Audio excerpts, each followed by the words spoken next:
Why, hello there, folks. Just about to get started with an Ancient Beckoning run. I kind of... not really feeling like doing this tonight, but on the other hand, it's gotta be done. It's gotta be done. So it might as well be now. Just gonna very quickly get set up here. And then we will run through my Jormungandr setup.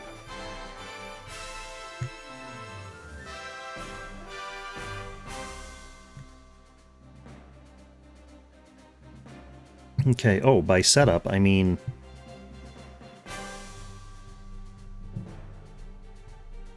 the usual.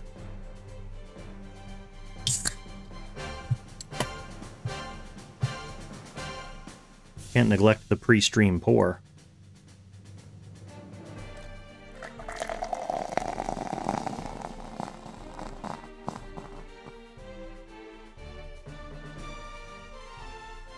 Too fizzy, there's no more sweet, sweet pour noise.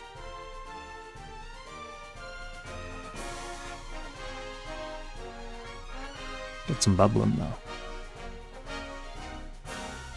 Get some bubbling. This is just Coke Zero tonight.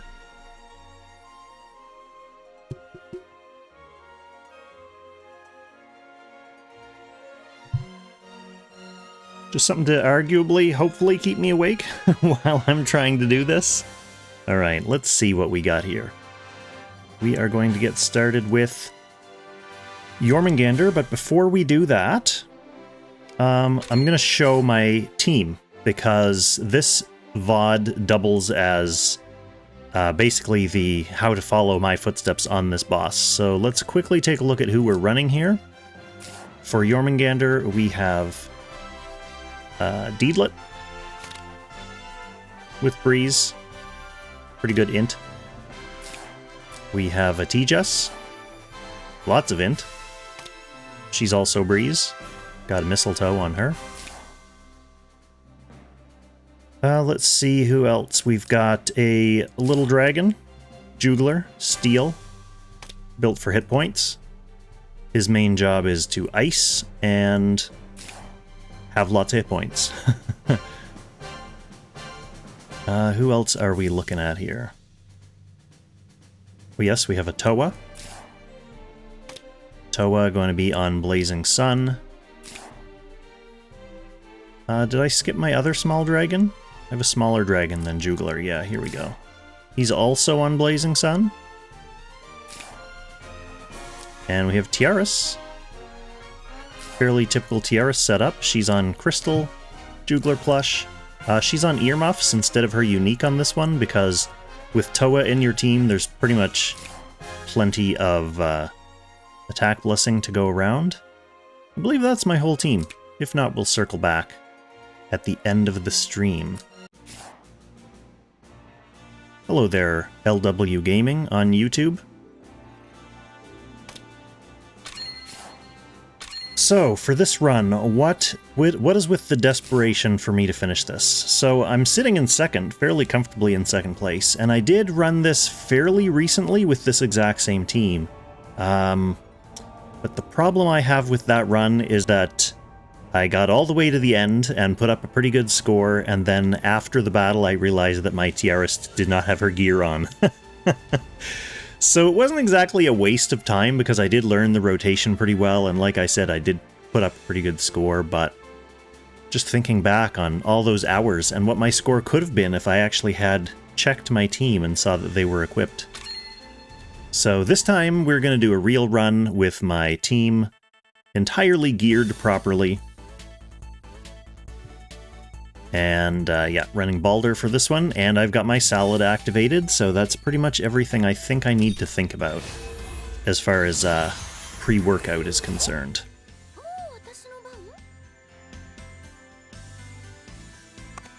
Okay, so the initial few turns are pretty much just set up, like getting into position and getting into the start of the rotation, and then once the rotation starts, you're pretty much doing fairly similar work for the rest of the battle until things start to fall apart, and then you basically need to make accommodations.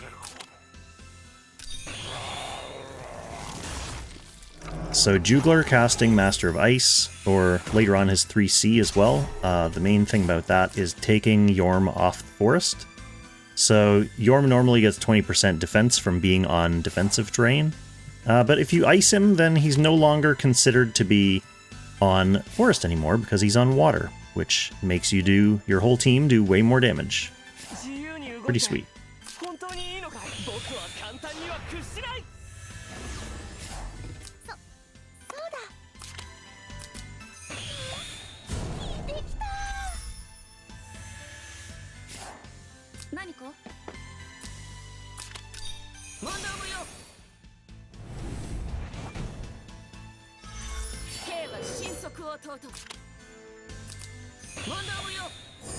So yeah, Toa is pretty much going to be doing a bunch of this.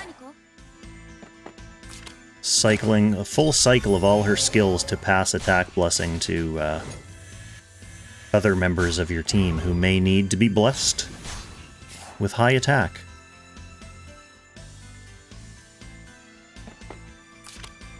Can go ahead and pop this Corona bonus now.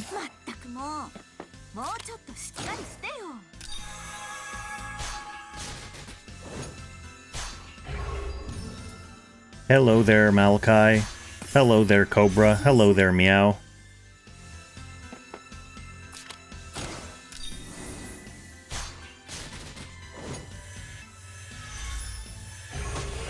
Is this deja vu, Meow? I don't think I streamed my previous Jormungandr run, did I? Or did I? Either way, I was just telling the chat, I've got to rerun it because I discovered that on my last run, my second place run, my Tiaris was not equipped, so I think I can improve my score. The main thing that went wrong on that run anyway was I got in late. Like, into the late turns, and my team started dying, like, not healing all the way up, and I was like, oh man, my Tiaris is terrible. Her heals are terrible, and, that goes a long way to explain it. She had no gear on, so I'm hoping now if I'm able to keep my team topped up longer, I'll be able to do more damage in the end game, so that should definitely improve my score over, over what I got last time. Thank you, Soda. Yes, we've got the Saladon, and we have checked everyone's gear, including Tiaris. Everyone's equipped. I actually improved a couple of things since the last run. I got a couple better enchant rolls on Deedlit and T-Jess, and I've also got, I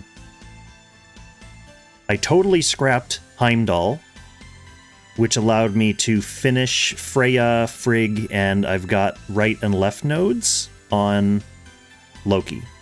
So, probably some more stats from those as well. Should be good.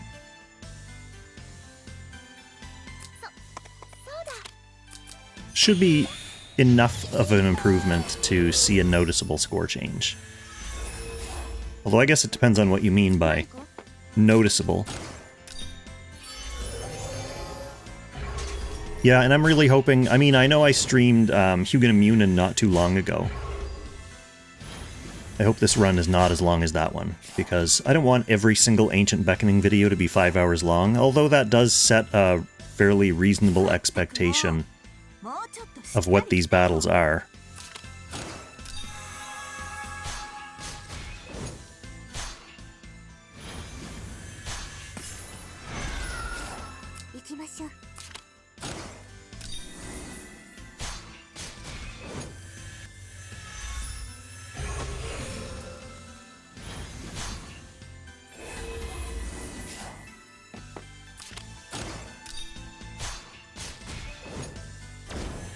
So, what was that? Turn 2?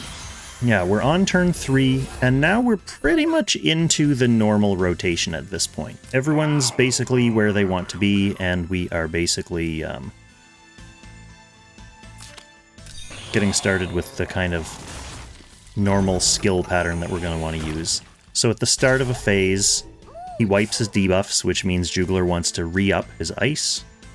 I guess we're not totally at the start of our real rotations because Oboro's not transformed yet, but that'll be happening soon.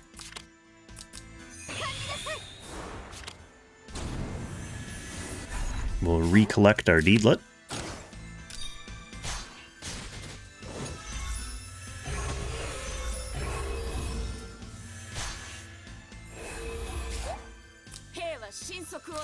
Toa's always over here smacking stuff.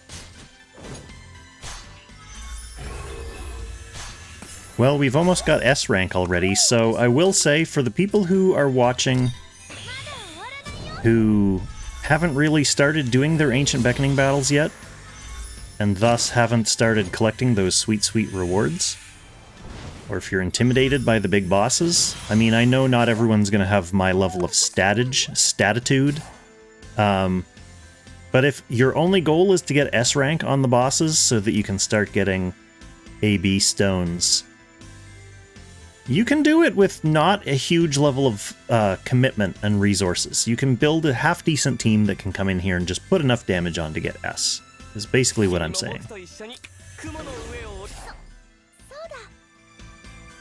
Shining Nikki, welcome to the stream.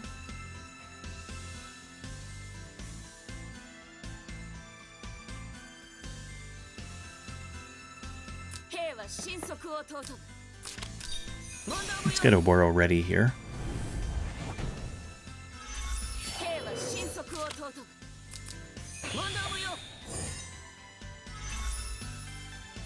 Kind of feeling low energy today because I've been traveling for work this week and finally just drove back today. And yeah, pretty tired. But you know what? Kong streams are the perfect place for just chilling and enjoying life and unwinding after a day of driving anyway. Normally Kong streams are like that. I don't know if Ancient Beckoning, a 5-hour Ancient Beckoning stream is necessarily the right venue for someone who's tired already. If I fall asleep in the middle of this stream, I guess you're gonna have to ping me a whole bunch on Discord to try to wake me up with notification noises.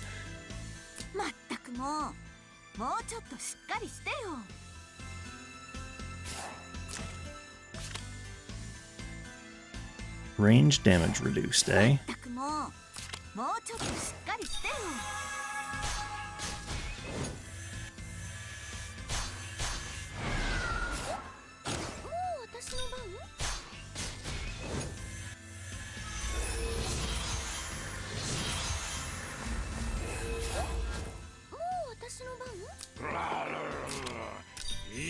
Okay, time for some alternative iceage.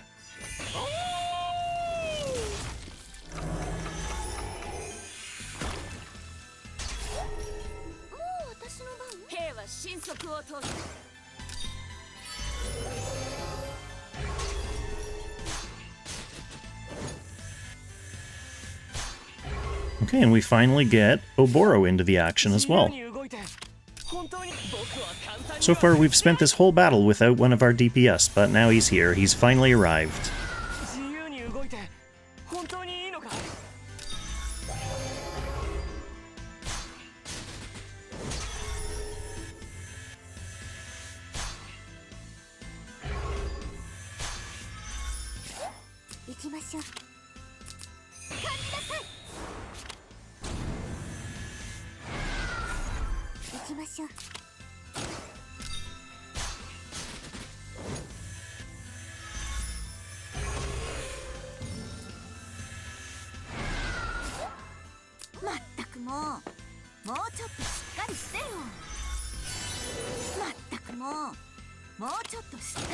Deedlit and T-Jess are both superstars at recharging or refreshing their cooldowns.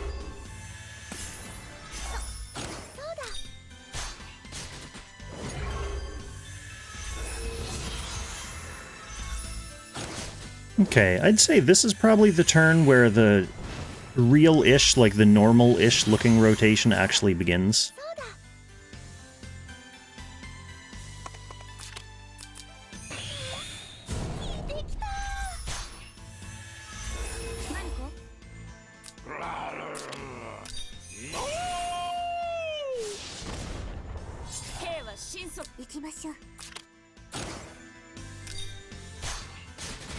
Because this is the point in the rotation where we're going to start bringing Balder back to do his usual bald stuff.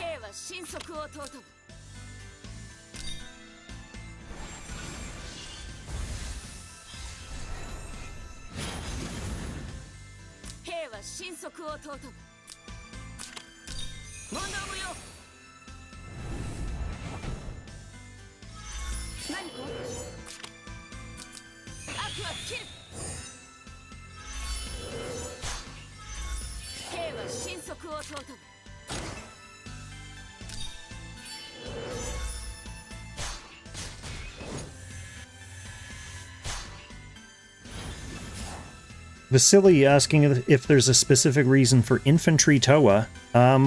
Main reason for Infantry Toa, other than she's good, is this Fury of Tear buff, which she gets to hand around willy-nilly. She can give that to Oboro for some extra damage. Lots of extra damage.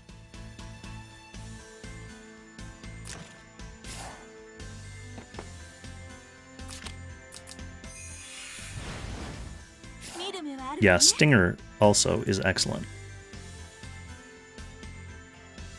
What you doing? What you doing, Deedlet?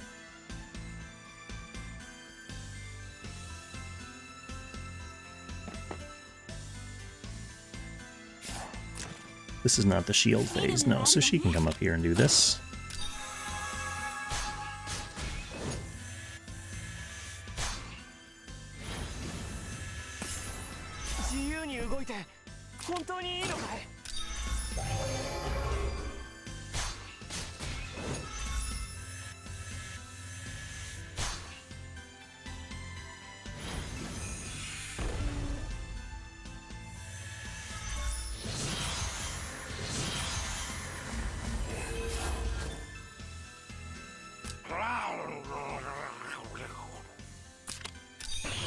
Alright, re-icing.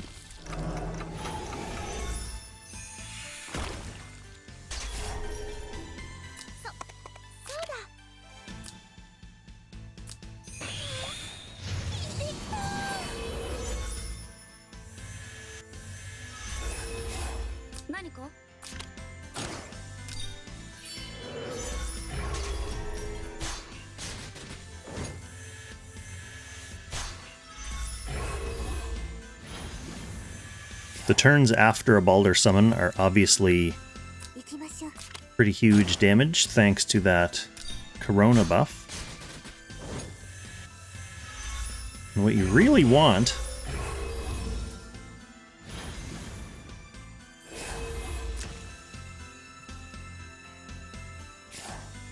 is for Deedlet to take him out here. Nice. That way we get a Corona buffed Oboro 3C into a stunned boss.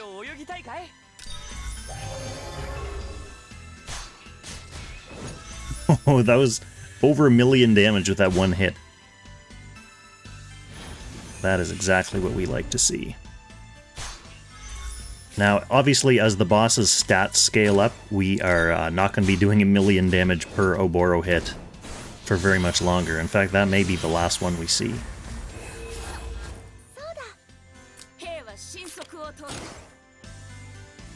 Okay, so I'm doing my rotation in a strange order here, and there's a reason for it.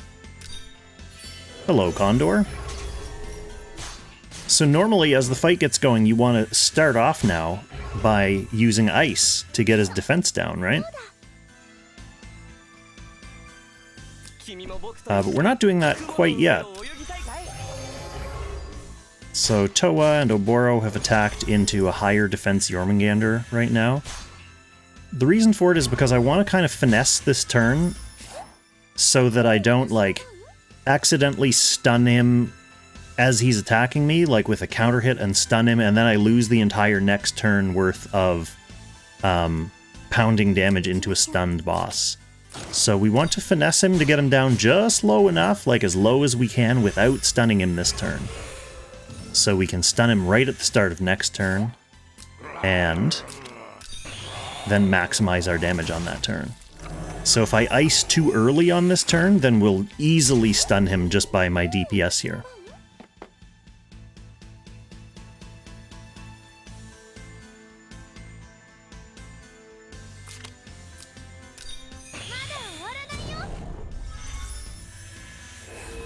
We'll see how close this is.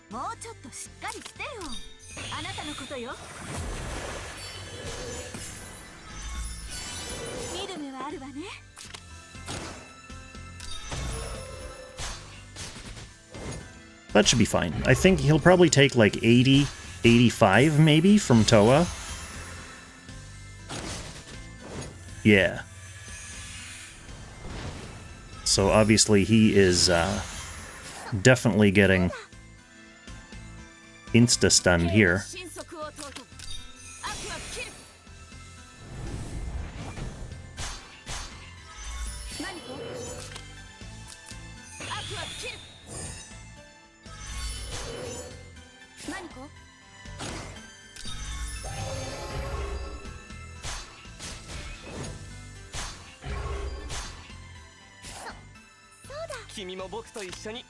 Allowing us for another giant Oboro 3C into a stunned snake.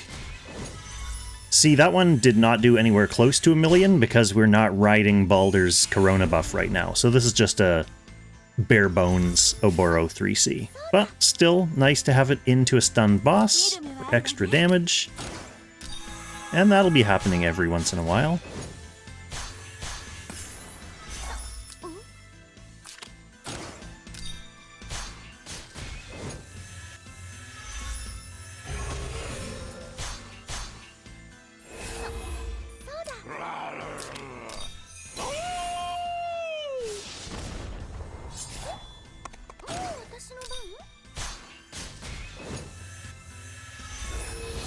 Okay.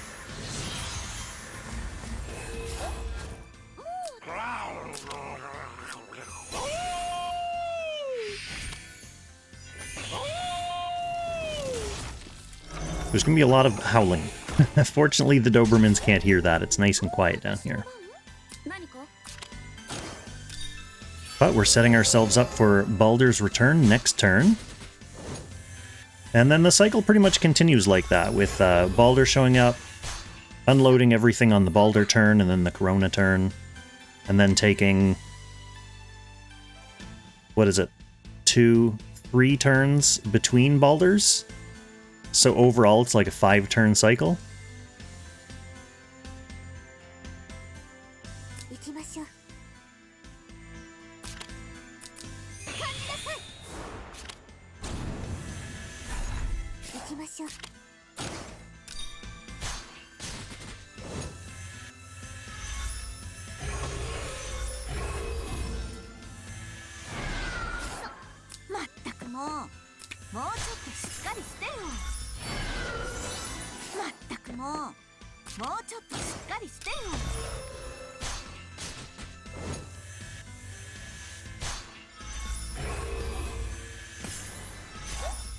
So we'll get a ranged attack in.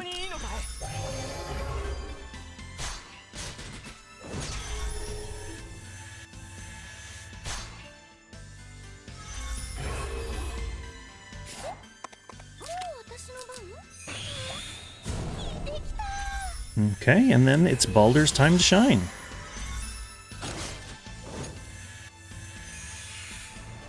Almost.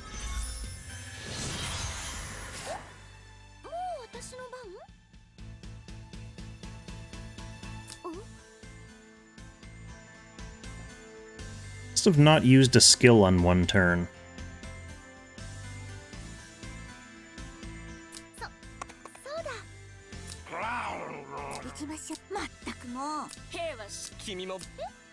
Because I should have Baldur back right now. What turn am I on? I'm not going to commit this rewind, I just want to go back to the previous turn and see where I did not use a skill. So he iced. She used a skill. T-Jess should have teleported down and then used her 1C, probably.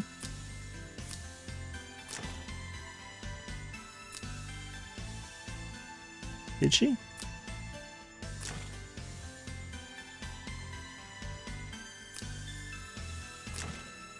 Well, she still has it up. Maybe I just attacked? Am I asleep? Well, I would rather get Balder at the start of this turn, so let's commit a sleepy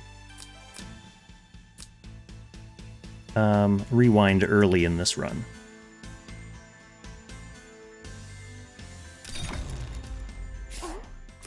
Actually, this is a low enough CD skill that I don't think that... Does that give Balder energy anyway? So...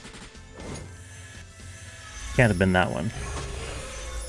I'm not restarting this battle, though, for something experimenting with my rotation, because in my last Naked Tiaris run, my rewinds were used even more frivolously. I think I had used like 12 rewinds before I got to like turn 30, and then the rest of the entire thing I couldn't use any rewinds at all. So where did I not...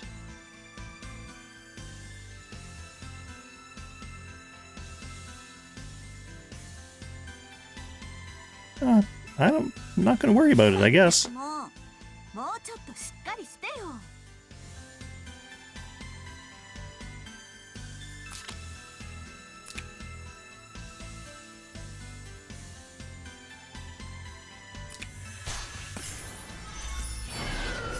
Life will find a way.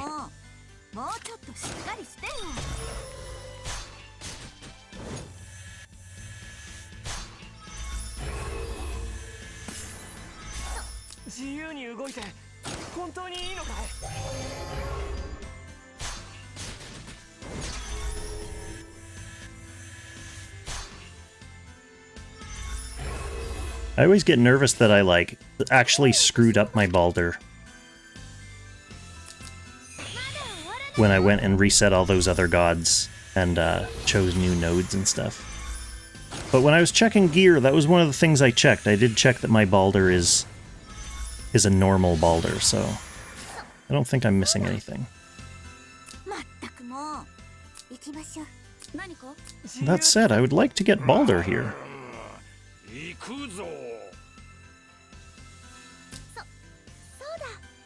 Because typically what I would do is cast AB on Oboro. She would have all her skills up just from Balder showing up. A true mystery, a true mystery. And if I frivolously, like if I waste one of these spells, I won't have them for when I need them in the actual rotation.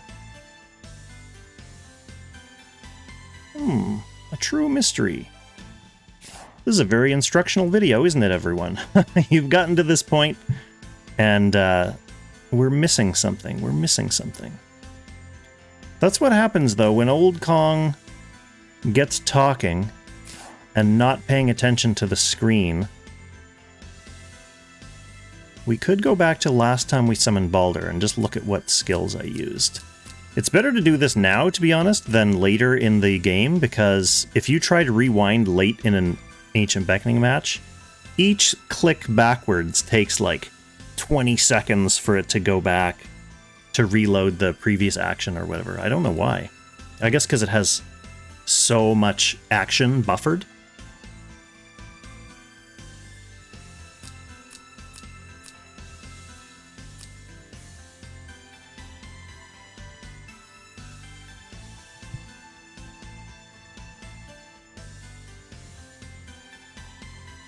So that was her 3C. I should summon Balder here.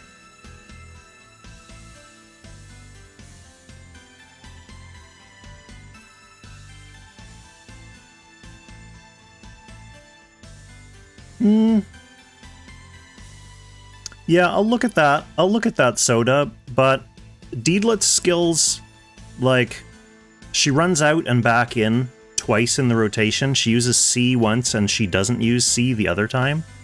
So it's kind of on rails, like it's hard to screw up Deedlit. But yeah, it might be something to do with Toa. So that's when Balder shows up on turn 6. Let's just rerun it from this Balder arrival just to make sure I'm not missing something obvious. So Balder's here, that's easy.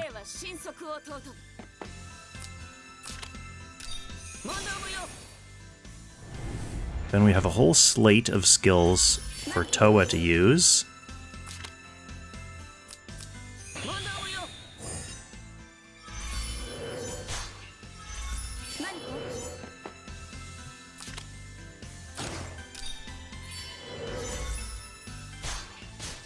For the people who are watching the VOD, I will helpfully do what I did with H&M when I had my false start and restarted, and I'll put little timestamps in the little tracker bars so that you can see where the real run resumes.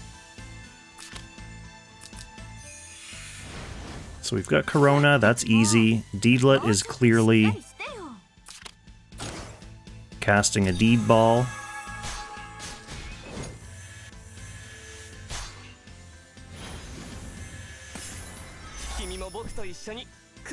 Oboro casting his Stun 3C.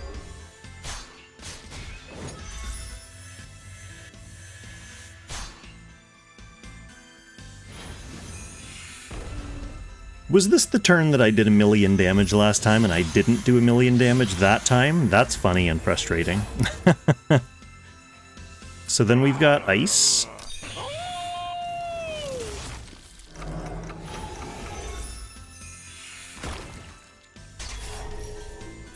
Then we've got Miracle.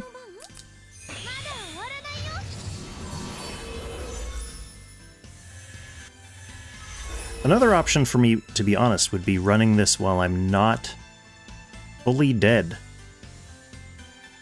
Then we've got Toa using a skill.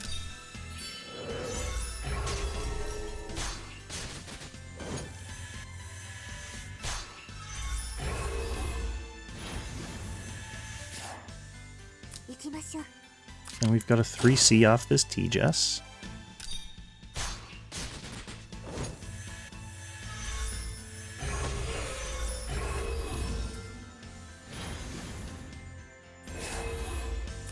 And we've got a Deed Ball again.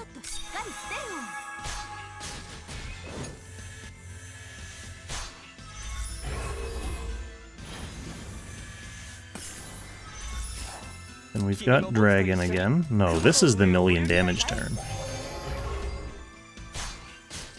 Yeah, that's better. I'm glad that that didn't depart from me.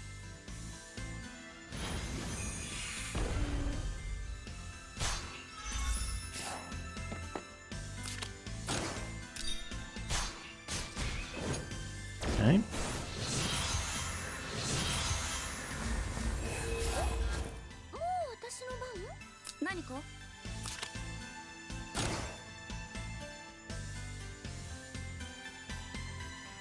Yeah, maybe in my attempt to finesse this turn, I went a little too light and, like, missed a skill. Toa always will go first here, and she's using a skill anyway, so she didn't miss a Balder point. It's not your fault, Toa.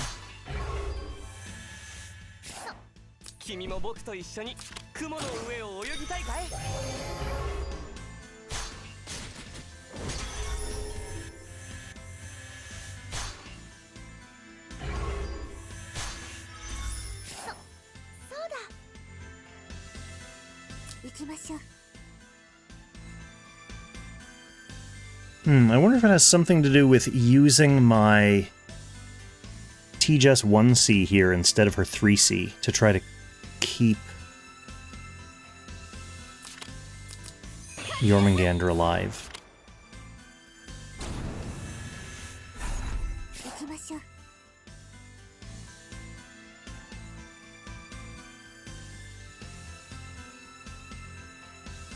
Although in my previous run, I didn't start using T-Jess's 3C after Balder until, like, turn 25, so this is not unusual.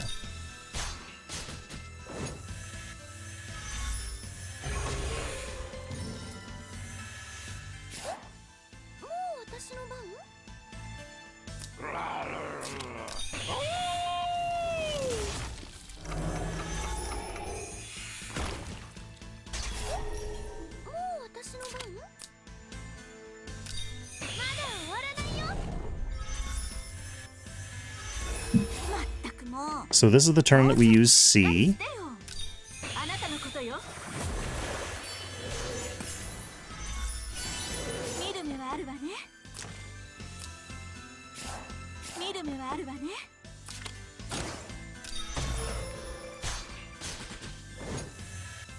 I'm actually ahead on damage now.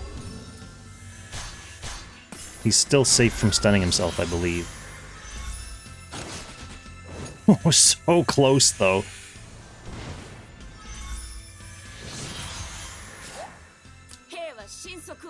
Okay, then we've got Toa's full skill cycle here.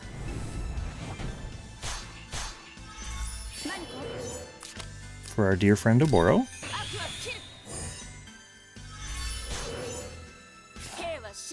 And an easy stun with a normal attack.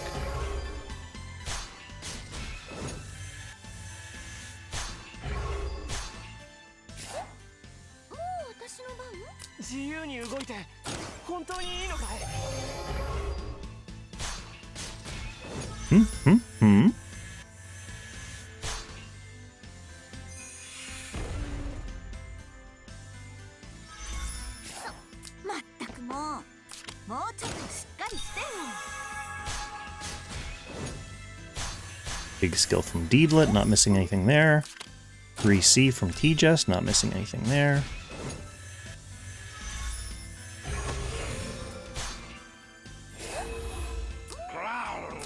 Facebook from Jugler. And just a normal attack from Tiaris. That's all she can do. Mass heal wouldn't do anything for my rotation.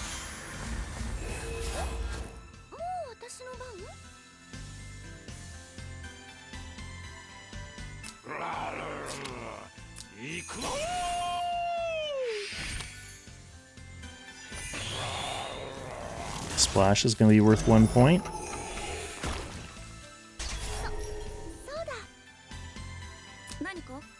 Toa's worth 1 point.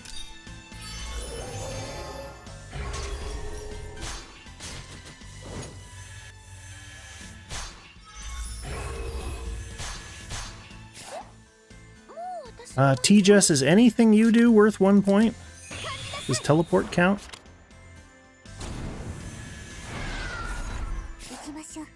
Yeah? I mean, it looks like I'm gonna make it this time, which is weird. Because I don't remember from rerunning it there what I missed last time. So this turn she doesn't even have C available, so it's not missing that. Wind Cutter. You must count.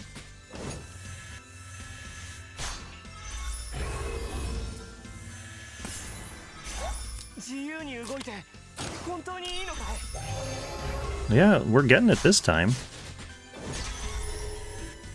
Because then, Ancient Beckoning from Tiaris is going to get me up to 54. So, clearly I missed something, and I have no idea what it was, but...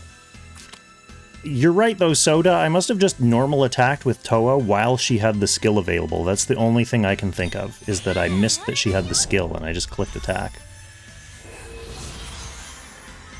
We will say that it happened while I was chatting with Vasily on Discord. We'll blame Vasily. So we're back at Baldur's point in the rotation, with Baldur actually available this time.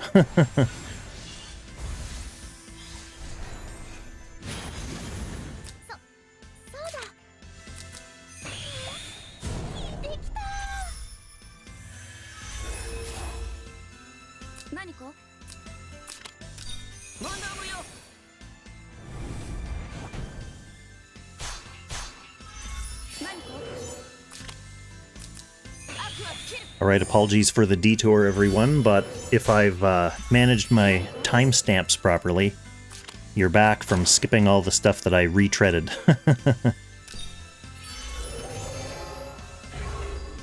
This is where the real run begins anew.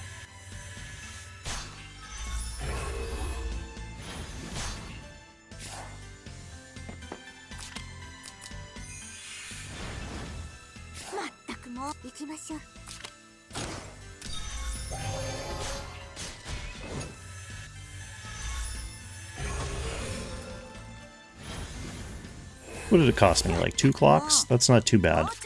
Like I said, I burned a dozen clocks on my last run, and also had no gear on Tiaris, so I don't feel super bad.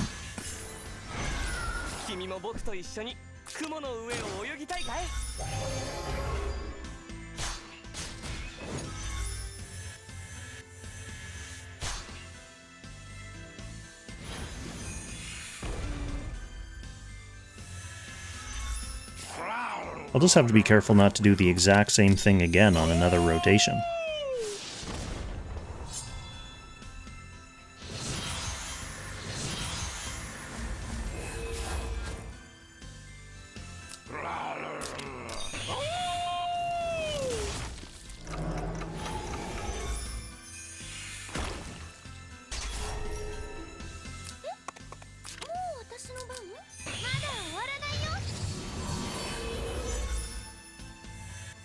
Okay. Toa. You do have a skill. Let's use it.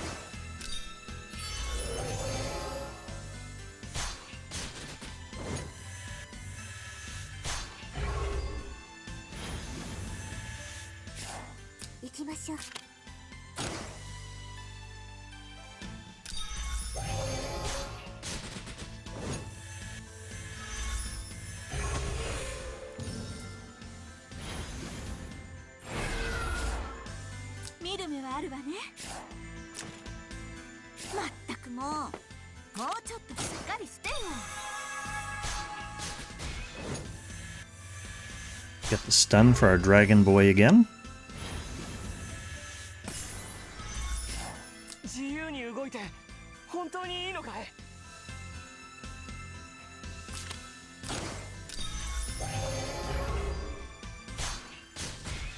Almost a million that time.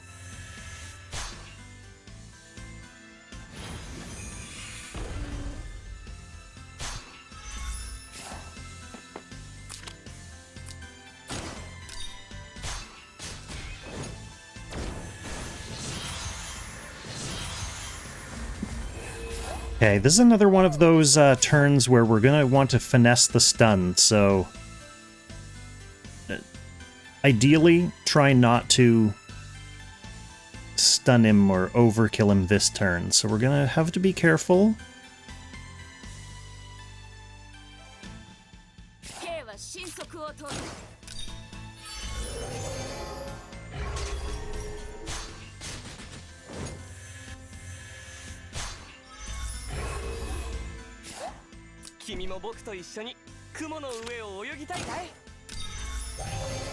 I think last time was super close. I did Toa, then I did Dragon, then I did T-Jess.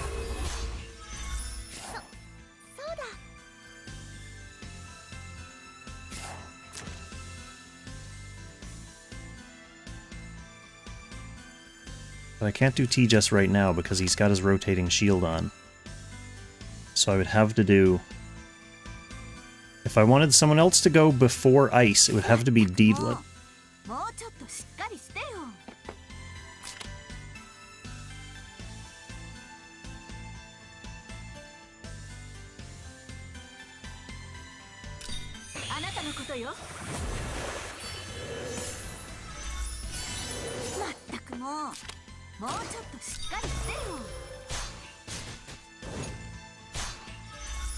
This might be too close, to be perfectly honest. So now we'll Ice?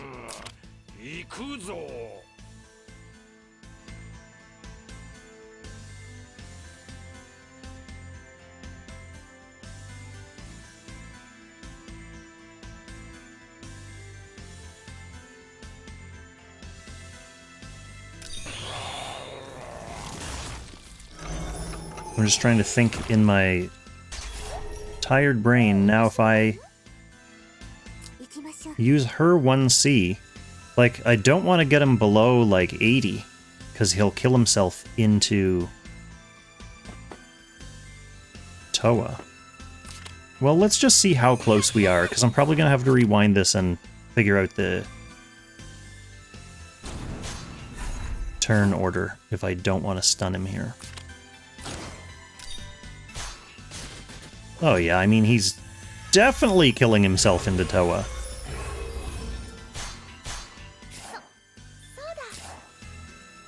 In fact, he may be killing himself into Toa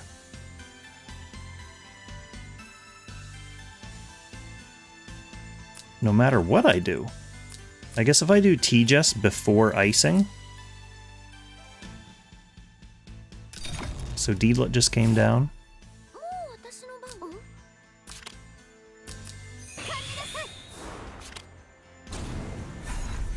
Then we'll throw the old 1C. Like, this is still gonna do a shitload of damage. Yeah, this guy's stunning himself no matter what. But we need to use skills to keep the rotation numbers going.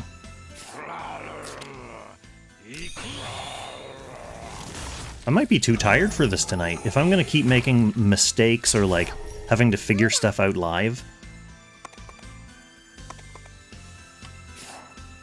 One thing I could do is rotate his shield so that when he attacks Toa, it doesn't kill him.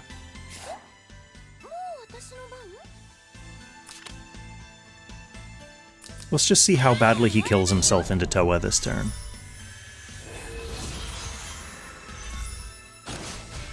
Very badly. We don't want it.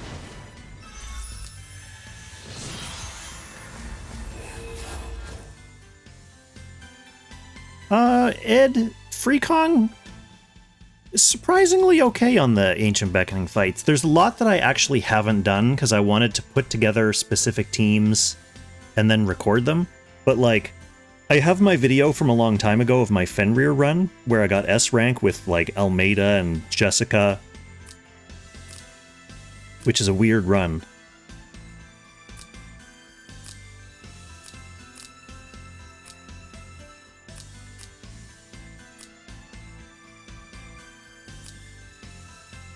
But it's funny. Okay, let's see if I start attacking into his shields here. If I can leave him with enough HP to survive into Toa.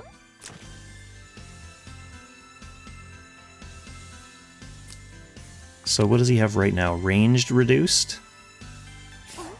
So let's just go ahead and go ranged. There will definitely be more, though. Like, that's my long-term goal for the Freekong account, is to keep doing stuff like that.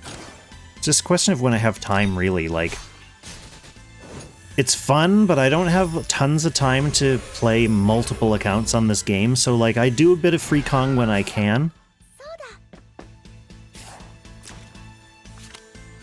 Range damage taken reduced.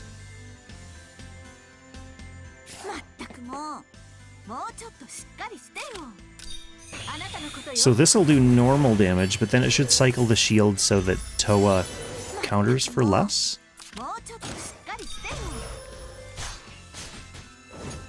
Which should be fine.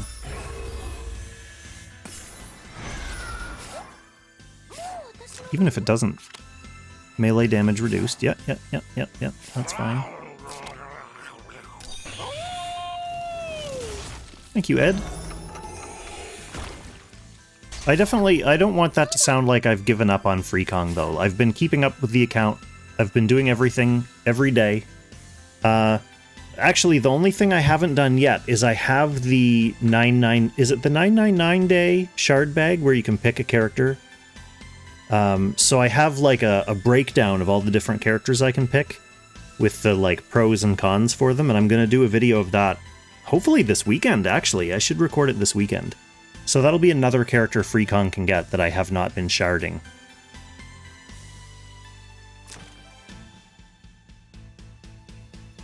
So we iced. Toa will do like no damage to him here because of his shield, which is what we want.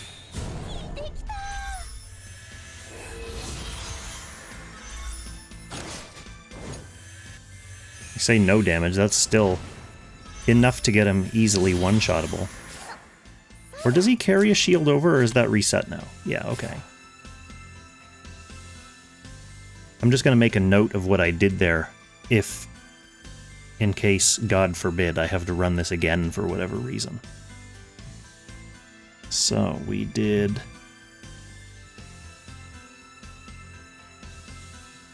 Shields out of order.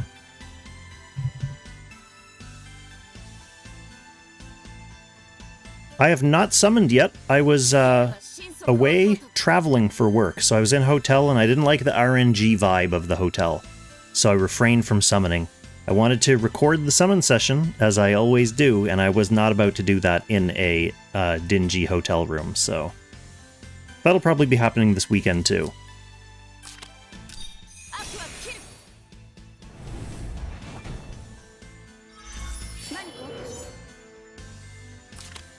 We're doing Oboro this turn.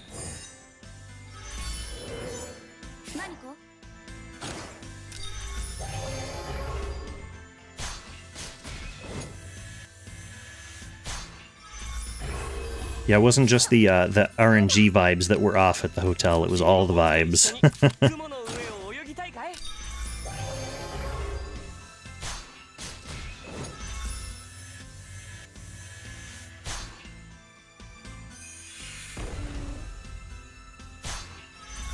I will say we will come to a turn, and it won't be too long now. We'll come to a turn where I won't have to be so graceful about finessing those stun turns, just because Jormungandr stats will scale to such a point that I can just put all my DPS in prime order, and it won't stun him in one turn.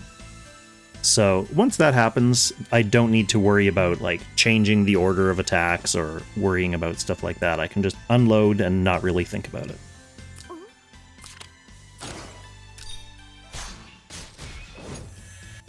It's one of the downsides of having a really powerful team early, is you have to like find creative ways to kind of nerf your damage or slow down your damage.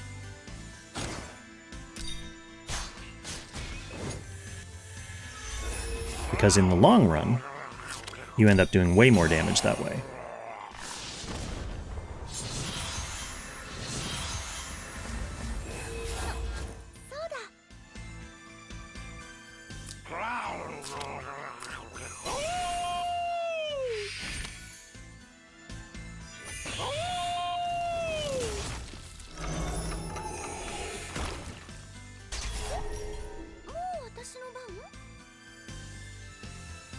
Yeah, that definitely sounds like a stretch for Freekong, because part of the point ultimately, and I knew it was going to be kind of a long game for Freekong anyway, but part of the long game was doing AB runs with dumb units.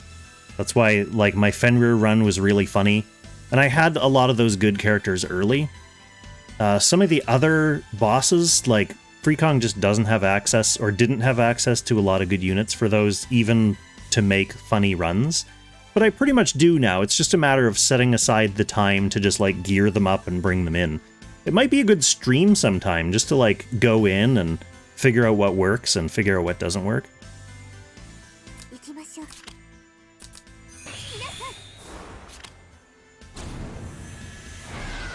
Of course, you know me, I'll be putting together a spreadsheet of all Freekong's options for each AB boss.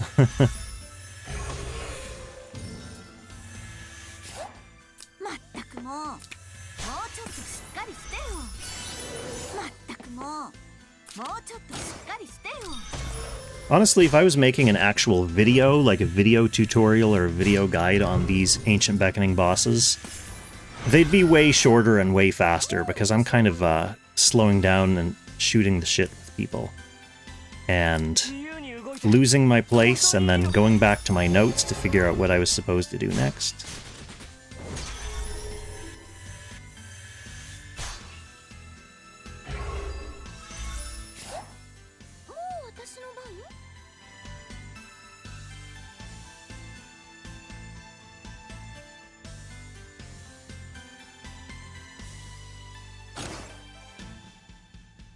I feel like this is another situation where I shouldn't be stunning him right now.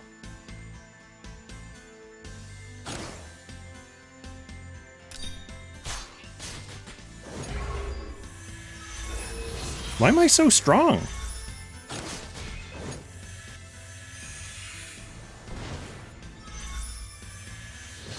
probably fine. We'll just go with it and see what happens.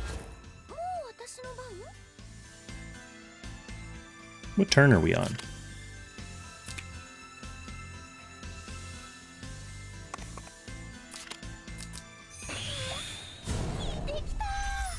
Let's just go with it and see what happens. We've got Balder anyway.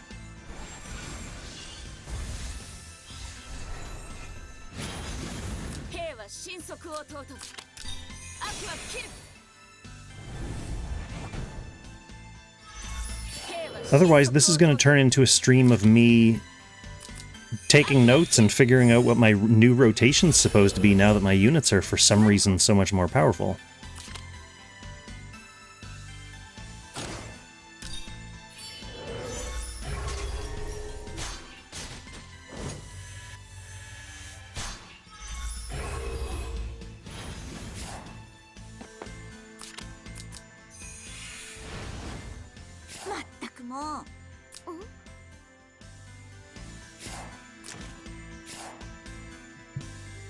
So yeah, we want Deedlit meleeing.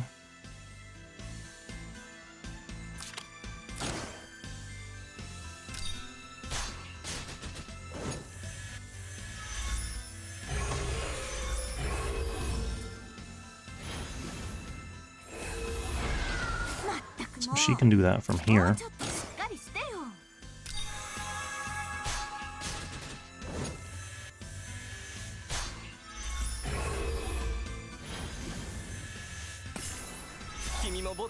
See, normally, Toa's first attack on this turn would have gotten the previous stun.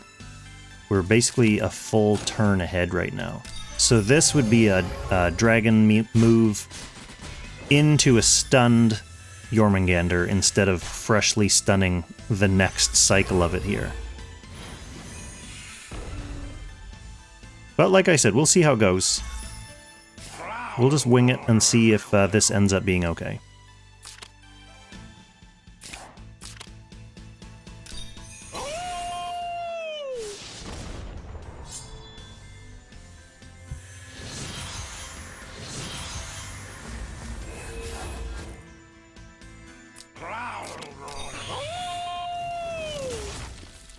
Otherwise, I'll have to figure out how to slow down this. I'm going to highlight it in my sheet.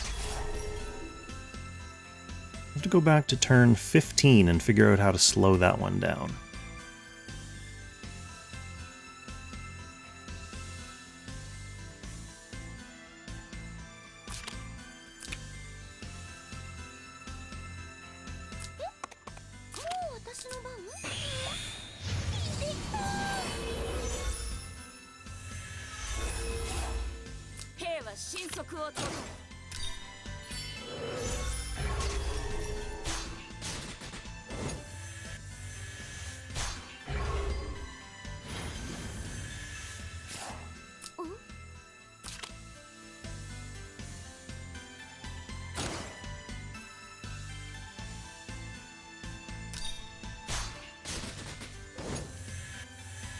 At least we'll still get a good stun hit for Oboro, though. Even though we're essentially a phase ahead. She'll definitely stun him here.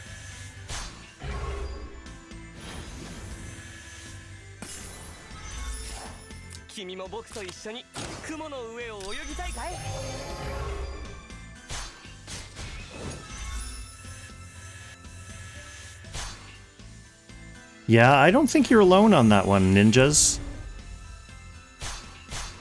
When they added Covenants, it was kind of a big change-up for Ancient Beckoning, because it's like a whole other unit that you have to play with and do stuff with. And they feel super OP, and they kind of are.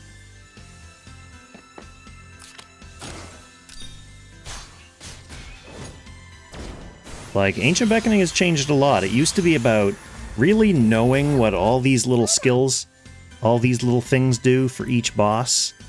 And now it's pretty much about, like, timing when your Covenants arrive and then just melting down the boss so you don't even have to worry about getting hit by those skills.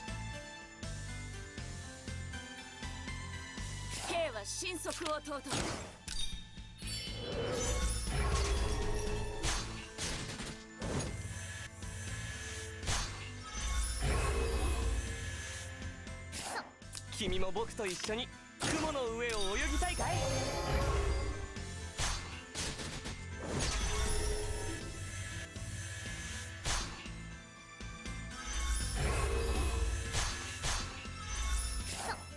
まったくもうちょっとまったくもうちょっとしっかりしてよ。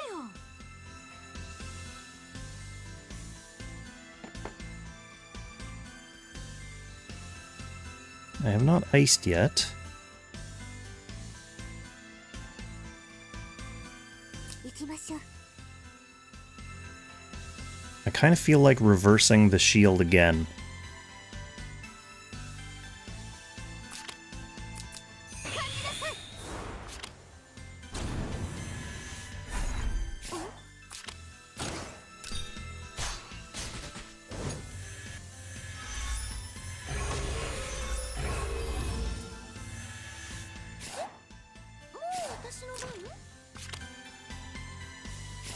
So Deedlit will hit it for full power.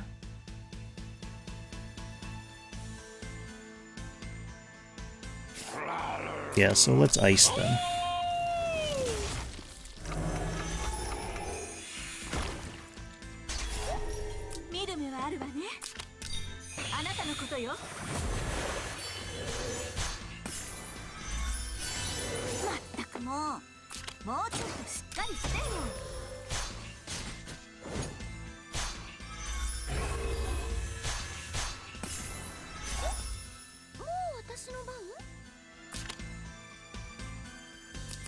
So yeah, if I hadn't reversed the shields, T-Jess would have done enough damage to bring him down to like under 80 for sure. And then he would have counter-killed himself on Toa. But then actually, that would have caught me up to where I was supposed to be in the rotation, just I would be ahead by 2. So the even and odd would be lined back up again. Maybe I should almost do that.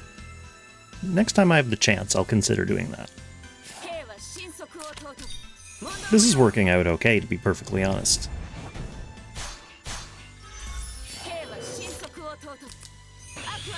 The only thing that really screws you up if you get the rotation wrong or get ahead of yourself is Balder not coming at the right time.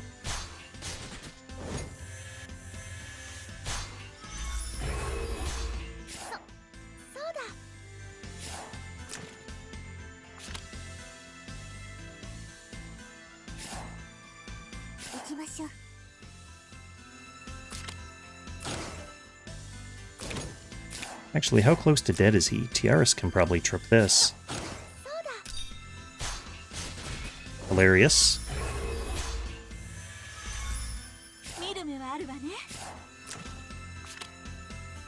Range damage reduced, though.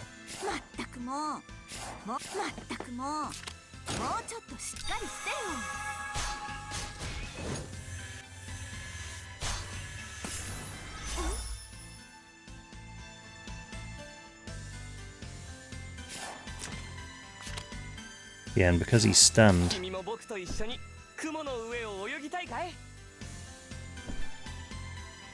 have I done so far?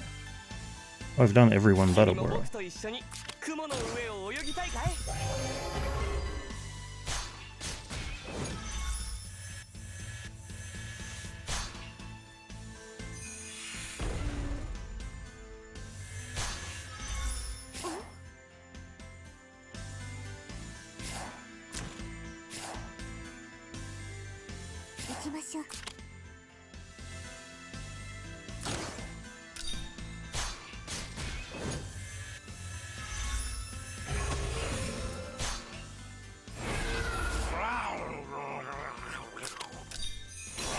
Yeah, maybe I should have let myself get ahead, because then that turn wouldn't have been out in a weird order either. I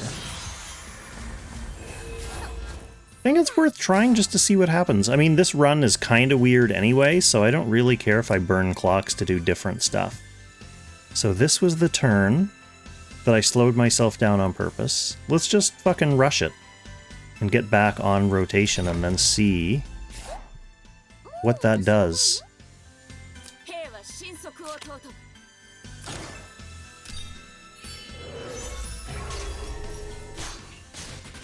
Actually, if I'm going to let him counter-kill himself on purpose,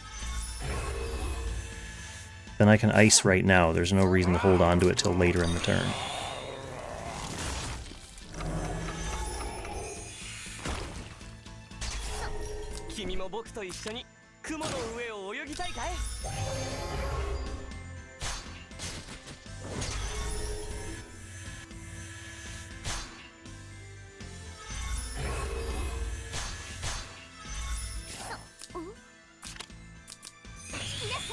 Any more info on Isolde? Not that I've checked. But like I said, I've been out of town, so I haven't really been keeping up with the news. Oh, wait. That's what I did last time. I changed the order of the rotation on purpose. That time I did it by accident.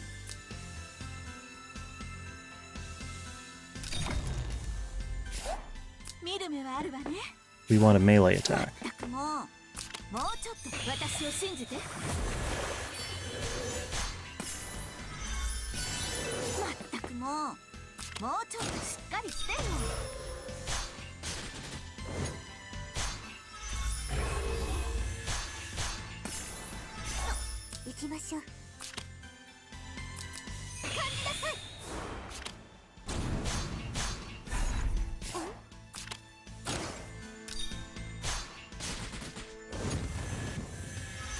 Okay, this is actually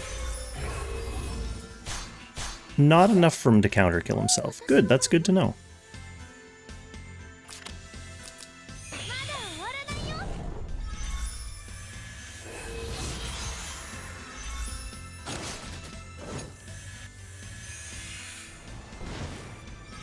Alright, I get to un-asterisk turn 18 in my notes.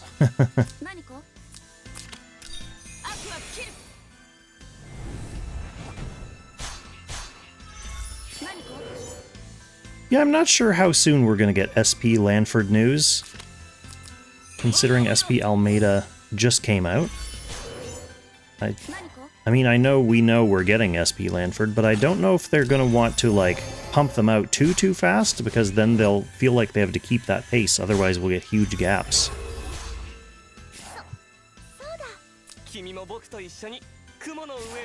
Alright, is this melee reduced? Okay, so we get to go all ranged now, and that's fine, because we're all ranged. We're all ranged appropriate classes.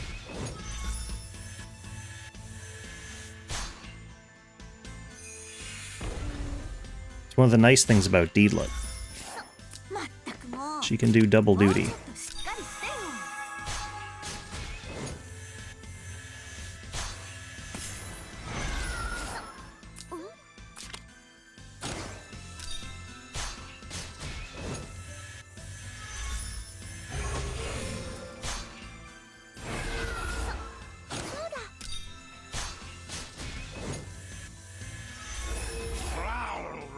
I'm excited about SP Lanford just because I finally have Lanford fully built. I neglected him for much of the game, and then when I started going on my Ancient Beckoning rampage, I've been sharding up all the prime meta AB characters, and Lanford is one of them. He's used in 2 bosses right now. So I've got him all finished, 6-star, nicely polished off, so getting SP class for him would be fairly nice timing.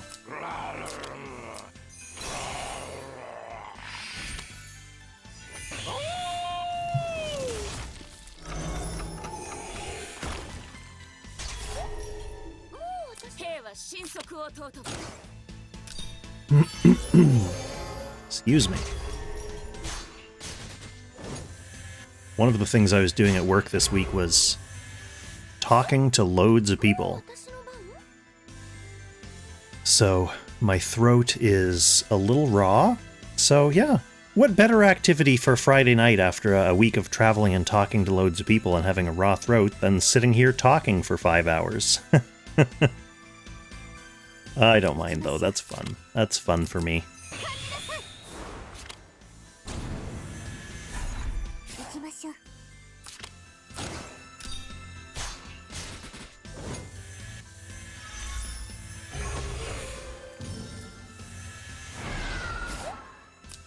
はあるわね。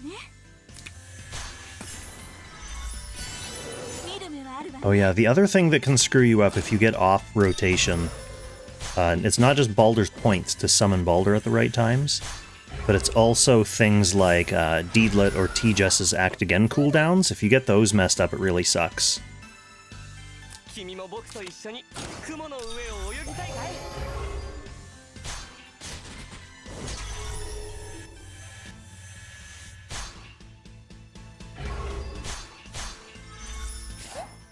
もう私の番？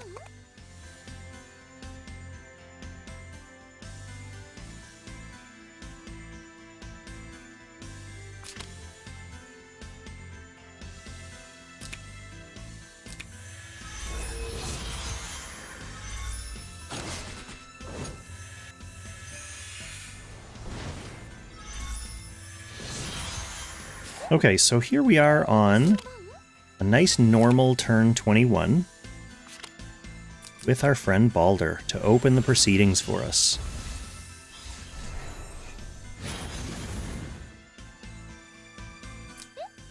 もう私の番？まだ終わらないよ。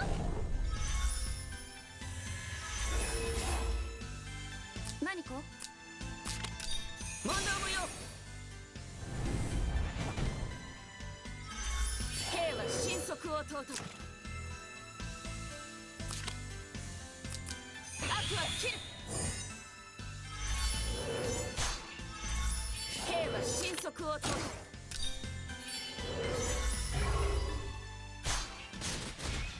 Oh good, she can still kill him.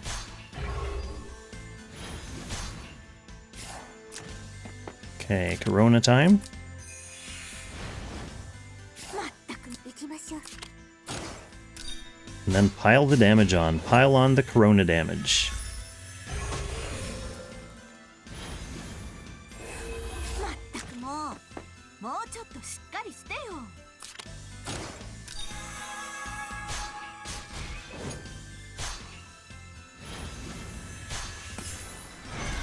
自由に動いて本当にいいのかい？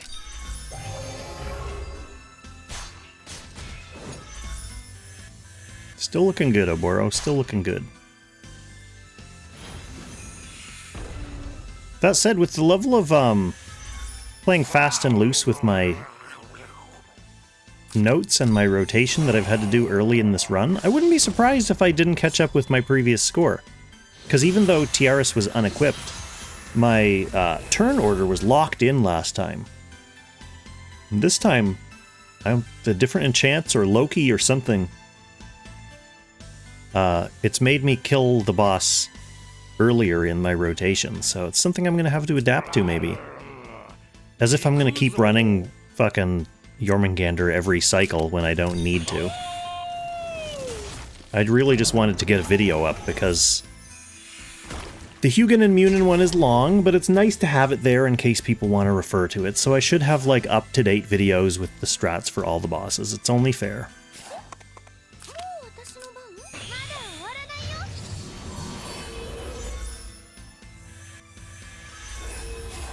兵は神速を尊ぶ。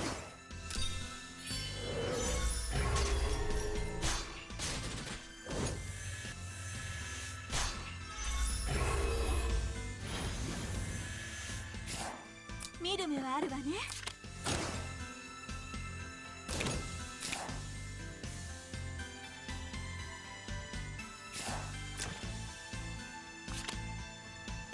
Melee damage reduced. Well, I don't want to go down south もう then. ちょっとしっかりしてよ。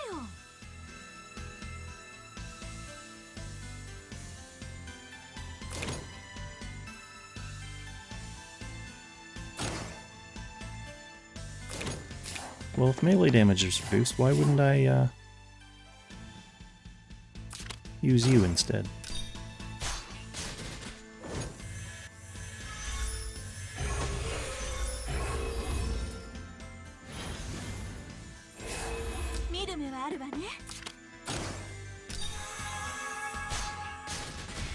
Nice. I wanted that stun.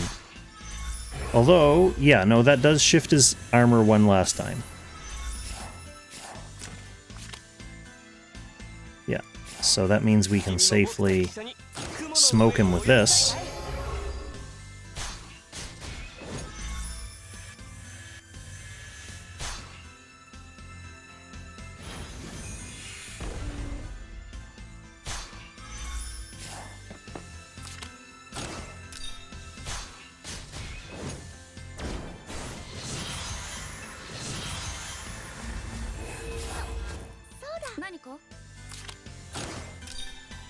Imagine talking to people. Yeah, people are pretty cool.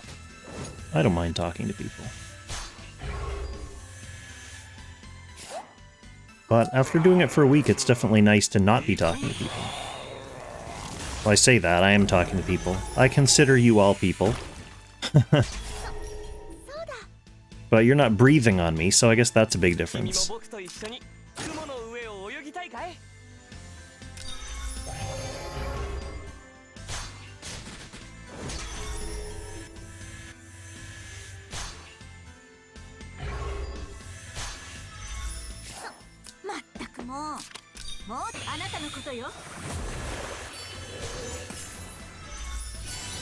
Yes, take it as a high compliment, the most dope.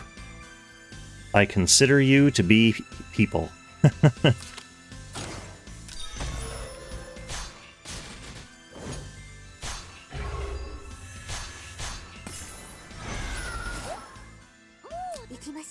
Okay, what are we doing? I think I can just 3C now at this point.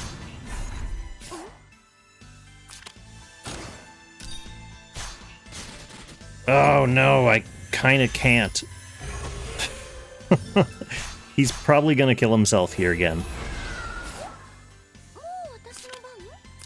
I will rewind for that one just because it's so close and it's such a minor difference between 3C'ing and 1C'ing there. Yeah, we're getting really close because he only overkilled himself by like 10 grand there.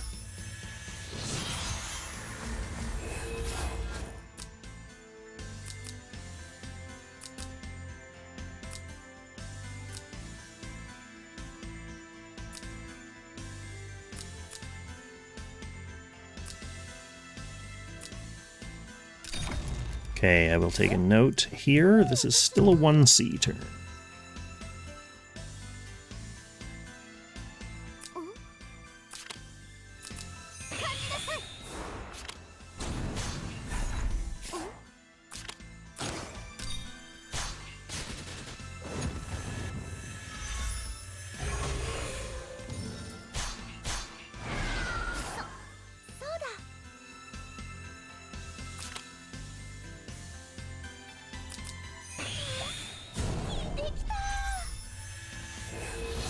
Okay.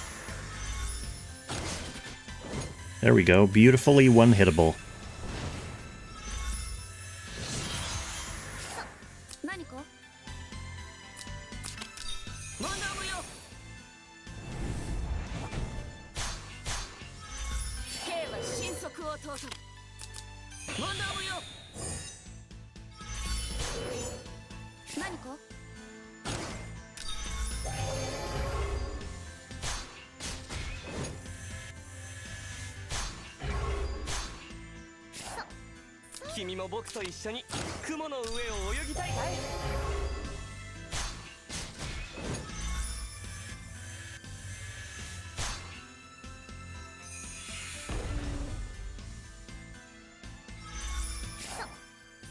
Keep losing track of what phase I'm on.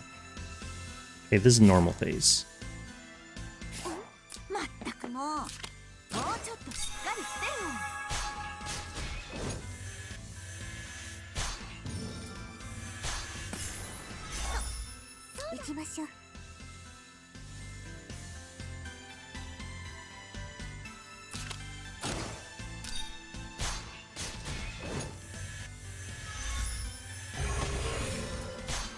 Also one of those nice rare phases where Tiaris is able to smoke the stunned boss for free 50,000 damage.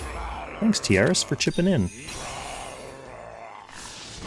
And we're a quarter of the way there. We're more than a quarter of the way there for score, but we're a quarter of the way there for turns.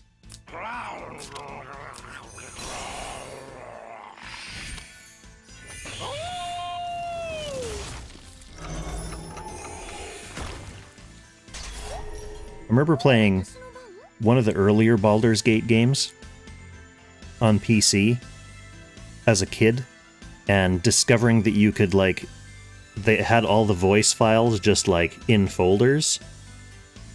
So it was funny to, like, record your own voice lines of saying weird stuff and replacing it in the game files so the characters would say, like, funny custom recorded things. And every time I hear Juglar do that howl noise, I always wish that I could do the same thing with this game and record, like, Applesauce doing some of her crazy Doberman barking and then put it in my game.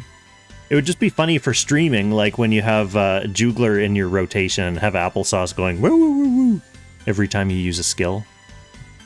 I wish.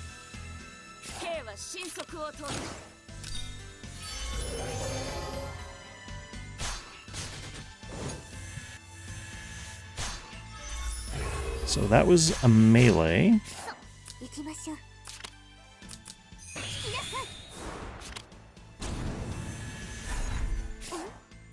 This is ranged.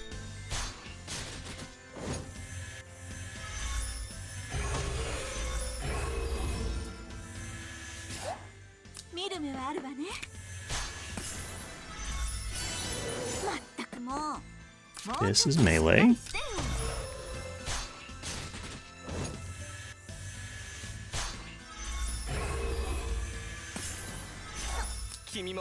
This is ranged.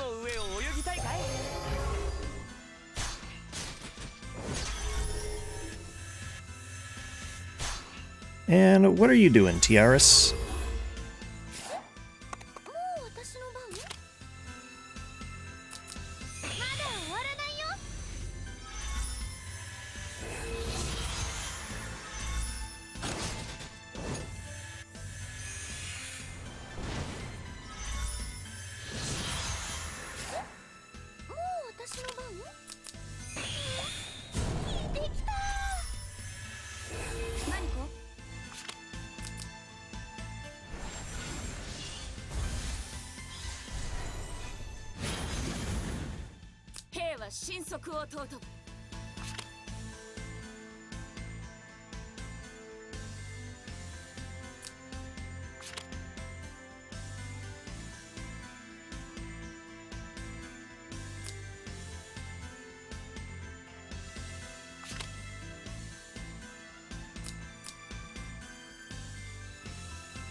I mean, I gotta do it. I kind of hate to lose my attack blessing.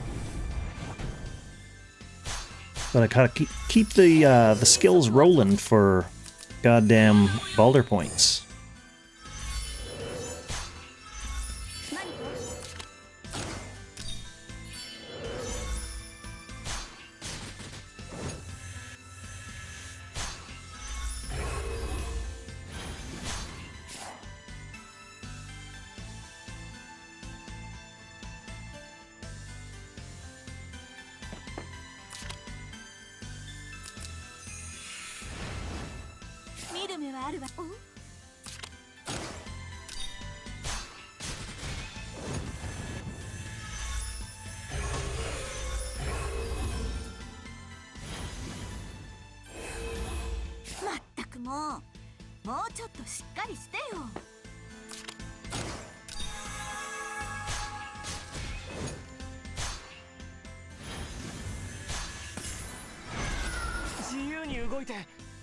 Dragon?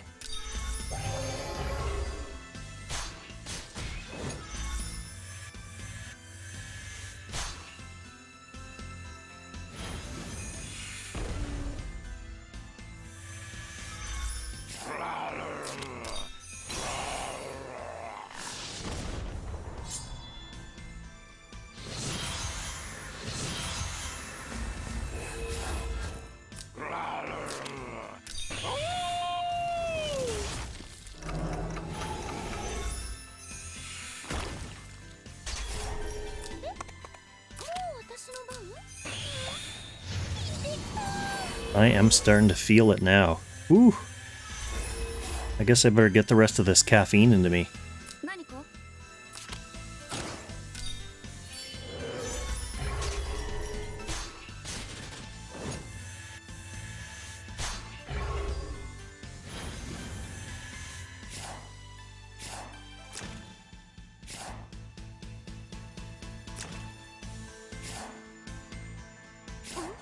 Toa.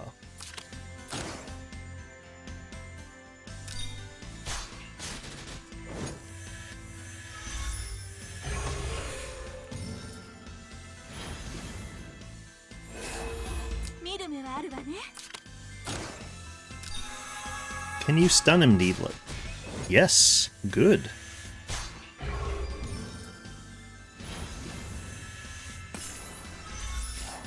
That means we get some value dragon again on this turn.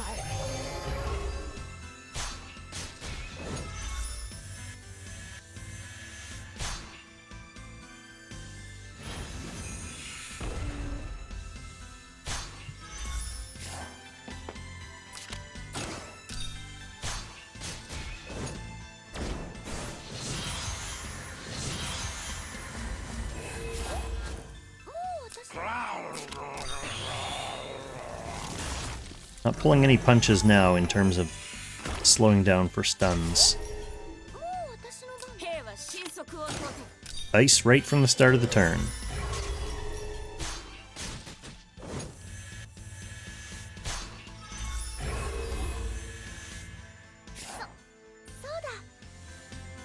So that was melee, this'll be range.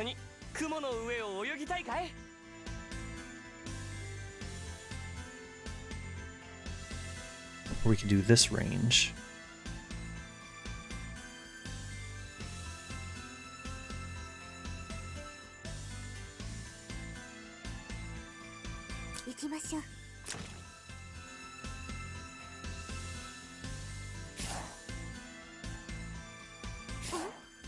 No, I can do this.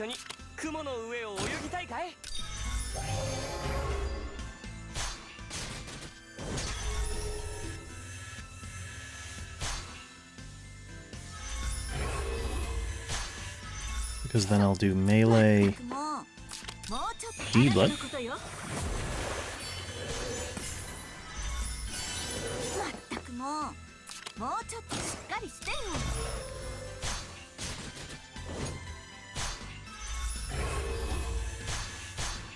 Oh, I wonder if he will kill himself. It's gonna be close. This is gonna be a real close turn.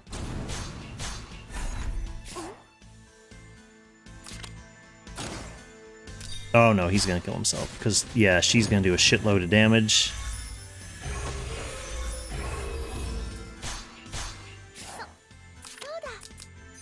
And he's weak against melee right now, so he's gonna kill himself into that Toa. That's fine, let's let it happen. We've been doing stuff like this for this entire run. Let's just let it happen and see how it goes.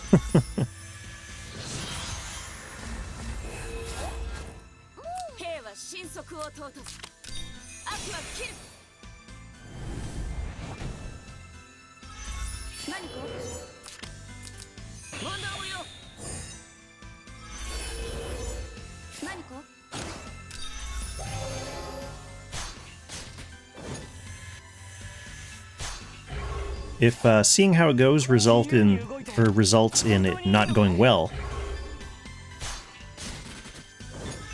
then it's another story. But we're just having fun here. I'll consider abandoning my aspirations for beating my high score if things really go off the rails.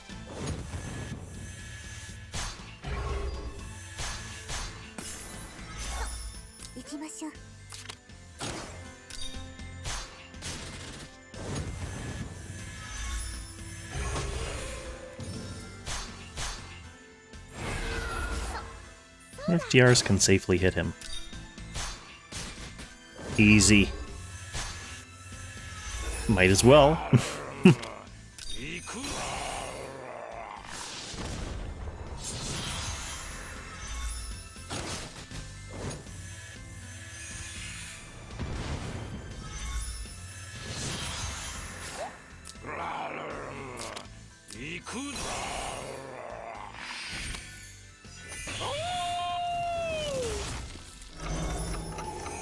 Okay. At least we'll have him iced for the stun.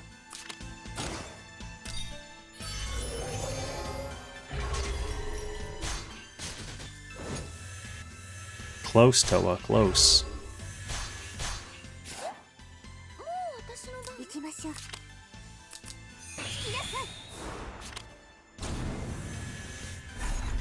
きましょう。 This should stun.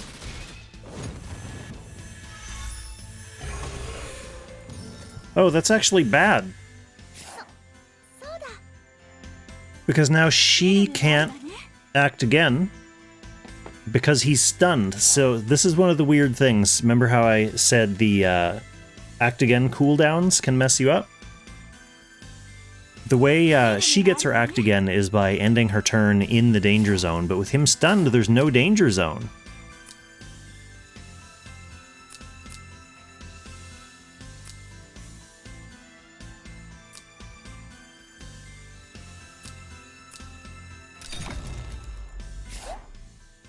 So instead of doing T-Jess's turn to stun him, we will start with Deedlit. もうちょっとしっかりしてよ。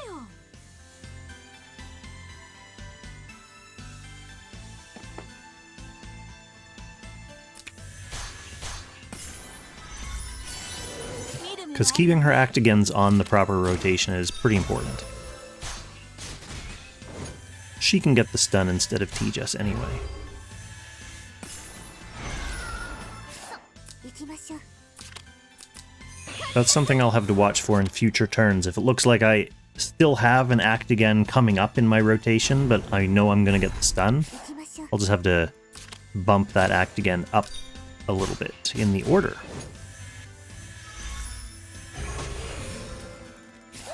自由に動いて本当にいいのかい？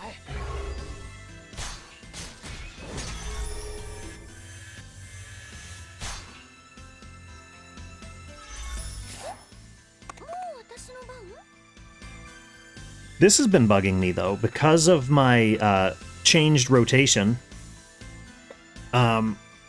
This turn, Tiaris is supposed to be casting Attack Blessing. Because you want to, when you bring Balder in, you kind of want to double up on your Attack Blessings and get one on Toa and one on Oboro. She hasn't had Attack Blessing available at this, like, pivot point in the rotation. I forget why.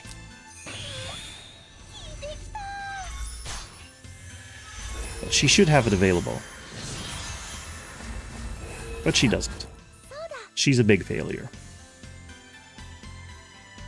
Maybe what I should be doing is casting that. 何か？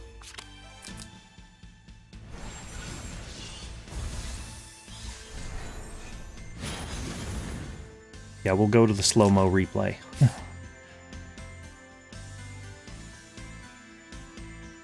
兵は神速を尊ぶ。悪は切る。 Because if she re-ups Toa's Attack Blessing right at the end of that turn, then when I rotate Toa's skills here, her Attack Blessing wouldn't wear off. And she would pass it to T-Jess, which means 2 more of these attacks this round would have Attack Blessing, which is a lot of damage.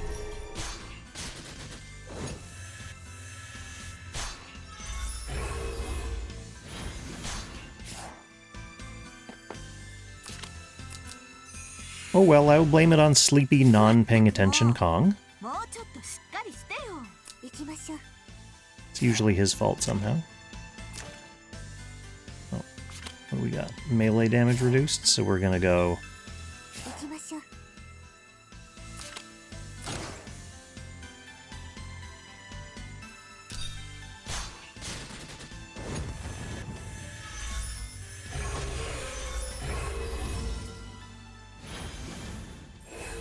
見る目はあるわ。 君も僕と一緒に雲の上を泳ぎたいかい？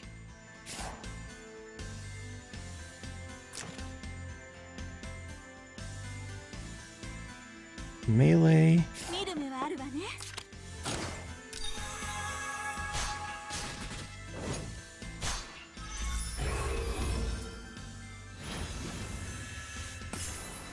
自由に動いて本当にいいのかい？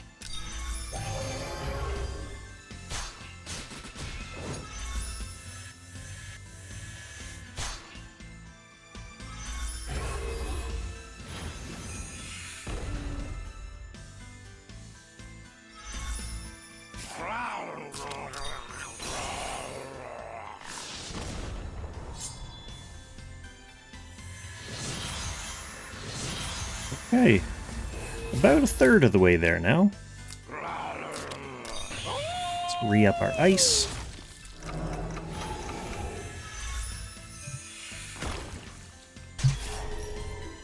Let's get some miracle going here.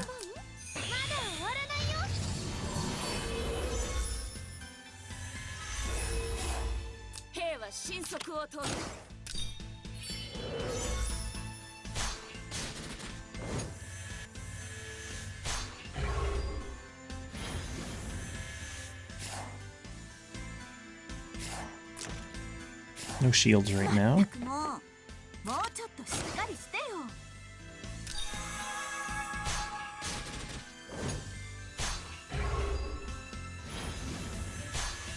Tiaris definitely isn't going to get the stun, so Oboro won't get bonus damage. Unless I use Oboro to stun so that Tiaris can get bonus damage. It's like quite a selfless sacrifice for Dragon Boy.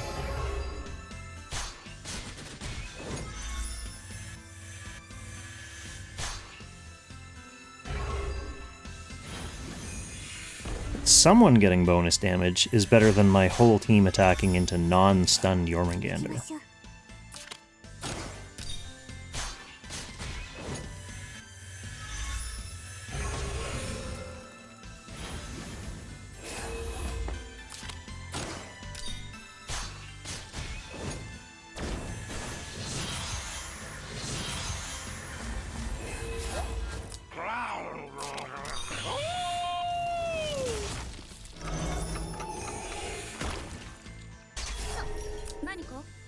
Okay.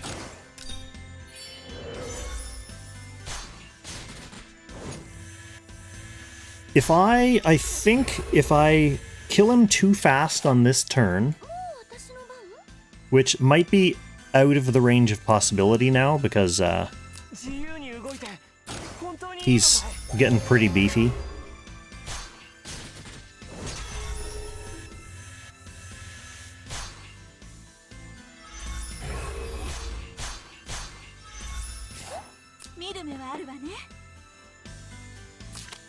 But if I kill him too fast on this turn, that will be like 4 rounds that I did that, so I think that would put me back on the normal rotation, just ahead by 1 cycle, which would be fine with me.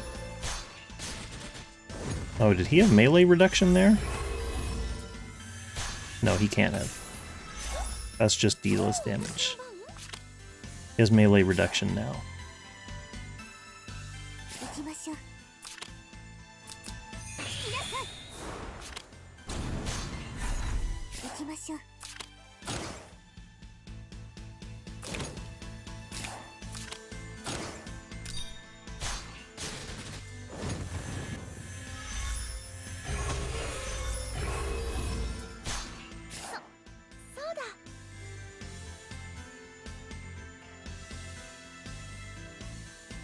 Maybe instead of using AB this turn,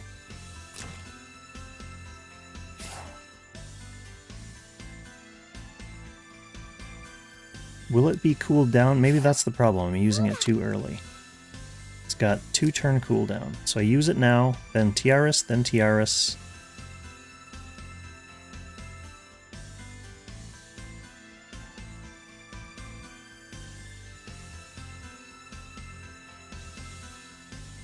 No, I think I can use it now.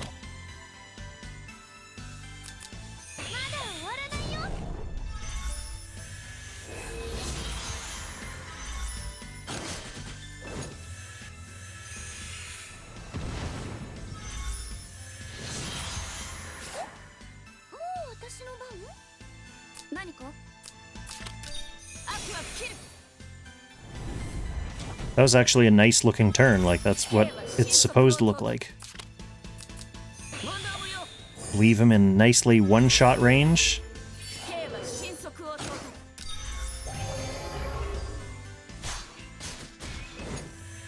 Barely stun him at the start of the next turn, so the rest of your team can just start piling on damage. Just the way that Lushiris intended it.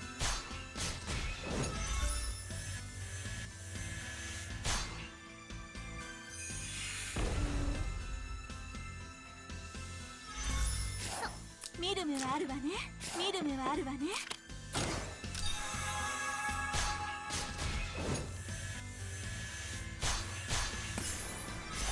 行きましょう。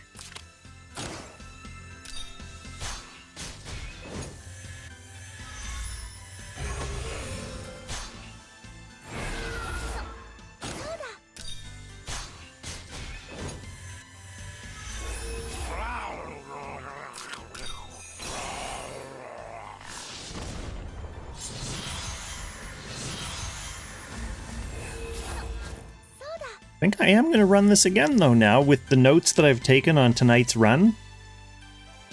Run it again, refining some of that stuff.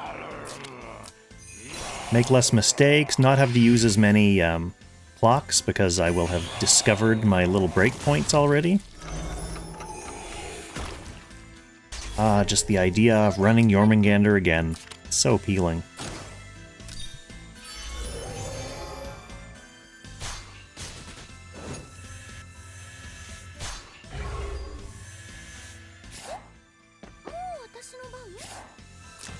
What are you doing?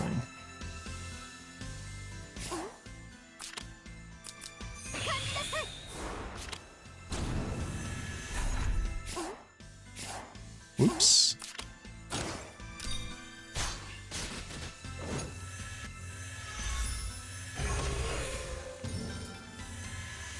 Yeah, nice is not the first word that comes to mind when I think of rerunning Ancient Beckoning fights.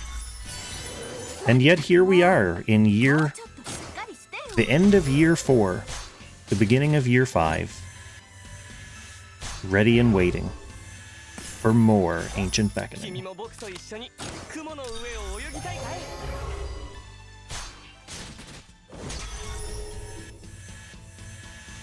Okay, he's definitely not getting one shot at the start of next turn.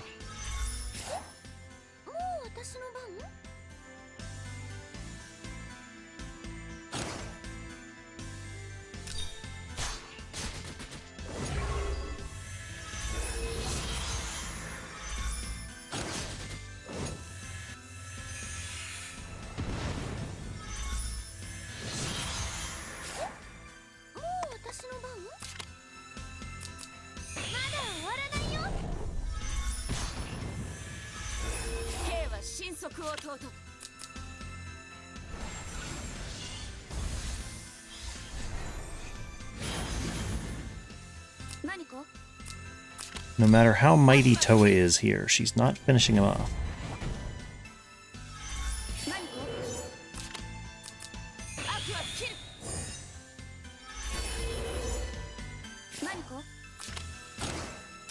But she'll try her best. Oh, close actually.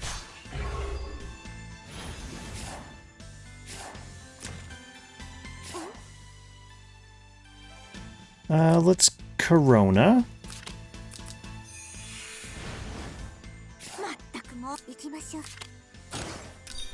Easy stun for Jess.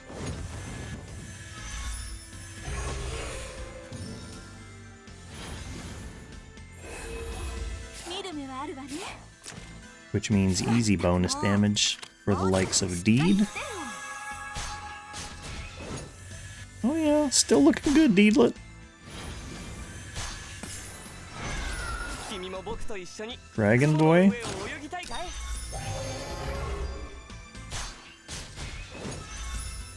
Still hanging in there, close up to 1 million.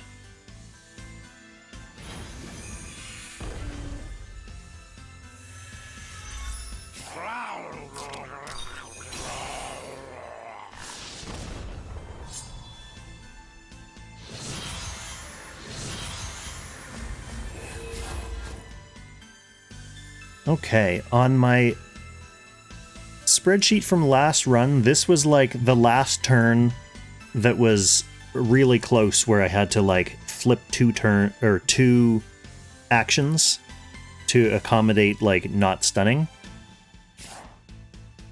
I have it marked here close.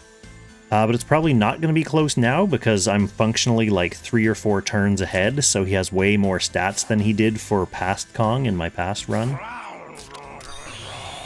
So we're just going all out from here on out, I believe.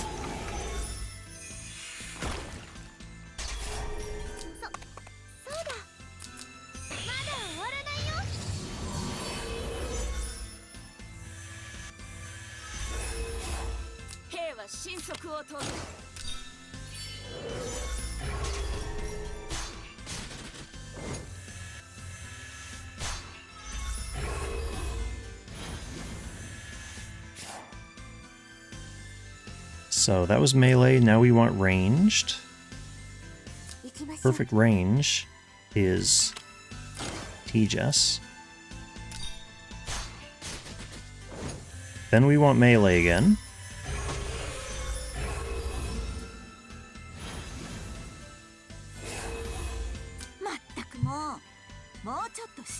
Oh, I wish she was gonna get the stun. Does she still have Corona? Yeah, she does. Maybe this does get the stun.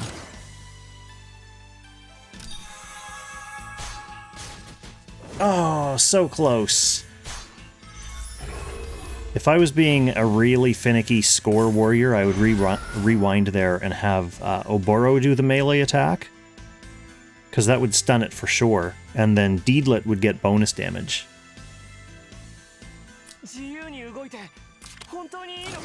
But I'm not doing that. Not really in the mood to burn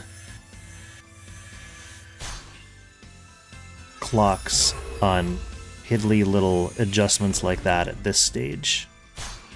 We still have a whole half of this fight left to go. He is still in range reduction. I think Baldur's damage is going to suck regardless. Baldur is not a melee fighter. Okay, the most dope. I can actually answer that question. What makes current Kong so much more powerful compared to previous Kong, bearing in mind previous Kong's run was only like a month ago?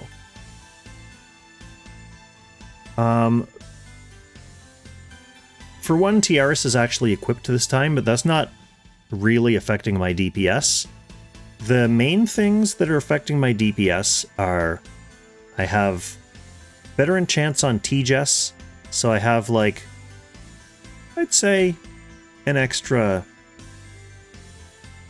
20 int on her, maybe 15 to 20 int. Same thing with Deedlit. I have like an extra 15 to 20 int on my Deedlit. And the other major thing is Loki. Didn't have Loki before. So now I've got Loki mostly leveled up. So I'm getting bonus stats on the Loki nodes. Even though Loki's not equipped, I have the like 3 tiles or whatever. I don't have the middle one, but like I have the left and right tiles, which is just free bonus stats for everyone. So between those things, it's basically like extra DPS for my whole team.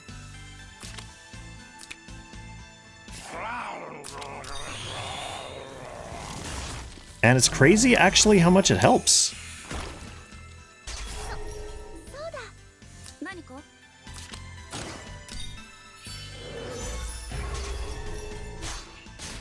But it goes to show how little adjustments can go a long way when you're in a fight where all your stats are doubled and the fight is 99 turns long. So even if you're only doing like an extra like 50,000 damage per turn, take that over the course of 100 turns and what's that? 50,000 times 100. Someone can math. 雲の上を泳ぎたい。君も僕と一緒に雲の上を泳ぎたいかい。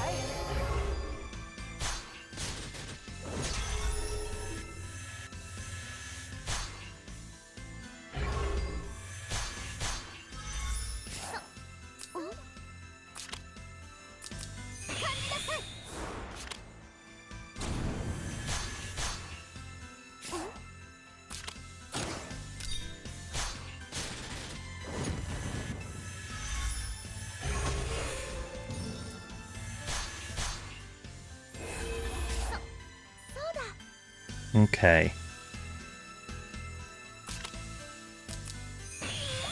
This was part of the problem. That in previous turns I had been waiting to cast her attack blessing to the end of the turn. 見る目はある Instead, I should be doing it before Deedlet does her 私を Eternal Ocean skill. To get free cooldown on it. 見る目はあるわね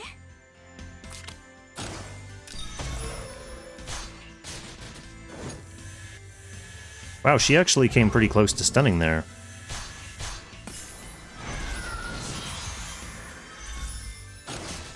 Oh, never mind. Toa did the job on her own. So that should actually catch me up. Because I'm now ahead 4 turns of my previous run. 兵は神速を尊ぶ学ぶよ何か悪は切る何か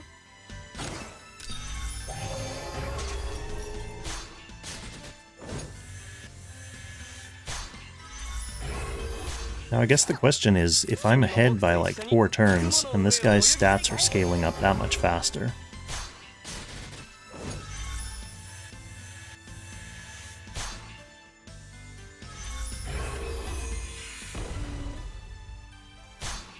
How long am I going to be able to survive against this beast?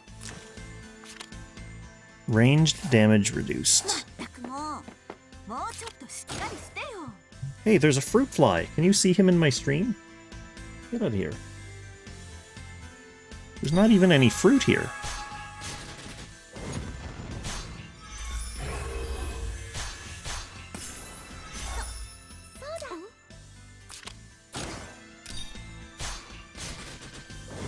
So that was ranged. Okay, that means Tiaris is basically not going to do anything. もう私の番まだ終わらないよ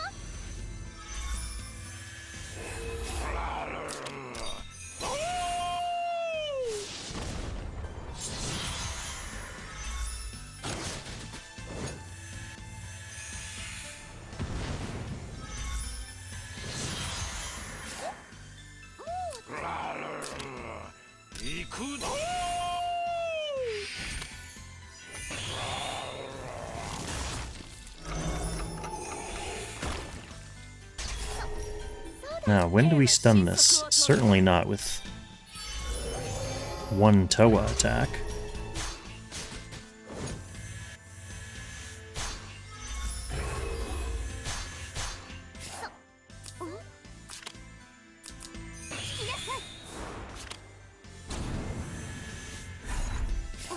And probably not with this Tiaris attack, which is okay, because remember, I don't want him to be stunned before Deedlet gets a chance to use her act again. 見る目はあるわね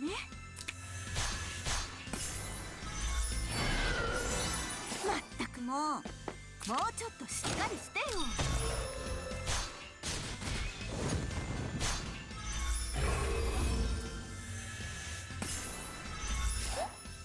自由に動いて本当にいいのかい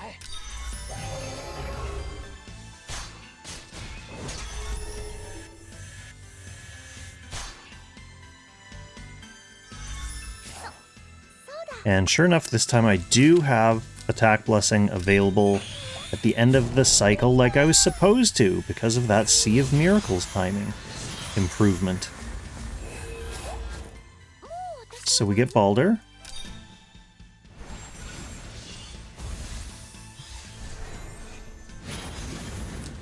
Then we get Attack Blessing again for Oboro.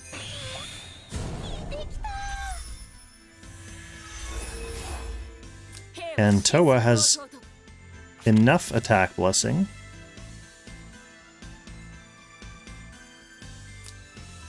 that she's able to run her cycle and not wear it off and pass it to Tiaris.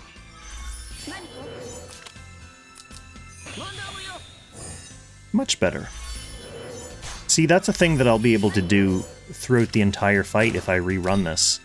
It will improve my score by a lot. AKA, not forget about Sea of Miracles refreshing my Attack Blessing cooldown. It's an important one.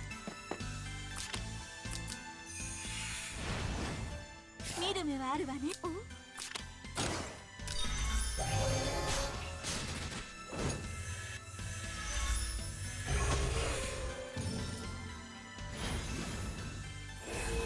まったくもうちょっとしっかり見る目はあるわね。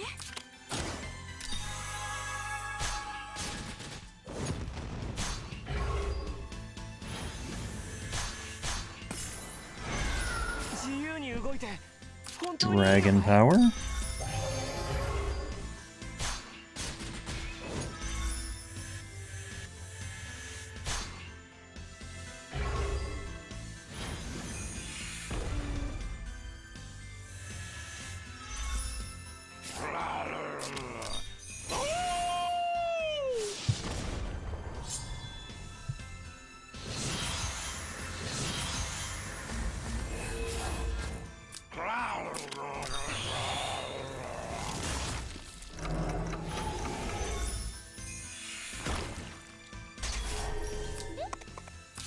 私の番？まだ終わらないよ。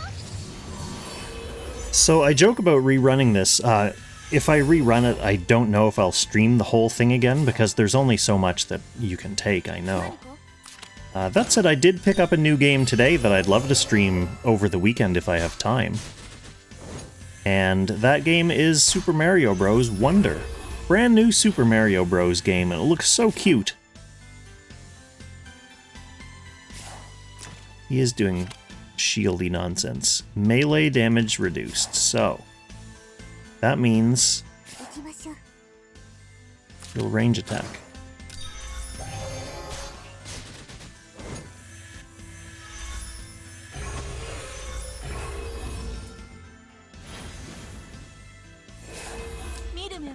And we'll melee. Oh no, Deedlit! Oh, Deedlit! You left him with 2,000 hit points. 君も僕と一緒に Deedlit. 雲の上を泳ぎたいかい?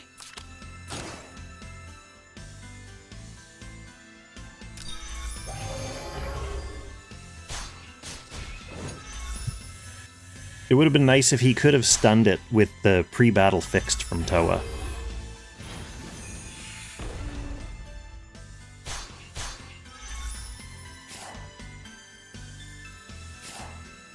No, it wouldn't have killed if it was ranged, because he had his ranged damage reduction shield.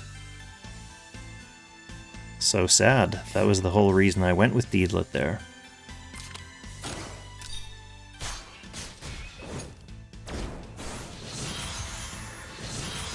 That's okay, though. Stuff like that happens in the old cycle.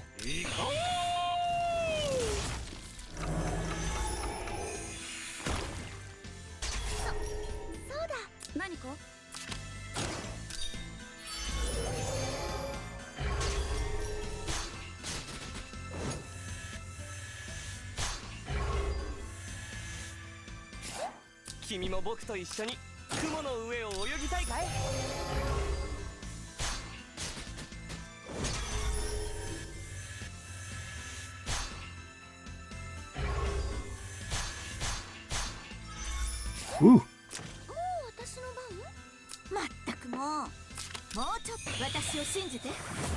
Now we're in the normal cycle where you have to use C first to get Attack Blessing to begin with.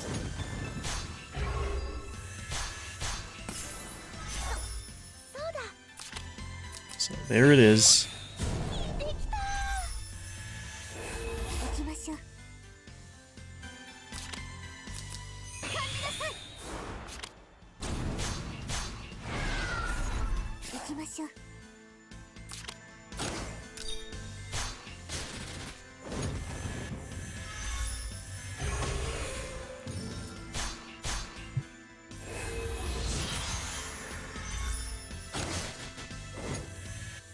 Yeah, you mean when he's, like, attacking into Toa and doing 5,000 damage? I guess Toa has a lot of defense.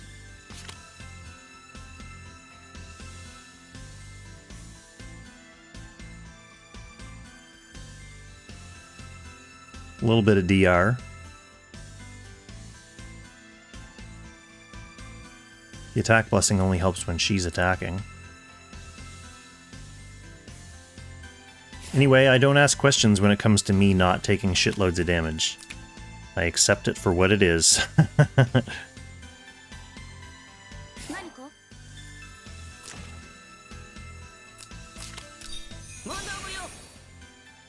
But he will get... I forget if it's this boss, but there's definitely at least one Ancient Beckoning boss where he eventually gets up to over like 10,000 attack. And it looks so scary.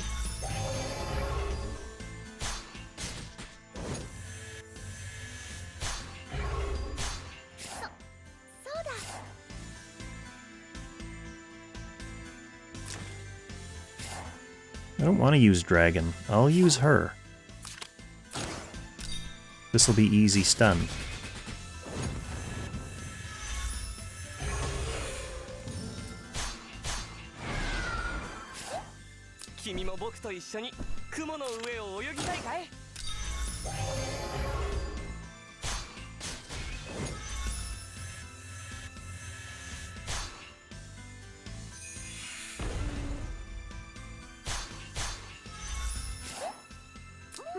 Deed ball.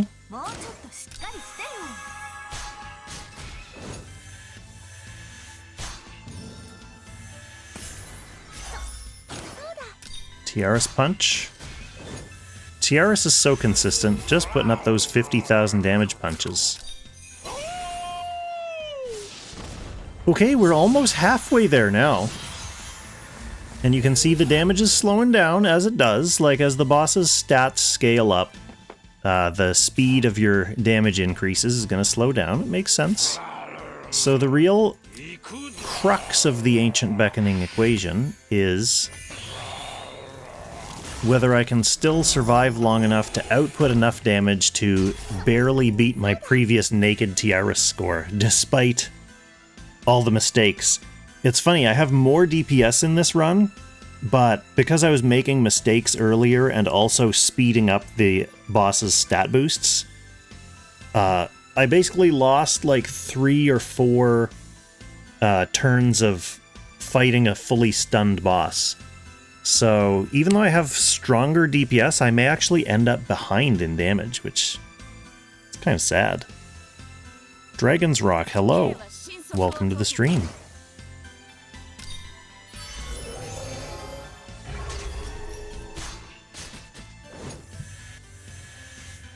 But that said, like the most dope said in the chat earlier, if I do end up behind in damage, then I just have to rerun it again and stick with my new and improved notes that I took while doing this run.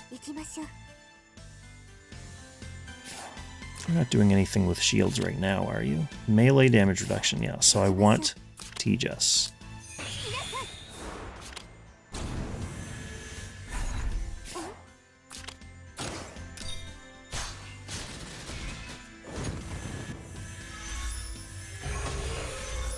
So dope, that might be what you missed last time.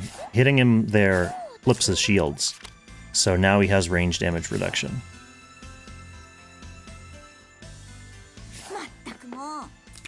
Which is why we want Deedlit to melee him.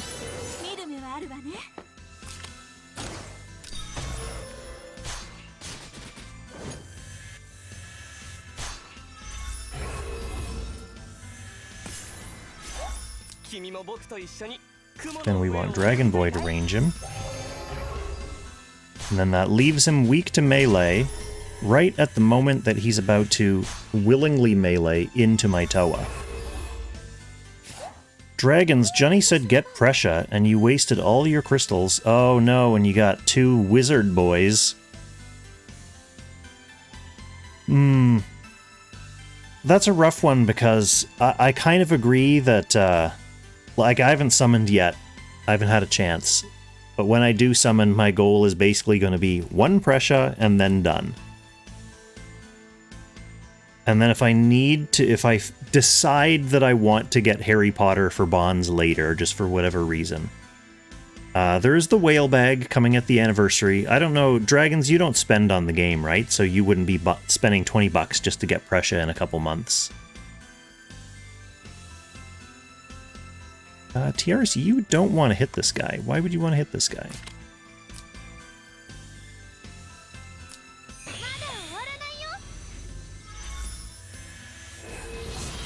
But overall, I would say it's probably not worth continuing to summon on the banner either, just because the chances of getting not Prussia, whether it's on banner or off banner, are still high enough that, like, going really deep crystal-wise into a banner that is literally just for defensive bonds is...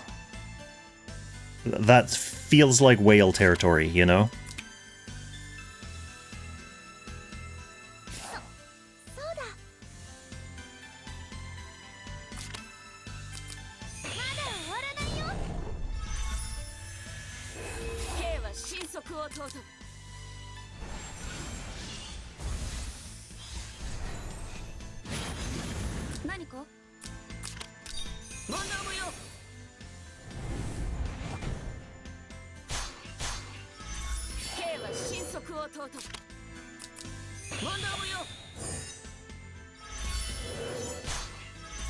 Yeah, defensive bonds on these guys are mainly to try to keep them alive against, like, AoEs. Especially Nymea. I haven't, like, done tons of research on Nymea yet, but I'd be surprised. Like, Andriao, I wouldn't be surprised if he's kind of a bulky unit anyway, so getting his defensive bonds would be good. But Nymea's defensive bonds is like, she seems like the kind of character who's going to blow up to any single target attack anyway.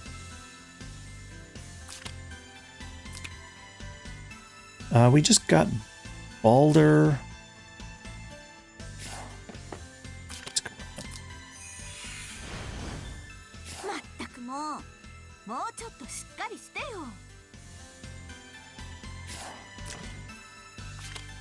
Melee reduction.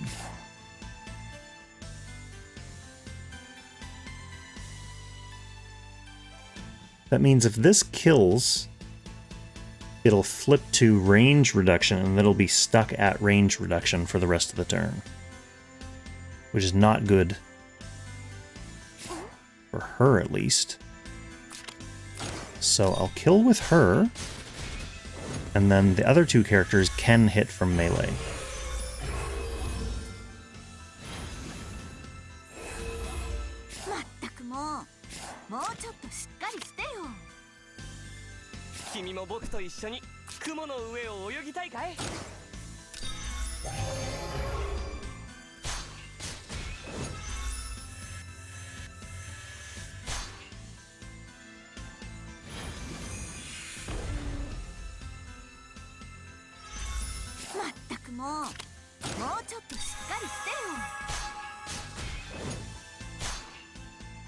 That's pretty good.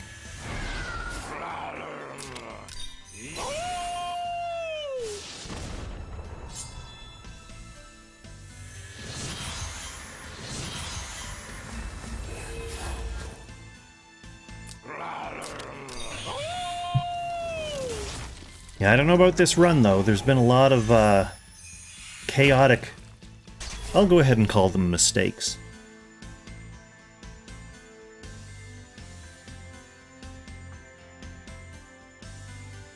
Alright, what turn are we on? Turn 47, so we're about halfway there. About halfway there. We iced, but we haven't miracled yet. Let's do that now.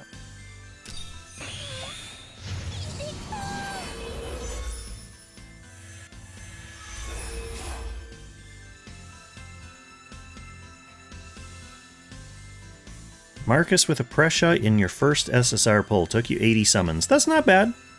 I mean,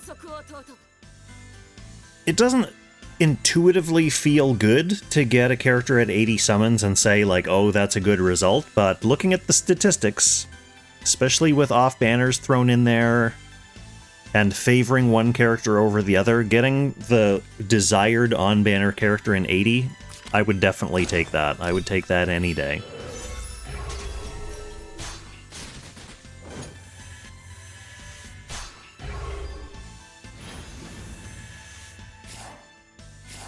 Alright, you're not on shield phase right now. No, you're まった not. くもうちょっとしっかりしてよ。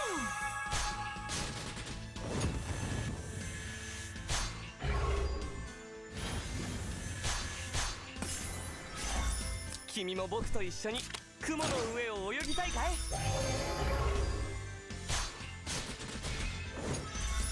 There, that's what I didn't do like 2 cycles ago.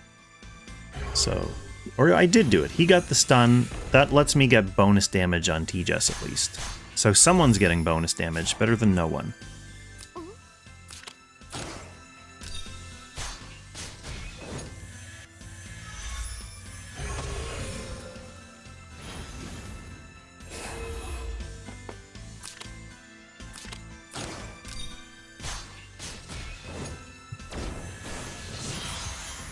Okay, we're getting into the grind phase here now. そうだ。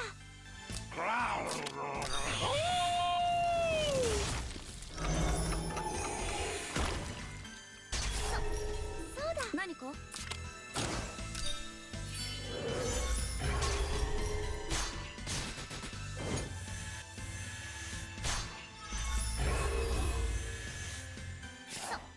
自由に動いて本当にいいのかい？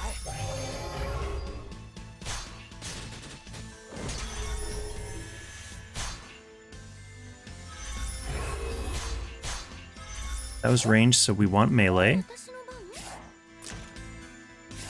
番？ right? Yep. And my melee is まったくもう。 her after casting Seize, but if we're casting Seize, we want to have this attack blessing out of the way. できた。見る目はあるわね。あなたのことよ。見る目はあるわね。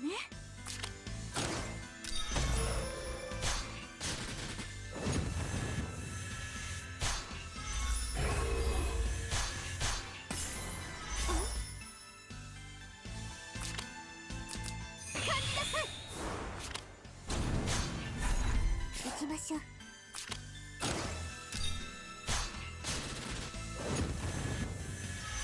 Poor Jess is going to start being in danger of not being able to attack into this boss. She takes damage. そうだ。何か？アクアキル。 That's why we need to clean up our act with the attack blessing rotation.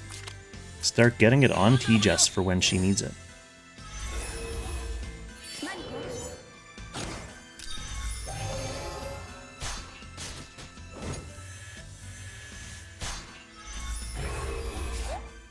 もう私の。行きましょう。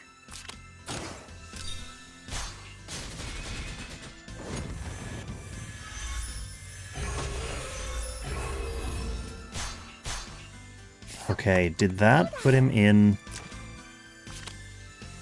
range damage reduction? Yeah, that's exactly what happened last time. So, もうちょっとしっかりしてよ。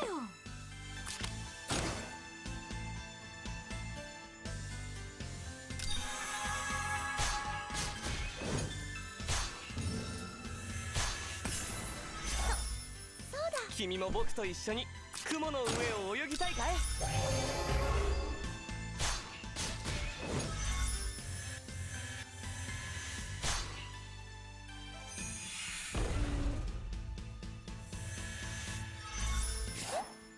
もう私の番？ let's do like a little bit of reduced damage with Tiaris. Damage is better than no damage.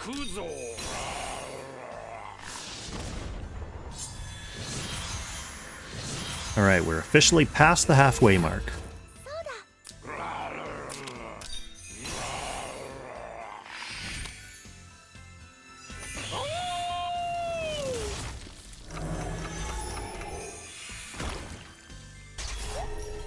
何か？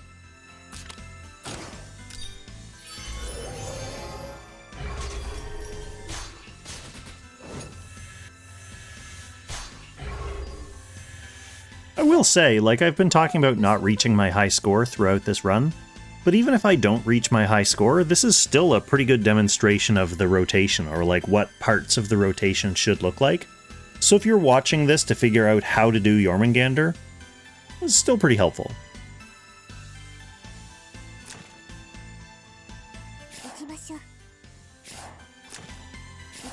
Gives you an idea of the kinds of things to look out for. I'm gonna go with him first, just to get him out of Deedlet's way.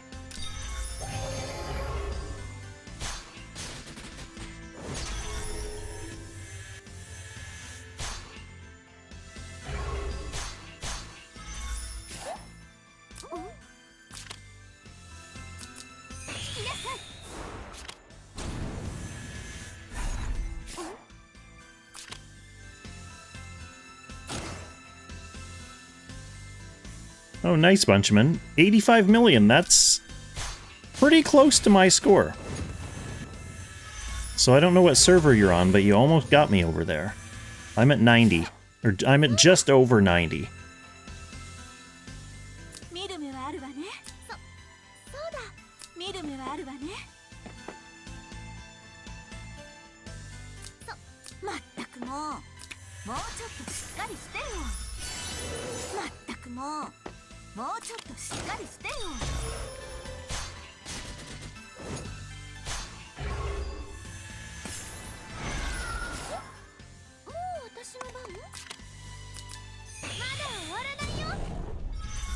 Eventual goal,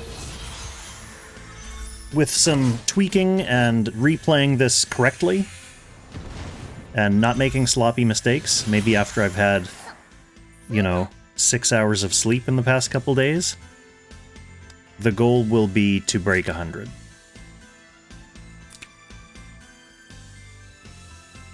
Let's get Baldur in here.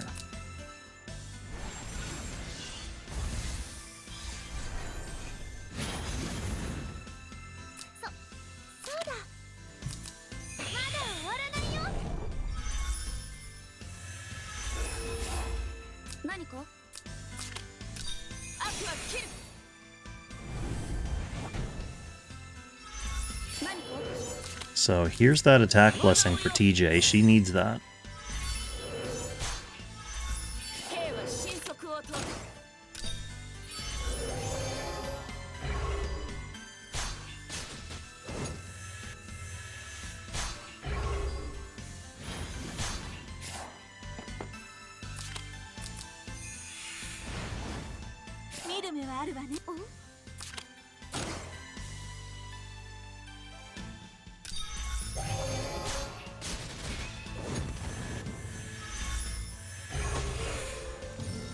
Almost wonder if I should have stunned with Deedlet and used TJ after the stun. Hard to say which would have been better, because Deedlet does a lot of damage too, you know.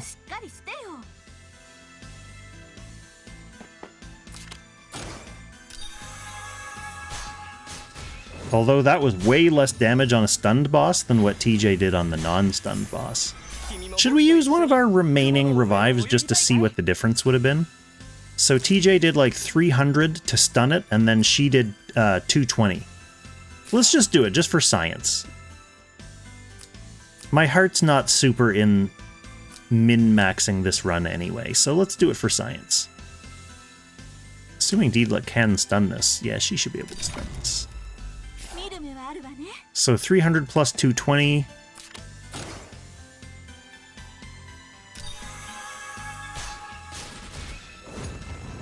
Deedlet actually did more that time because she crit, even though he wasn't stunned for her.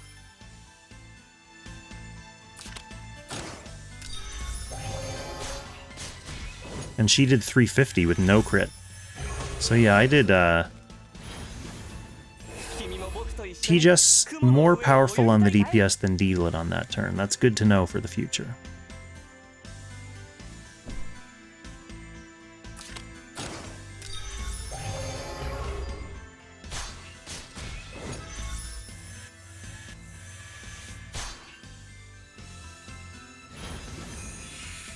So if you're close to a stun and you have options, you want Tejas to be the one hitting into the stunned boss. Get more bang for your buck that way. Or at least I will at this phase of this fight. I guess it makes sense. My Tejas has like 50 more int than Deedlit. And she has attack blessing on right now.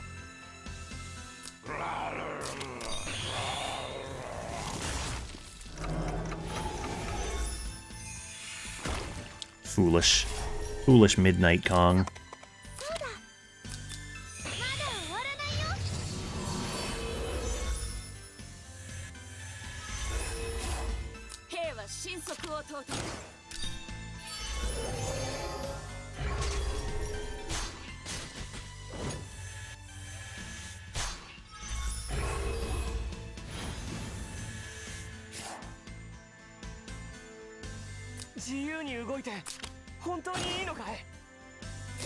Does it make sense for me to dragon?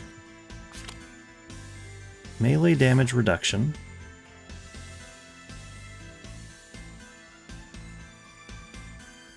So I could T-Just then Deedlit. I wonder if those two together can stun it.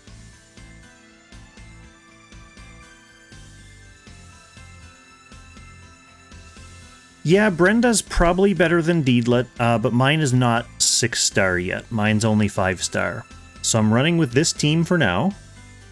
And then next cycle... Actually, that's a good point. I'm not going to be able to follow all my updated notes next cycle, because my Brenda will be ready by then. So I'm going to be changing my team anyway.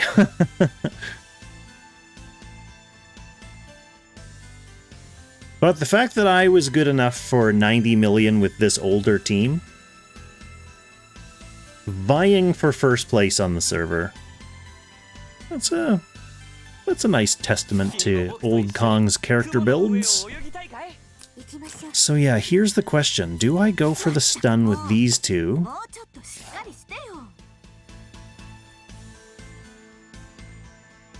I mean, I guess I have to because it's worth it. If I get the stun...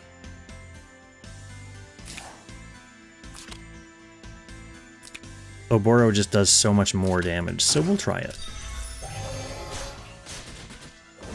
It's going to be a tall order for Deed. It's going to be a tall order. I don't think she does this much damage. Oh, barely! Okay, so I get some bonus stun dragon damage.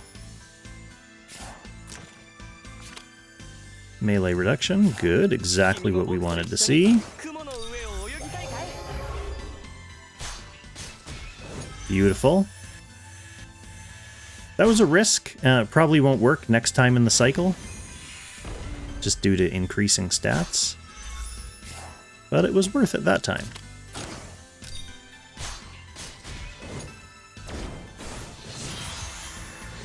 We getting there, we getting there.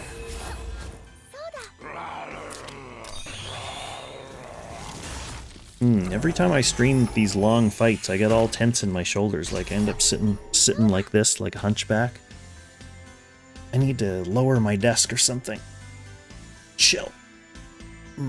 Chill, chill, chill.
Who? Yeah, we'll just... Yeah, this...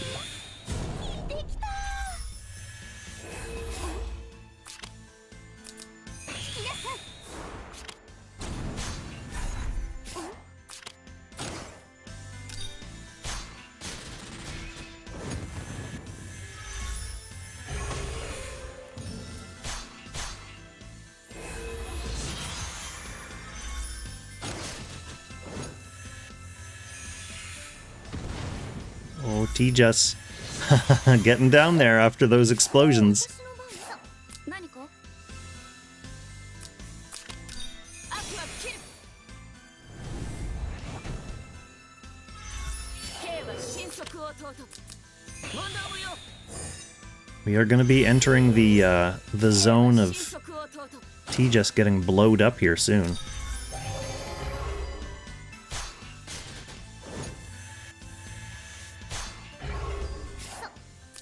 In fact, I would say if I try to knock him out here with her, she's in danger.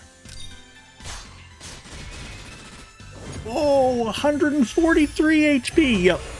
She was in danger, all right. That was severe danger. もう私の番 Not doing that again. 見る目はあるわね Indeed.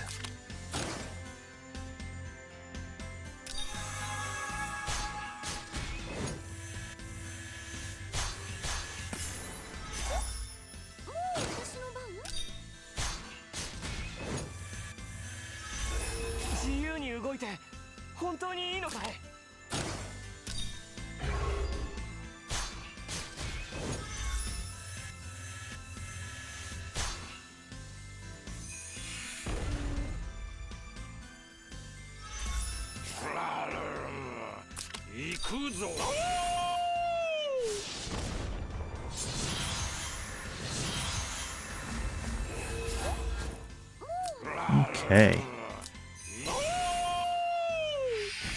Yeah, we're getting into, I mean, it's not even late in the game, really, but we're kind of getting into the things start to get sketchy phase, and you kind of have to be careful or not make mistakes. 何か Which tonight we know I've been really good at, being careful and not making mistakes.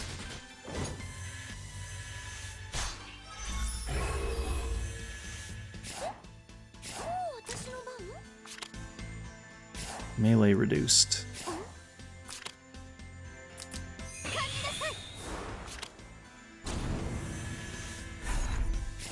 Can you survive? Yeah, that was easier than last time.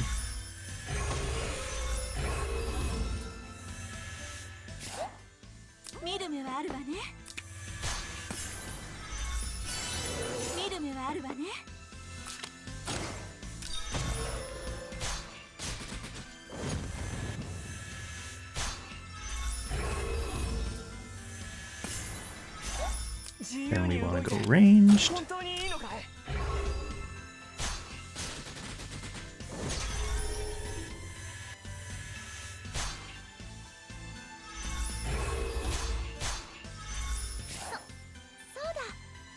And Tiaris doesn't really have much to do. Might as well heal. Get healing light on everyone there.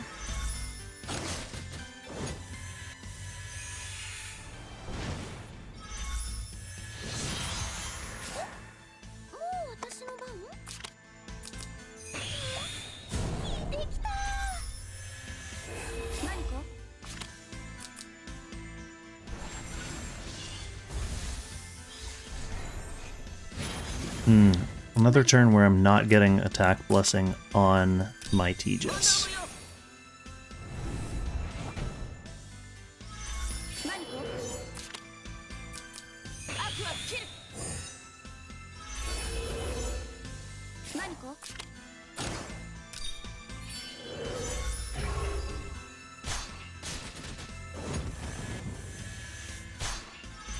She shouldn't desperately need it here.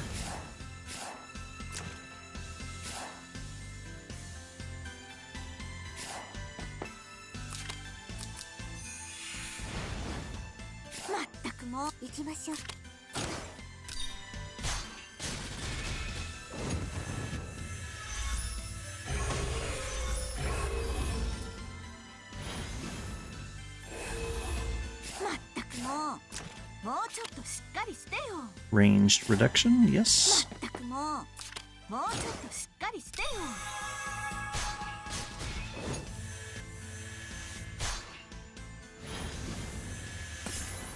自由に動いて本当にいいのかい。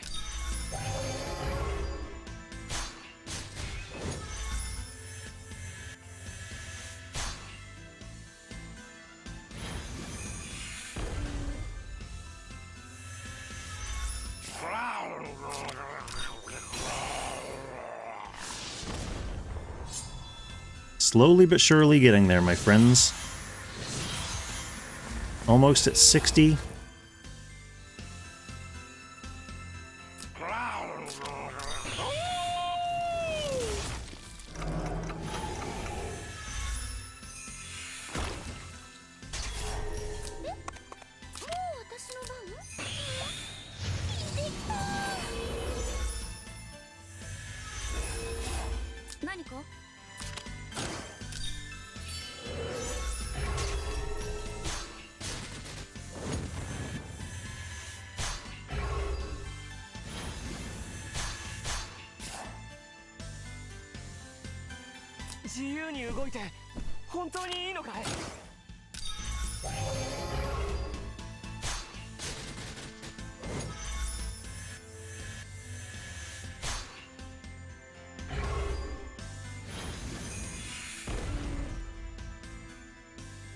Okay, Deedla gets the stun here easy for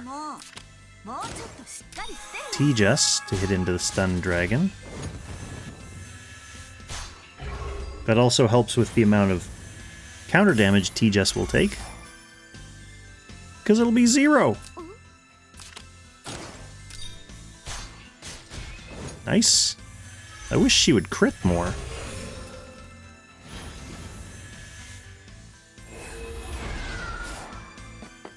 Tejas does not run Blazing Sun in this battle because her base crit rate is atrocious without Patsir giving her plus 40% chance to crit, which is why Tejas runs Blazing Sun in her other battle.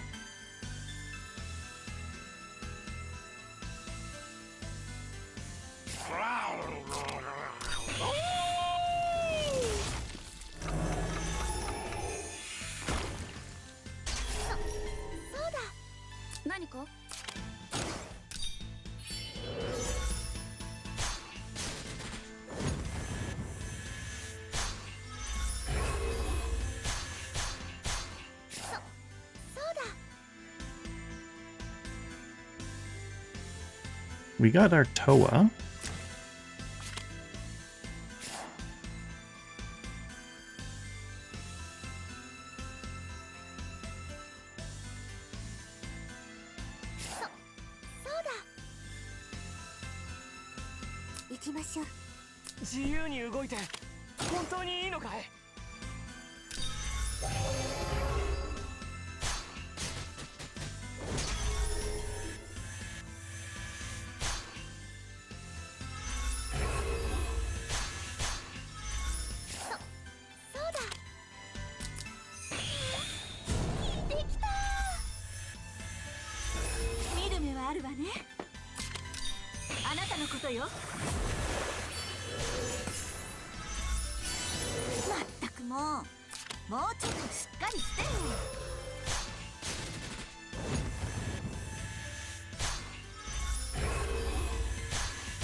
Alright, let's watch Tejas' HP with great interest.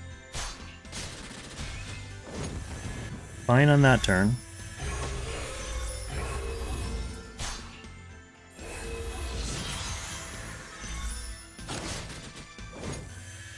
%, 23%. Oh, I was close.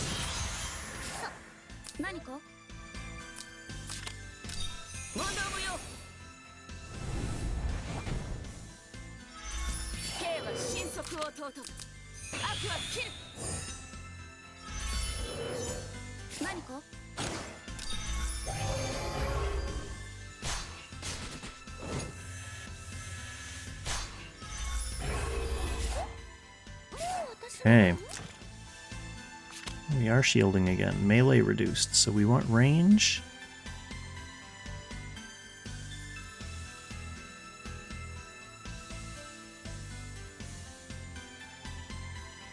he just definitely dies if she hits this.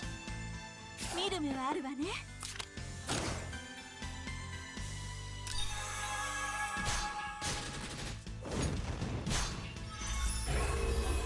Oh, not quite enough to get the stun there, Deedlit. Which means the shield did rotate. Range damage reduced, that's fine. We can melee with Dragon Boy. 雲の上を泳ぎたいかい？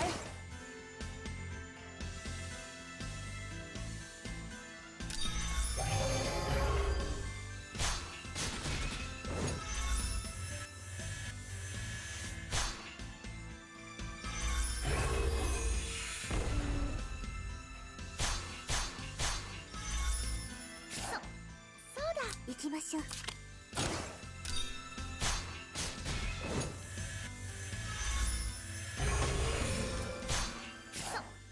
うだ。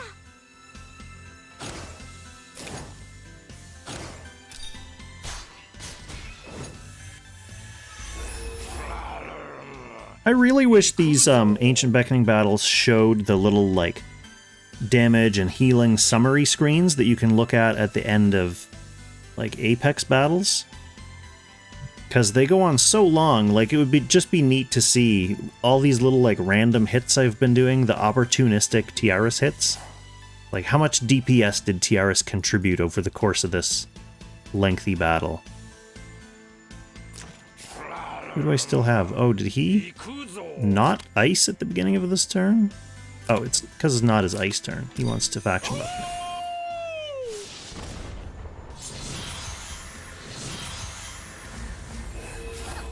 Now it's his ice turn.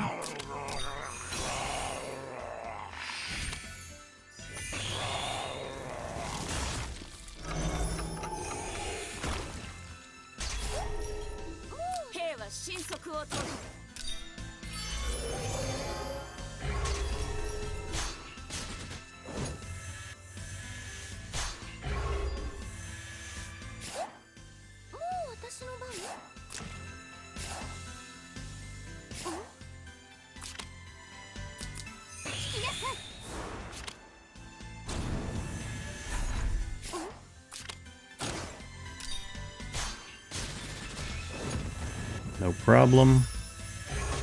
Nice, get some healing on Deedlit there as well.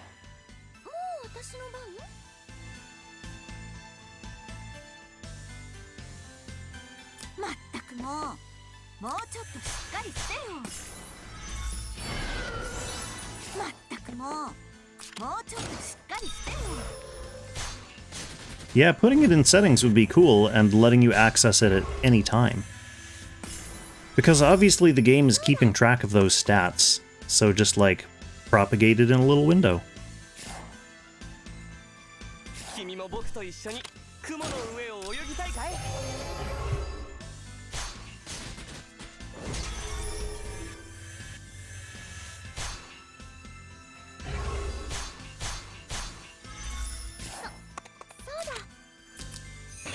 Okay, here we go. Baldur time again.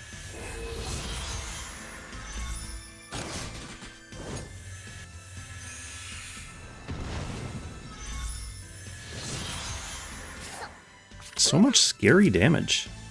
Maybe I need to increase my Jugler's HP even more.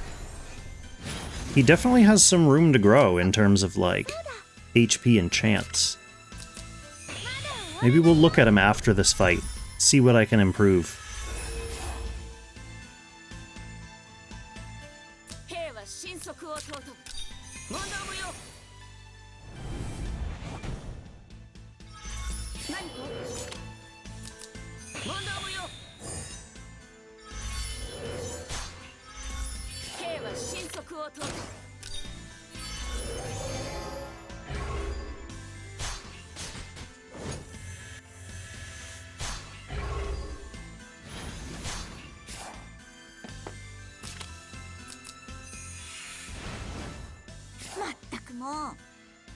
Okay, this looks like potentially Deedlit stunnable.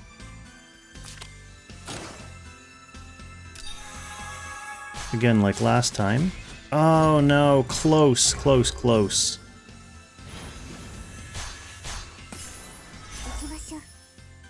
only have 6 clocks left, though. I probably don't want to go back.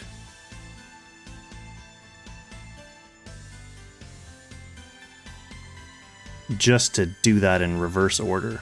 That would be crazy. Getting frivolous with my rewinds is going to make things more difficult for me in the latest rounds. Unless he just dies here. Yeah, no. I was going to say, that would give me an excuse to go back.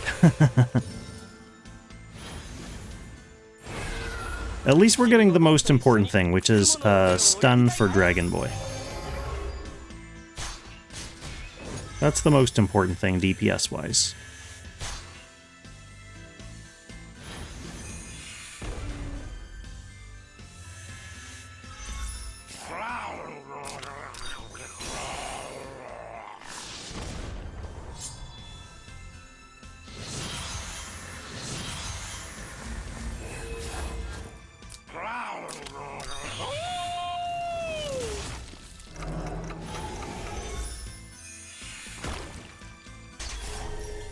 Right, exactly the most dope. He's got dragon type advantage versus dragon.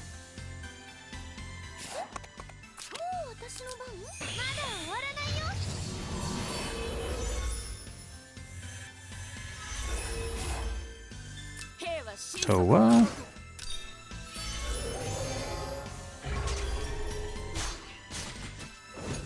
Towa with a big fat melee hit.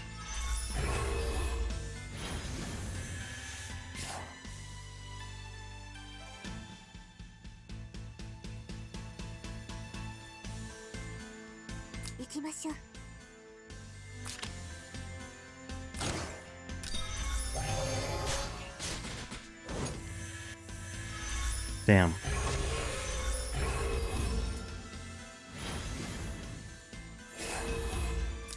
Let's do it this way.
Other than lasting 99 rounds and like 4 hours, the original version of this fight is interesting with the shifting shield mechanic and flipping on and off each phase. I like that stuff.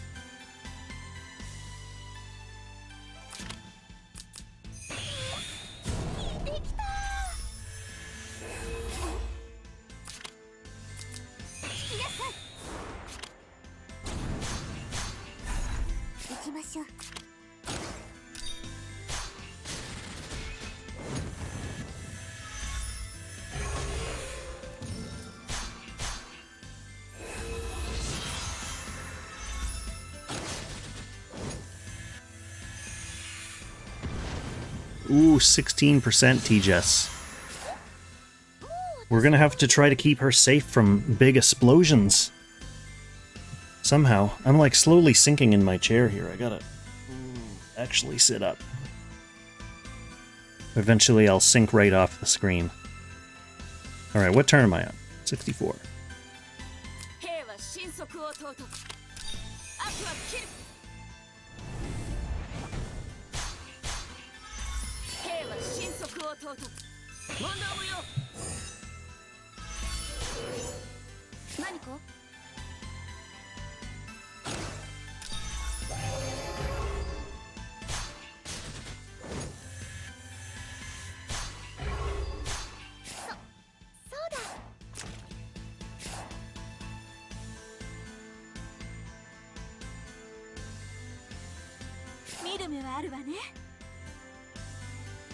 Can you stun this Deedlet?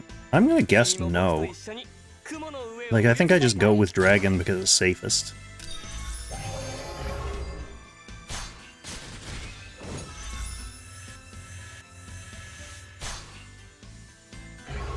Dragon being the safest allows me to at least, like, attack with my battered TGS.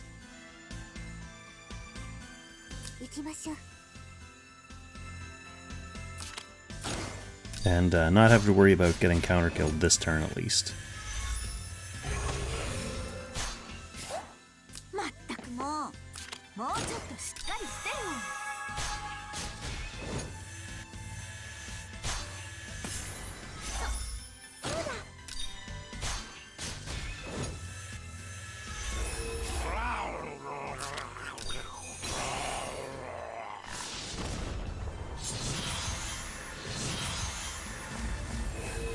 Ungrateful towards the top players. Yeah, the prizes are basically nothing. You're right. I mean, given the fact that if you had to rerun these battles, like after a server merge, if you wanted to...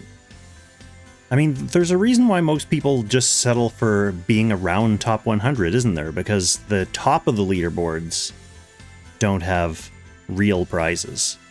What would be a good prize for the top of the leaderboards? Like more... casting materials? Accessory casting materials? That's kind of a big gate for me.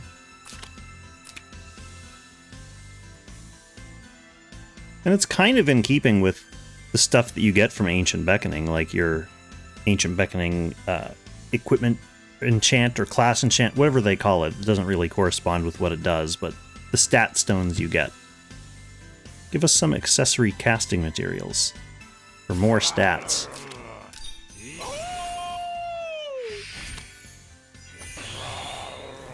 Or it could be like a different casting material for each boss. So like if you're top 10 in Nidhogg, you get like sword and spear SSR casting materials. Do that for each boss. I don't know, it's just something to think about. Yeah, good old crystals. You're right, because this is kind of like the Apex arena of PvE. So, even if they limited it to like the top 4, got lots of crystals, that would be cool. It would definitely make it competitive for those spots, right?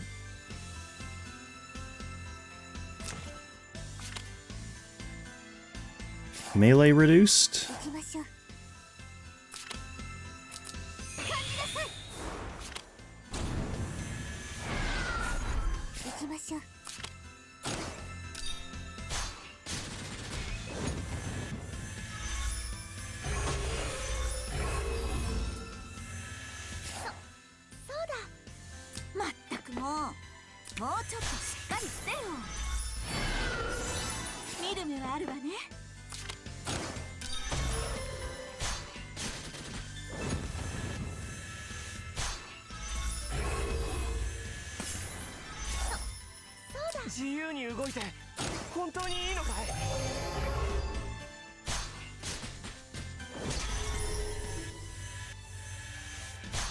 I wonder if Tiaris can still safely attack this.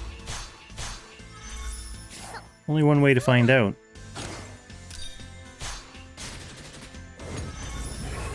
I mean, technically. Wasn't great or anything.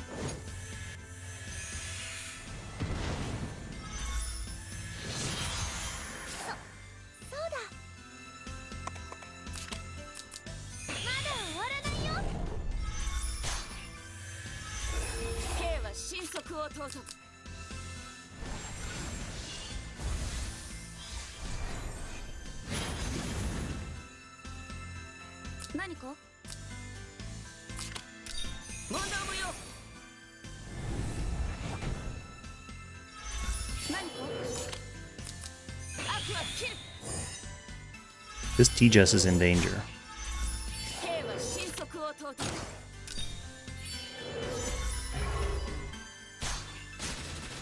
So we tried to stun with Deedlit last time and it didn't work. She was not strong enough. And Tiaris is hurt enough that I think if I try with her, she doesn't have attack blessing, her fairies aren't full. It'll be too dangerous. Melee damage is reduced.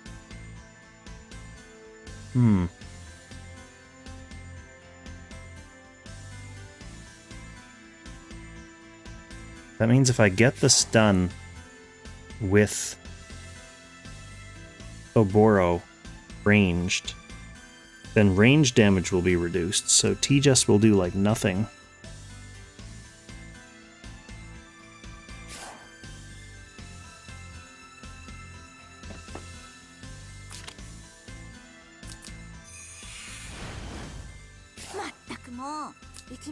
I wonder if she should try. This is going to result in her getting killed for sure. There's no way. Does she have damage reduction, like, from her 3C?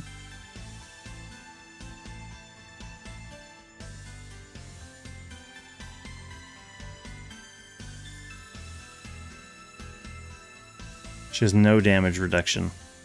She'll die for sure. She'll die for sure.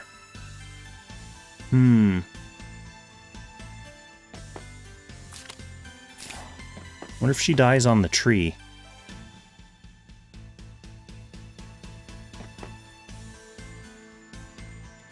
I think I just have to take the crap, like, off-type attacks into stuns here. It's better than Tiaris dying and burning a clock.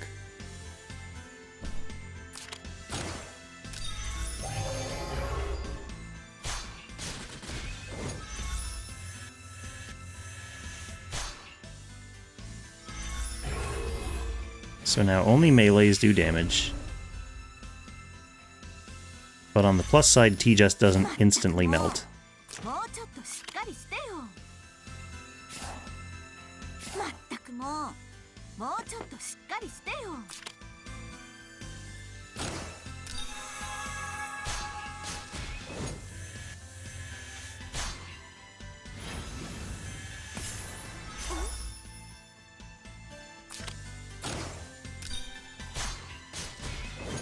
That was still decent damage.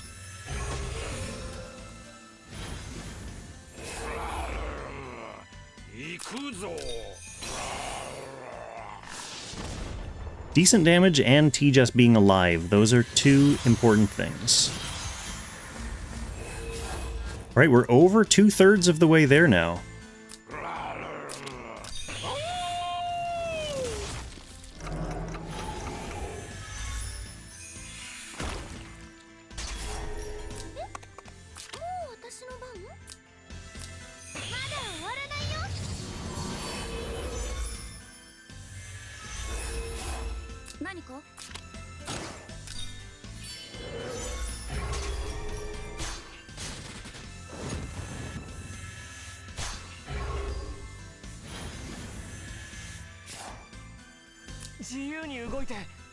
Where are you going, Oboro?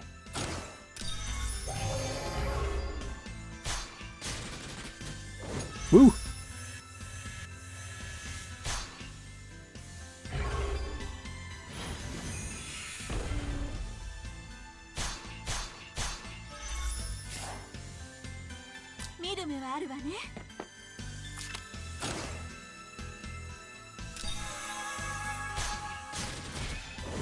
Nice. Okay, so another turn of safe T-Jets attacking.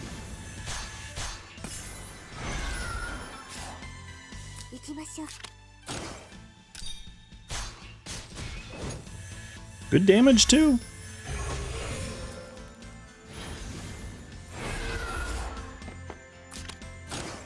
See you again soon, Balder. I'll miss you.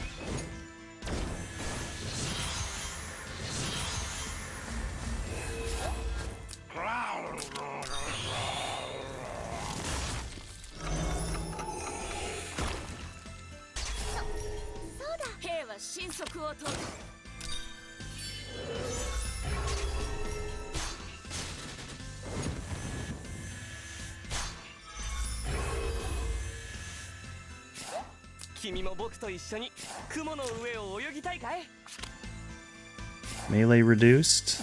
That's okay.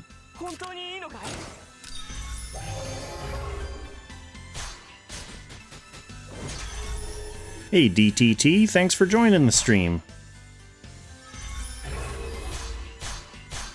Oh, it is hard work. I'm not gonna lie, it is hard work, but it's also fun. So it's nice when hard work is fun. That makes it a little bit easier.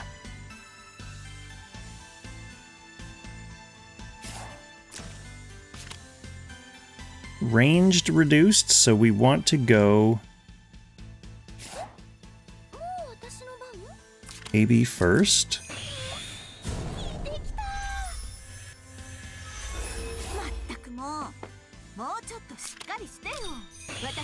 Then bring Deedlit in for a melee attack.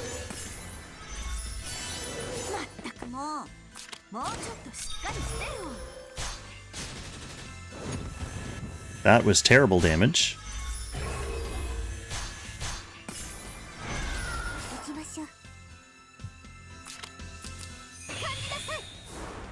Yeah, one thing about my streams is we like to take it easy here. Just chill, hang out, chat. We're not taking it too seriously. I mean, I am trying to beat my score, but it's not like I'm getting ragey or getting upset or anything like that. We keep it cool. Have fun, have a little beverage, chat with your friendos.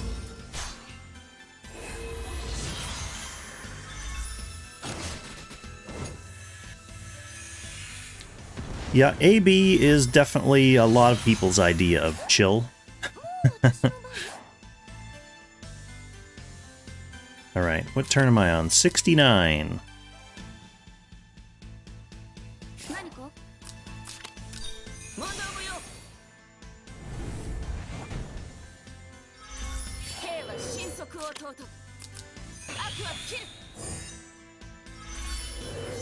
Yeah, you're not the first to say that. Don't worry, I've heard that. I've heard that many times. Although, to be fair, I mean, my name is Kong, so it's an easy mistake to make. If you have not seen my pale white face before, definitely an easy mistake to make. What are we doing with this guy? Melee reduced. If I kill it with Oboro, then it'll be range reduced again. But again, we're in that same situation where if T just tries to kill it, she's totally dead.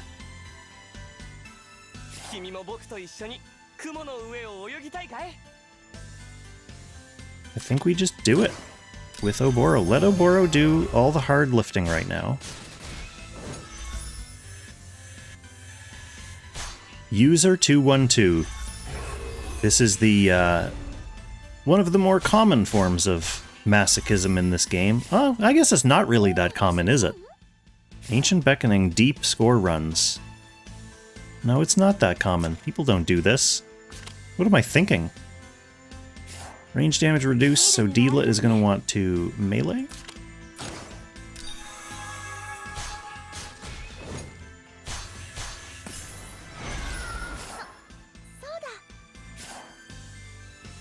The most dope, if I actually looked like a an ancient Chinese warlord, that would actually be pretty cool. You know, not gonna lie. My little profile picture is based on, actually, which one are we looking at? My YouTube one? The YouTube one is taken from a Three Kingdoms card set. And it's like it's from China, and it's a set of playing cards, and each card has a different character, like a really beautiful hand-drawn or hand-painted portrait of a different character from Three Kingdoms. So obviously there's over 50 of them.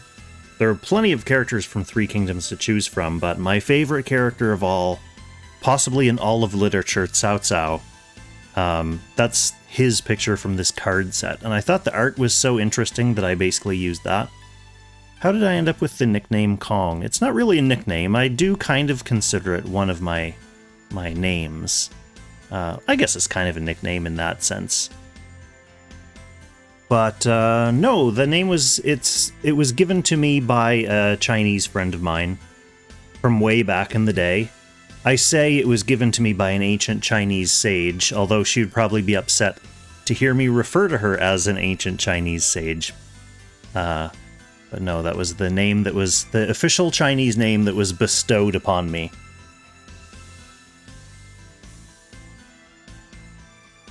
Let's see, I lost where I was in the cycle. I got the stun with D-Lit on melee, so T-Jess gets to do a very ineffectual 1C here.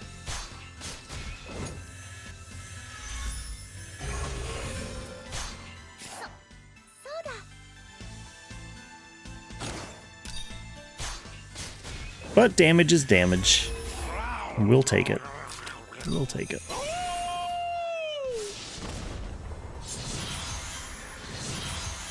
Alright, we're into the 70s. We're still trucking along. 90 million still feels so far away, unfortunately. It still feels far away. We are climbing our way up there. Toa is a bead.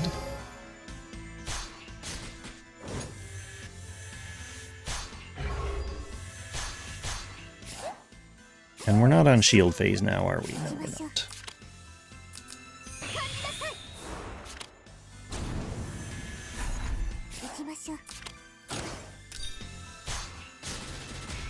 Hang in there, T-Jess.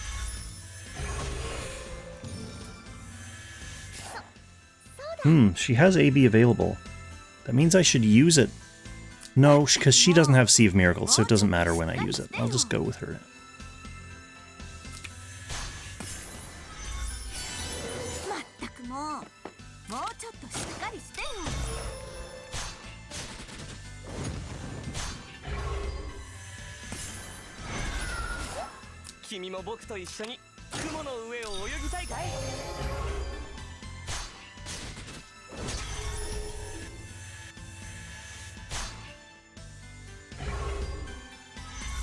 Oh, it feels good to get AB off on Toa here this turn, because that means we're going to have at least a couple turns of T-Jess also having attack blessing, which is so important at this point in the fight. She just gets smoked so hard if she tries to attack.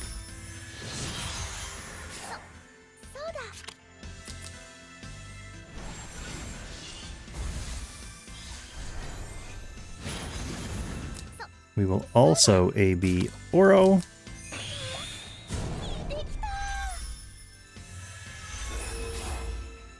And then she will AB T-Jess, so 3 of our primary DPS will have attack blessing.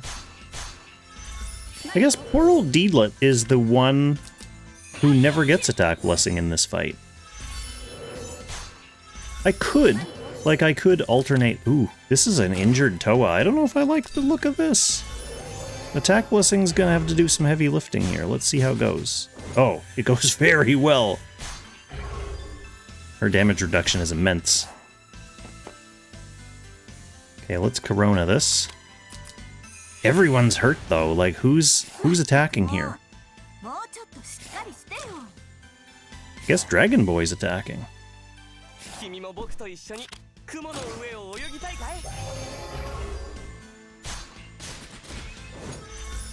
Sadly, because he would love to get that delicious, delicious stun damage, but we're at the phase of the fight where he's the one who can most reliably survive attacking into the boss.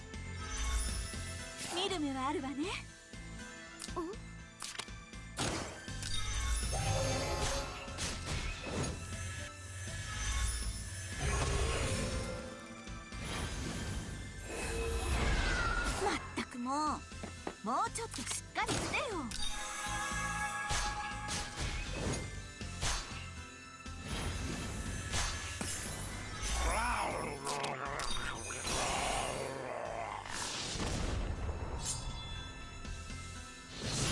Hey, keeping her going, keeping her going. Get that ice refreshed. So yeah, the beginning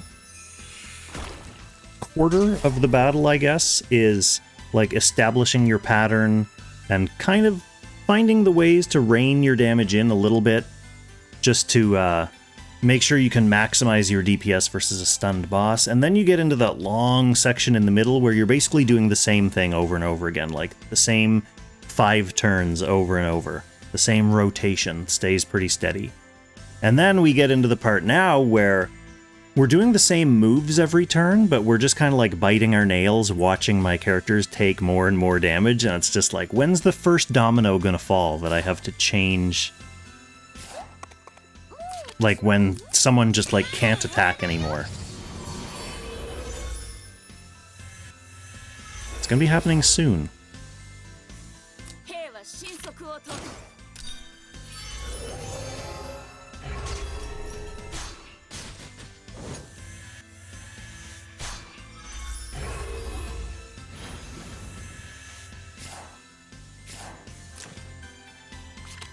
So melee is reduced, so we want to go probably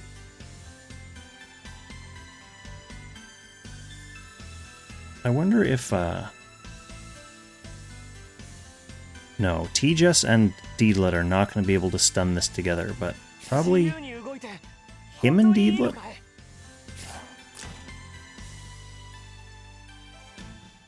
To get Tiaris the stun damage? Let's just see. Because he should do pretty good damage here. Yeah, Deedlit's not going to stun that, though.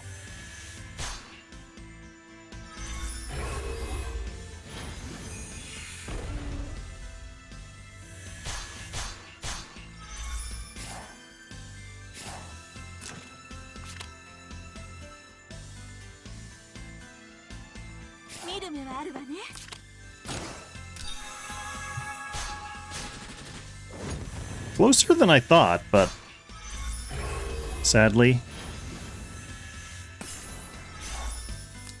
So Tiaris will stun.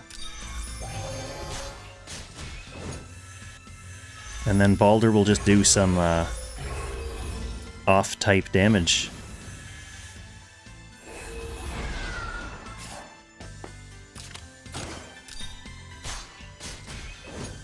That's like Tiaris level damage.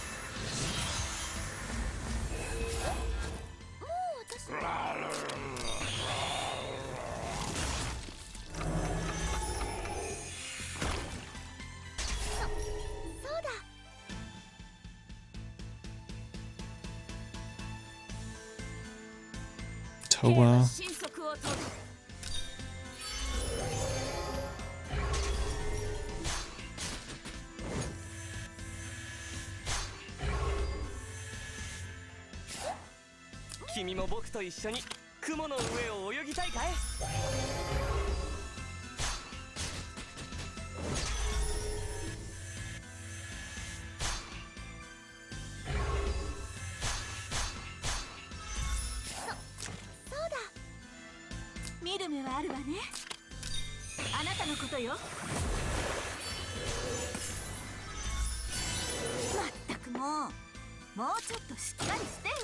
Okay, so we're coming up. Next turn, we are coming up with. On the turn where, last time I ran this, I had to make an adjustment where Tiaris basically stopped throwing attack blessings around and started early in the turn healing because my team was so hurt after the Jormungandr explosions. And bear in mind that I'm basically like 4 turns ahead of when I was on this turn on that run because I got those quick stuns. So I should really have been healing with Tiaris for the past couple cycles.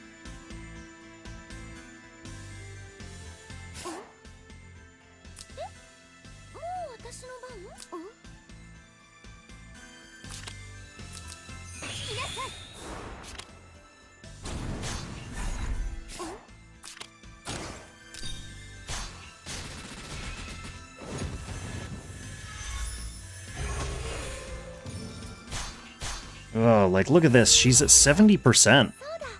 Do we think she's even going to survive the Jormungandr explosion? I mean, I guess that's one easy opportunity for using a rewind clock if she doesn't. Let's see. Is she going to blow up? Let's see.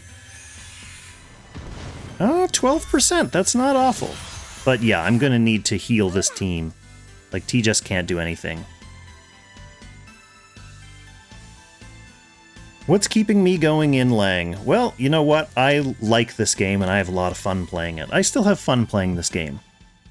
But I'm doing weird, dumb stuff, right? Like, I'm building and sharding characters specifically for Ancient Beckoning. For the past few months, I've been sharding, like, Lanford, Brenda, Mew, Akka, like all these weird characters that I'm not using anywhere else. But whatever, it's fun. And in Apex Arena, I'm using weird characters and weird boxes just to keep it fresh, and I'm losing tons of games, and I'm staying in Gold 3 because I'm not, like, getting on a win streak. But I also get to use, like, Gizaroth and Sage of the Trees and weird characters like that who aren't really that strong right now, but I like the characters, so it's fun to bring them out and play against people. And I think it's fun for other people, too, to run into a weird box like that and then end up beating me.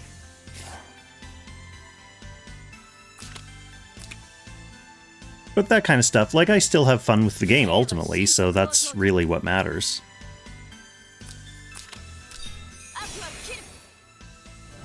But I've never really been a whale, so I don't really have that burnout either of feeling like, oh, I have to keep playing because I've spent so much money. Or feeling like I have to quit in order to stop myself from spending money. Like, I'm not really spending money on the game, so I don't feel like I need to step away from it for that reason either.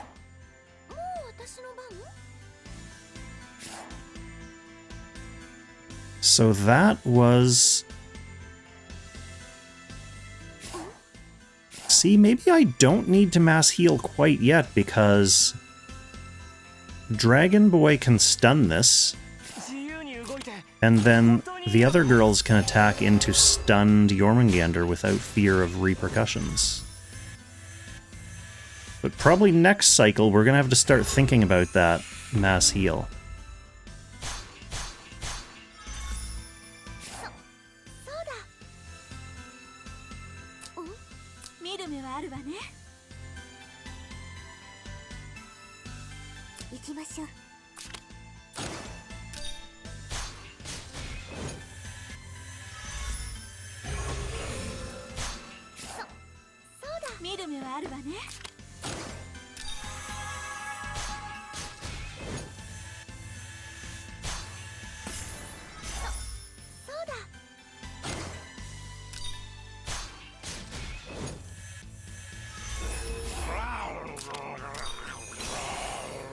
Okay. My favorite hero in Lang, DTT. Do you mean in this game, or do you mean in, like, the real Lang series? I have an answer for you either way. What are we on, 75? Man, we're getting up there. Let's ice him.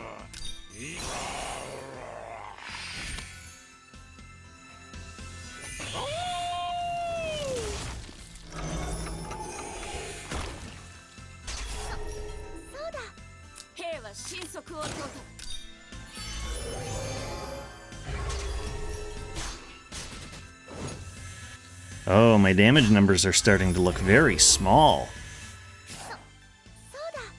Do not like. Is he a shield boy? Melee reduced? That's okay. Let's go ranged with T-Jess. It should be safe-ish. Because she has full HP, so the Mage Tech should save her. Yes, Mage Tech saves her.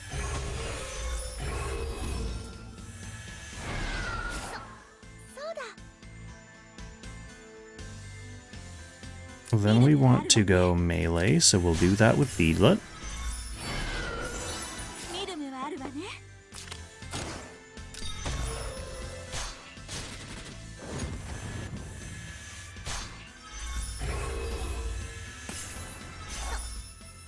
Then we'll want to go ranged. 自由に動いて本当にいいのかい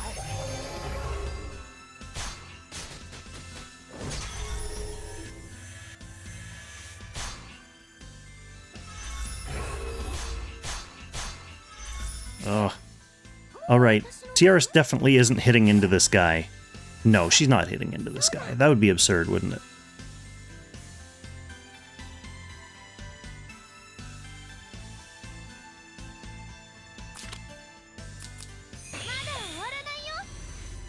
Alright, so my favorite character in Langrisser Mobile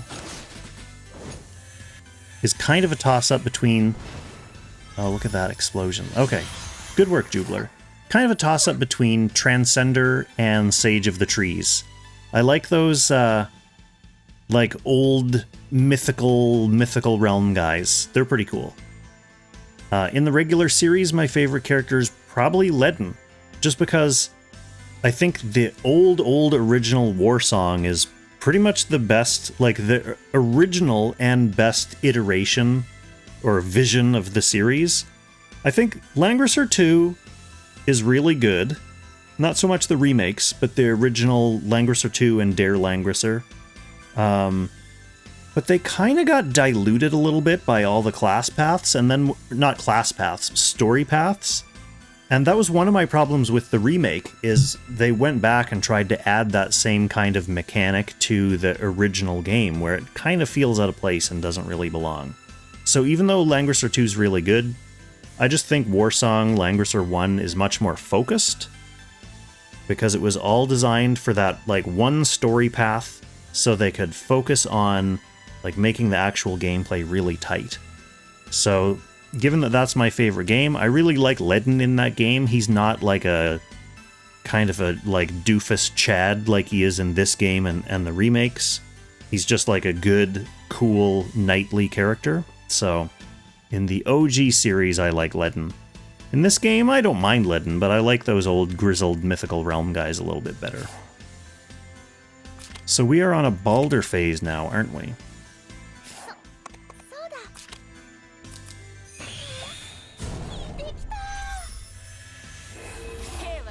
That means we need to actually summon Balder.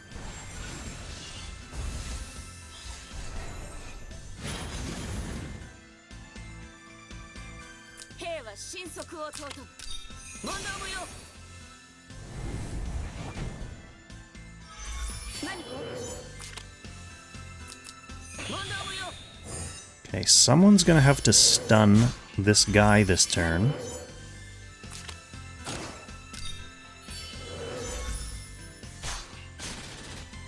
I have a feeling it's going to be Oboro doing that again.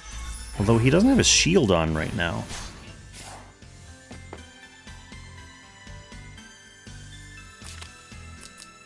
So I wonder if that's concerning. Oh, he has attack blessing though, so that should protect him. Actually, let's make sure we're not running into any shields. Melee damage reduction. Okay, so that's fine. He can do ranged dragon move with attack blessing, hopefully safe. Yes, safe-ish. Gets the stun. Yeah, see, DTT, you know what I'm talking about exactly. OG Warsong. The soundtrack, it was funny because the Genesis, one of the things that was like their selling point was that they had a really great sound chip. So the games had like really robust soundtracks. And Warsong bore that out. Like the soundtrack for that game is just so pumping. Yeah, really good. Range damage can be reduced. So we will...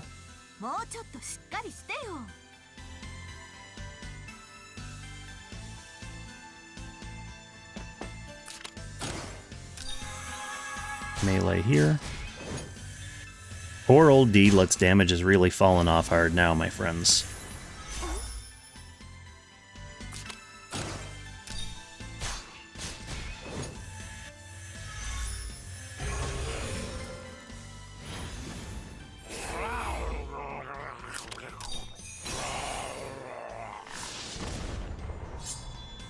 Okay, turn 77.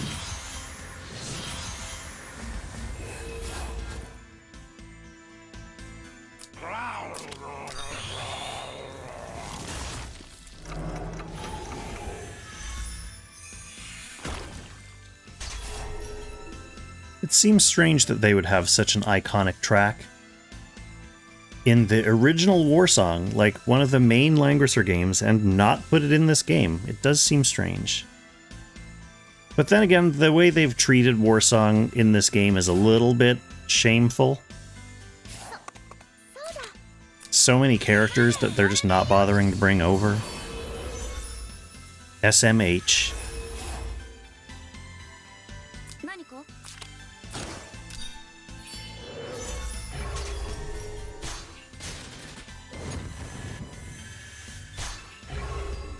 Yep, I would be really surprised if I managed to catch up with my score. I think I'd be surprised.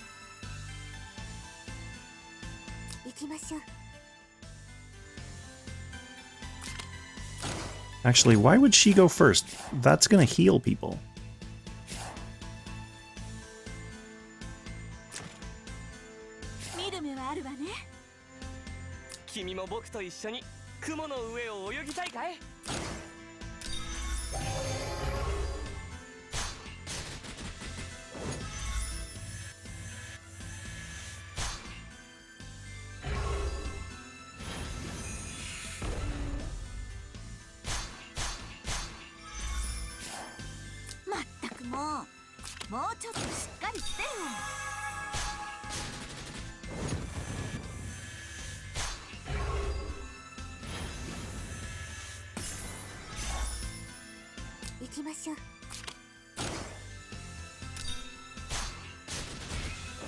Got him. Wow, that was a crit too.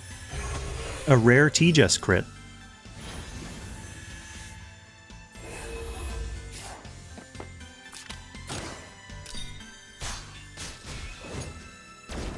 Yeah, man, we need Bortz. We need Gilbert. We need Taylor and Hawking. So many, like, cool dude characters. They have an aversion to trying to sell dudes. And actually, they have years of sales analytics to support that, unfortunately. Anytime there's a 2-male banner, you can see the sales numbers drop and then go back up again next banner, so... All they need to do, though, is put out, like, Taylor and Hawking and then Celia. Like, make her a full SSR character and everyone will summon for Celia. Make it a Destiny banner. Like, who cares? Just because they're new, they don't need to be on a raid-up banner. Think of creative ways to sell your characters.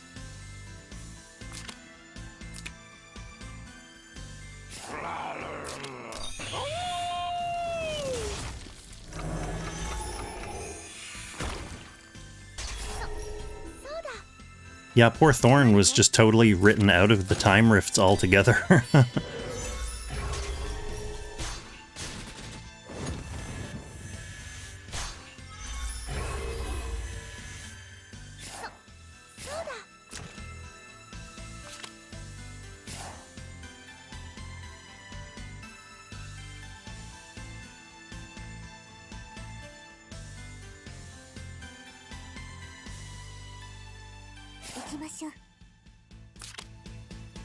Again, why would I do 3C? I want to do that later in the turn when she actually needs to heal people. So I want to go...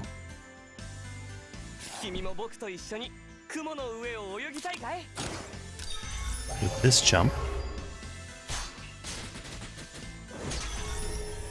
That was ranged. Then we'll go melee. I guess her melee is also healing because I'm casting.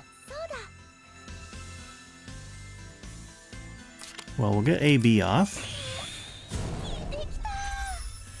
Good lord. Hong for Zilong president. That is not a job I want, thank you very much. Nothing to do with that, please.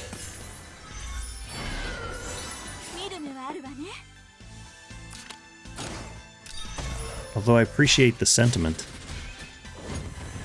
I would certainly bring many good ideas to the table.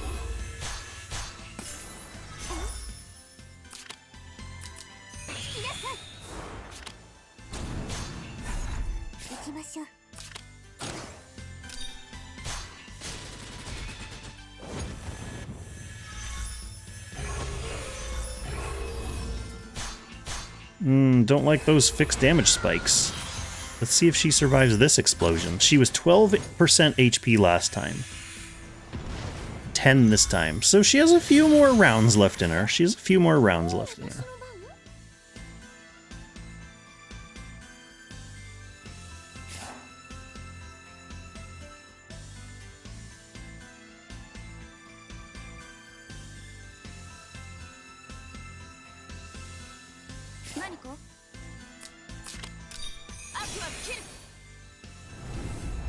I think you mean that the other way around, DTT. You need to have, like, OP female characters, and they need all male characters to unlock their bonds.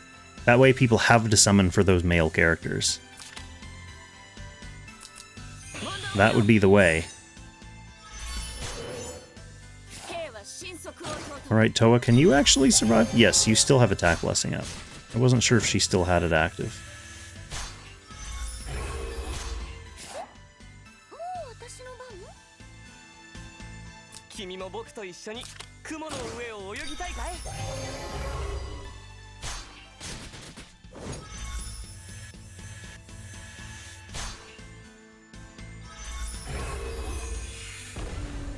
Oh, so close, so close!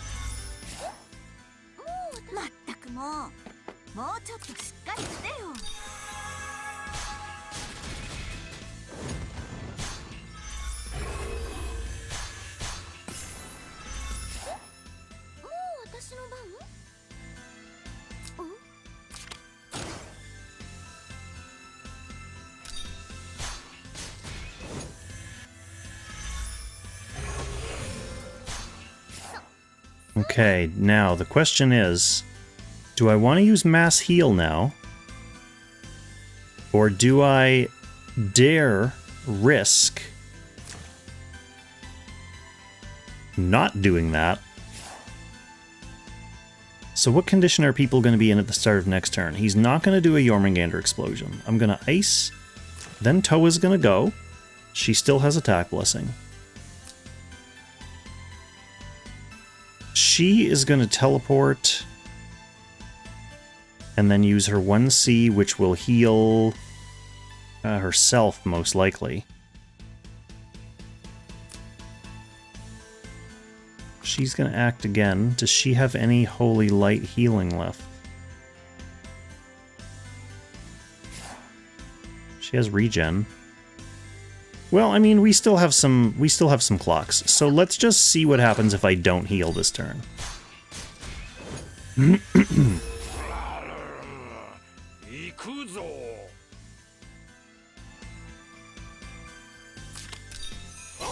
Let's just see what happens if I don't heal.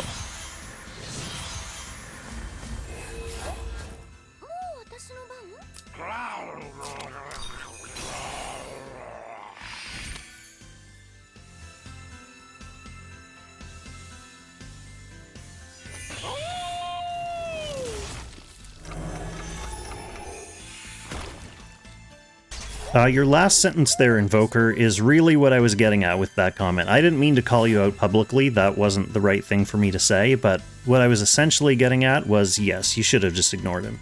If someone's being a dickhead to you, whether they don't mean to be a dickhead, or whether they're kind of trying to, like, get you mad, or whatever their intentions are, the best way to deal with it is just not to give them any airtime, because you were having a good time in the chat, and, like, contributing and saying stuff, and you don't need to listen to those guys. You can keep doing your thing without responding to it. I think it would be best to just ignore him, because then he'll stop doing it too, right? So we iced, and we are going to Toa. Ow. So what this decision really hinges on is Tejas surviving?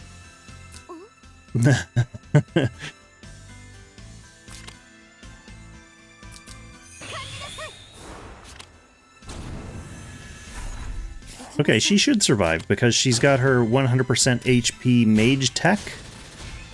Good. She healed herself just like I thought. Then the next course of action is Deedlit surviving this attack. So she's net positive after that regen. She doesn't really suffer from getting insta-killed when she attacks into this, so that's fine. Then we have Dragon Boy. With attack blessing should be fine.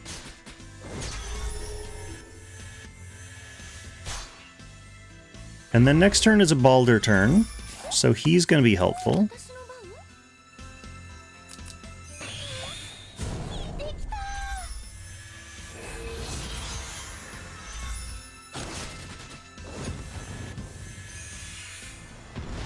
Oh, that said, that was a devastating explosion. So devastating, in fact, that...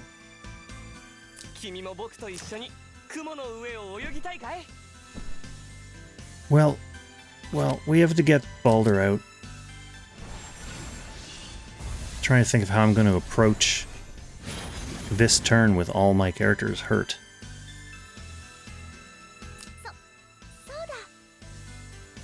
Like, I could heal now instead of using Attack Blessing on Oboro, but that said, Attack Blessing for Oboro to attack into this boss is pretty important.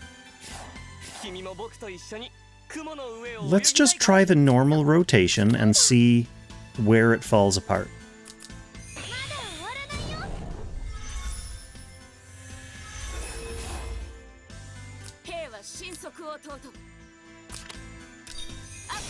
Because she's going to have Attack Blessing. She's going to give Attack Blessing to Tiaris.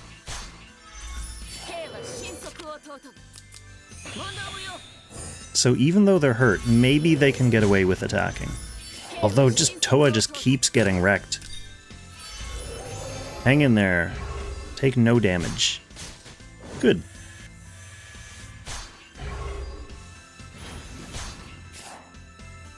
Good. So next we can Corona, because we're going to need the damage bonus. Oboro and Tiaris should both be safe-ish. In fact, Oboro may just outright stun this still. He's been doing over 300. Yep. Good, so Tiaris, Deedlit safe for this turn. They'll heal up. Next turn we're going to Miracle anyway.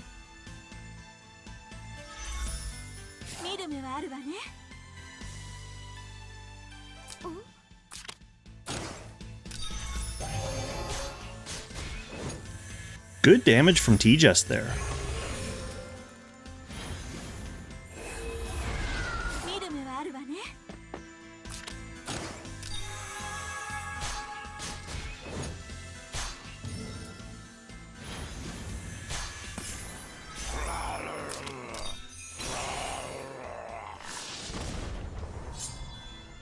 So next turn should be okay. We still have lots of attack blessings out there, and we're going to be miracled, which definitely helps.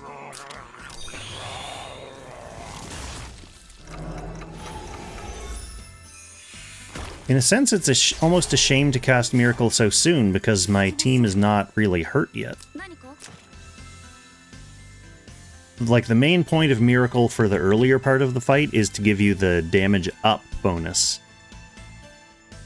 But now I'm almost considering using it as like a heal after we all attack, and then use Miracle so that we get topped up for next turn.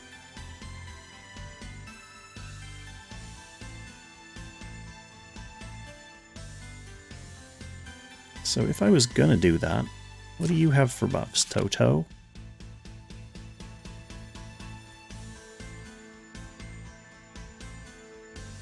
I don't know, again, I'm feeling like keeping the rotation normal until it gets desperate, like until normal literally breaks. So let's just try Miracle.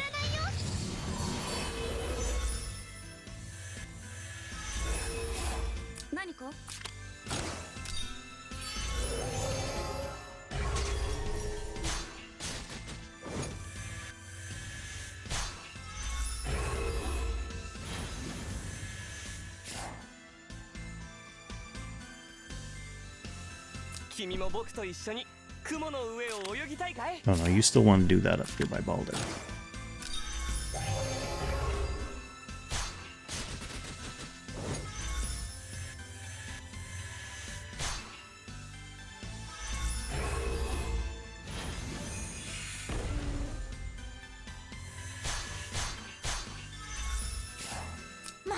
もうちょっとしっかりしてよ。 Okay, this should be an easy stun for Tiaris.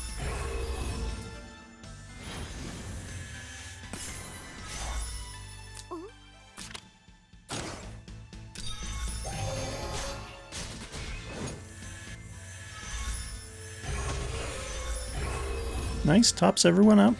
So I didn't need the late turn miracle after all. We're all pretty good shape.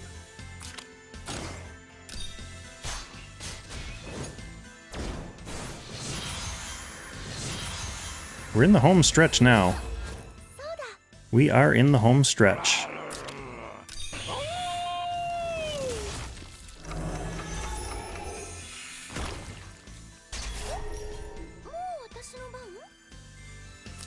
神速を解く。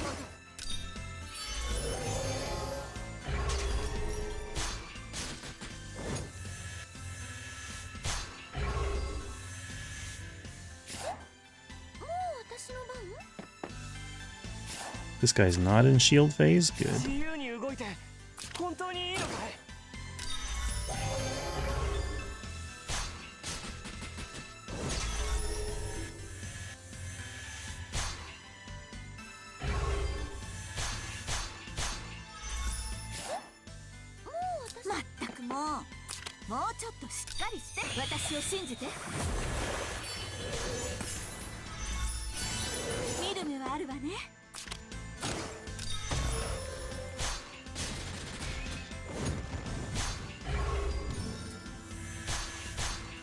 Oh, that is one hurt deedlet.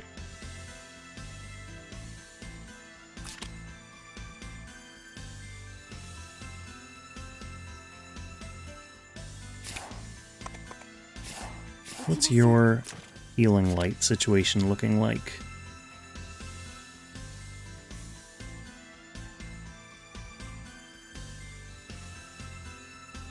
Not good?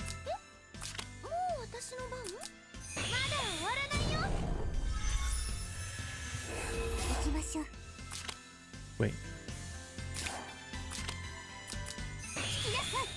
Is there anything upcoming in Lang that I'm looking forward to? Well, I'm going to turn that question back around on you. How about you? I can think of a couple things. I'm excited about SP Lanford, but not because I'm like a huge Lanford fan or anything, just because he's an interesting character to get an SP.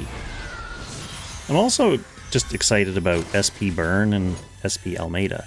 But the thing I'm most excited about... Ooh, there she goes, 8%. The thing I'm most excited about is Isolde. She, like, I'm a Mythical Realm fan, obviously, and she is one of those characters who looks like she does it all. And buffing my faction, that's going to be awesome. To have another good Mythical Realm faction buffer.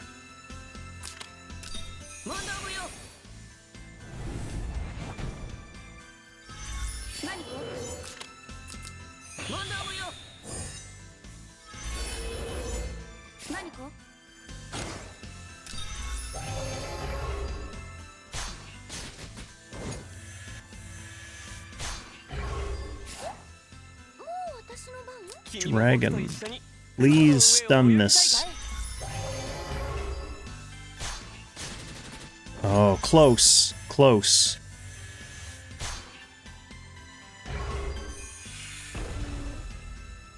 Oh, got the stun. Yes, got the stun with the post-battle AoE. Oh, that's so nice. That's so nice for these poor critters who are gonna try to attack into this thing and hopefully not die.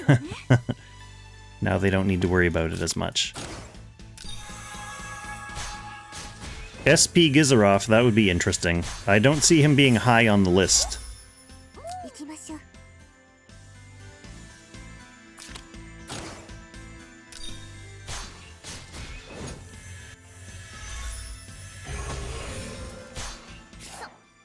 Okay, now we're gonna heal.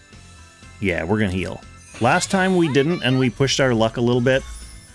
This is a kind of turn where it'd be alright to be topped up.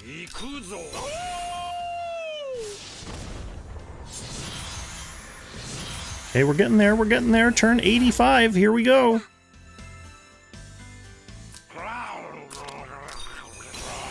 We got Balder coming next turn, so he's gonna help us bring the damage again.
Okay, hang tight. Hang tight there, Tiaris. Alright, let's not get exploded. Okay, that wasn't awful. That wasn't awful.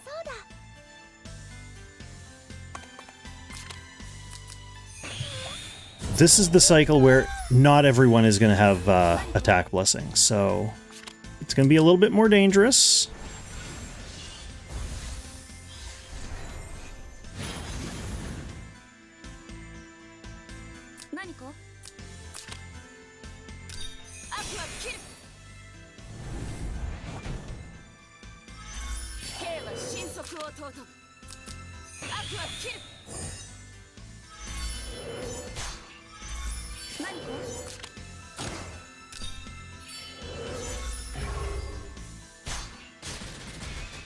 Ooh, that was dangerous.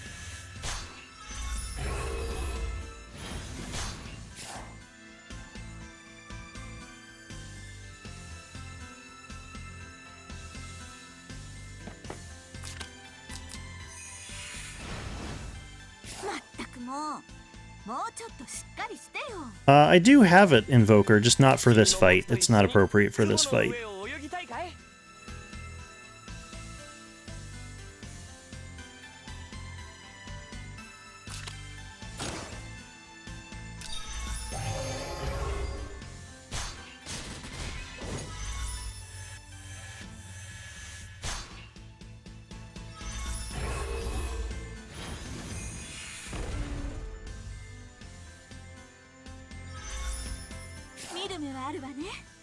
The thing about this battle is, you're also getting, you have two people casting attack blessing. So you're getting attack blessing for, from Tiaris on Toa, and then Toa is able to pass it off to someone else. So your attack blessing coverage is pretty good because of Toa being in the fight. So yeah, having the earmuffs on Tiaris allows you to throw some extra damage reduction specifically for this end part of the fight. Earlier on, it doesn't really matter as much, but once you get to the end phases of the fight here, being able to throw some extra damage reduction on someone can help. It can help. So what order do we want to do this now? Range damage taken reduced. So we want to melee with Deedlet.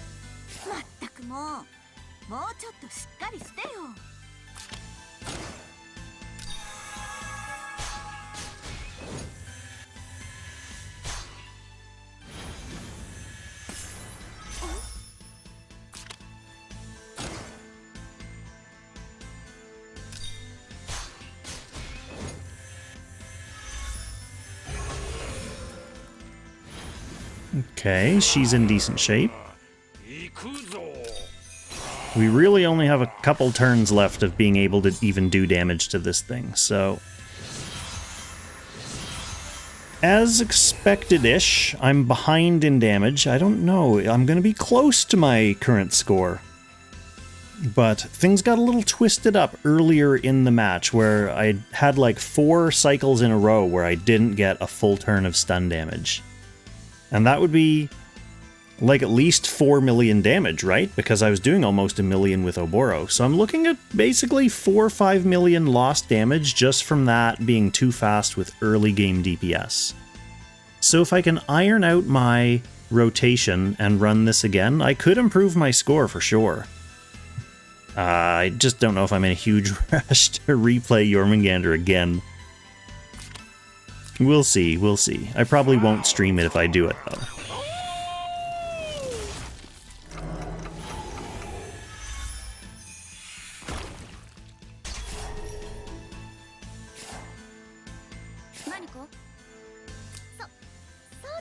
Alright, so normally this would be a miracle turn.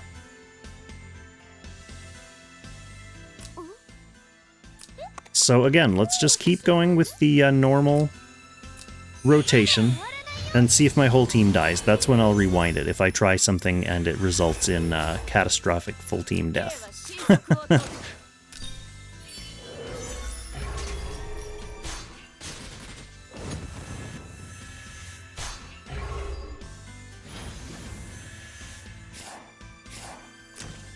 But the adjustment for this, if this were to result in full team death, would be, instead of casting Miracle there, save Miracle for next turn when I need it to actually heal my team. Because he's going to blow up at the end of this turn, right? Instead, I could use Attack Blessing on someone like Tiaris, who I need to attack and who's going to take some big damage in return. Then Miracle next turn. But we'll see if that's necessary on this cycle. Maybe it's next cycle.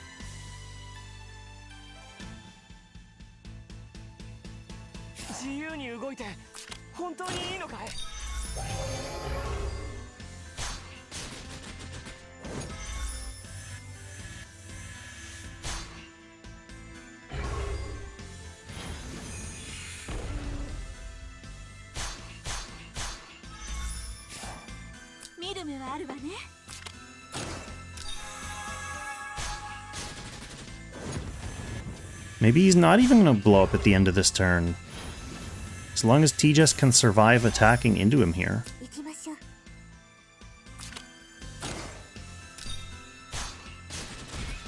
Yep, she'll get the stun. Next cycle, I'll think about it.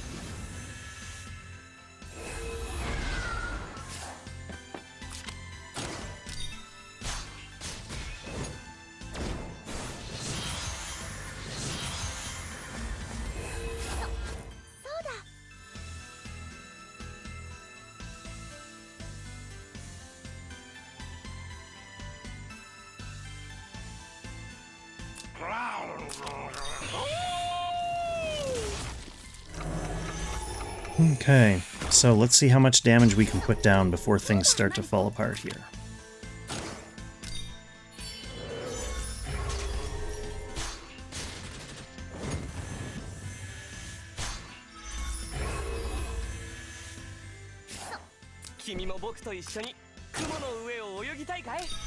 When's my next live stream? I'm hoping it's going to be tomorrow. May not be a Langrisser live stream, though. I just picked up Super Mario Bros. Wonder, and there's going to be a lot of people online on that, I'm sure. So I may hop on Mario Bros. And crack into a new platformer. See how fun that is. Should be pretty streamable.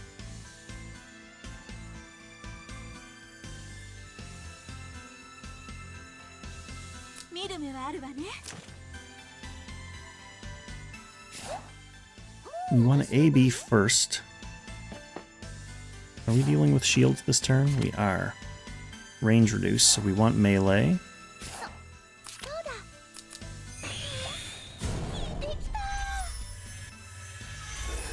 If we want melee, that means we want Deedlit.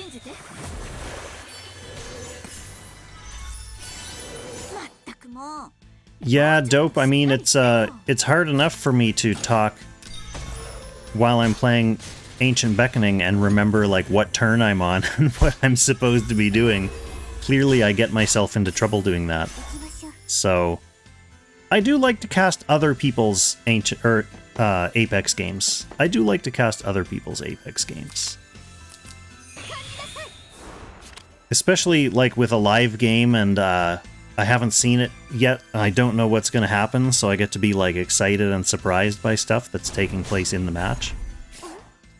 How were my pulls? I have not summoned yet.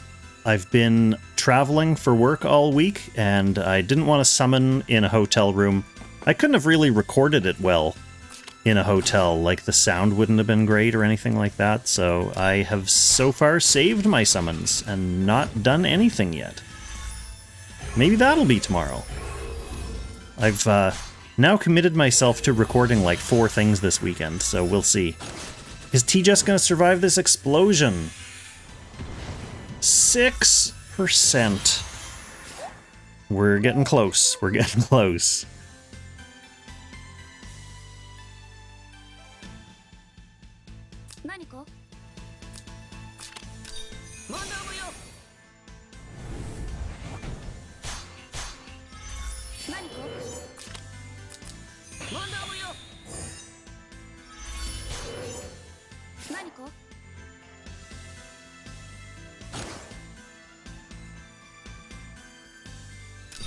Well, maybe that's the secret invoker. Maybe I should have summoned in the hotel. I don't know, I was getting bad RNG vibes from that hotel. But maybe my, like, summoning luck is so reversed that it would have actually been good.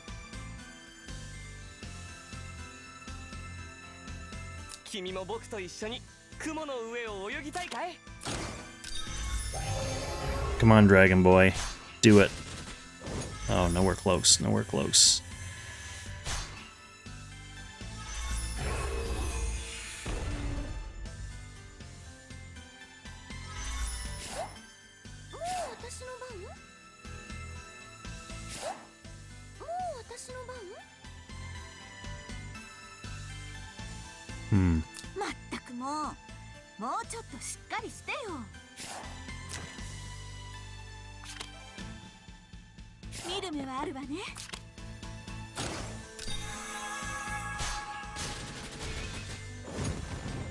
Okay, so again, we're in a situation where,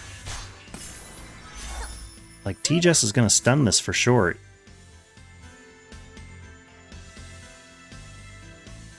If she survives. She's not going to survive, so I have to heal first.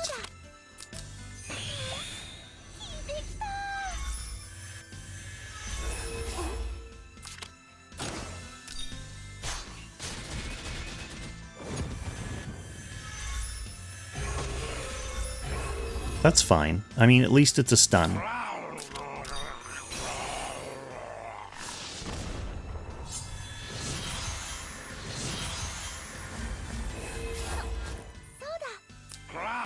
And we will have Baldur back next turn.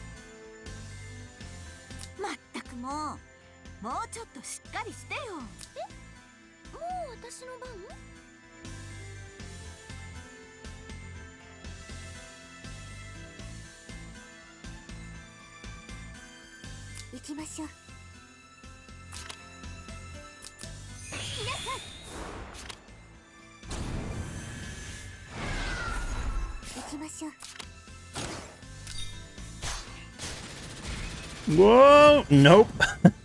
Totally obliterated. She was only 98%.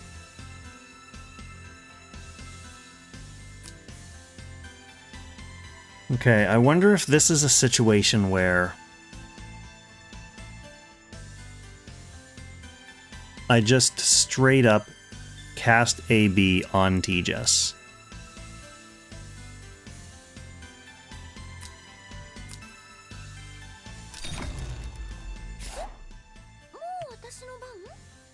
Yeah, that's the thing. At this point in the fight, you're either at 100% and you get your DR, or you're not at 100% and you're getting wiped.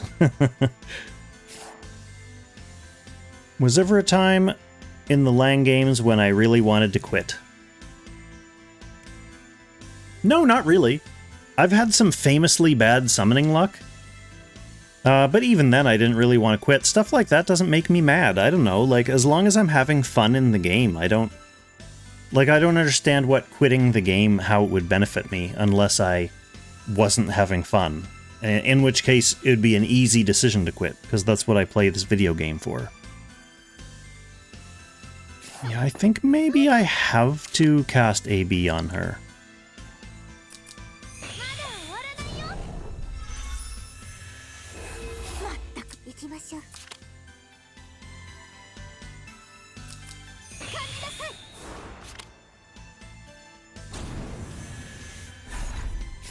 So she's not at 100%, but she does have the 30% DR from Attack Blessing. Easy survive now. The only thing is, that means Toa doesn't get it this turn to then pass to T-Just next turn, which is sad. But if that's what it takes to survive one more round, that's what it takes.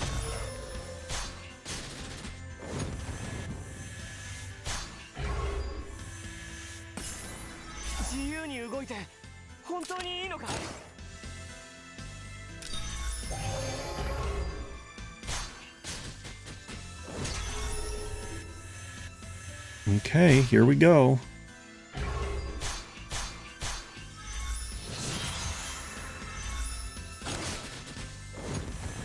Yeah, if only they had space-time essence when that banner was running. I would have used it for sure.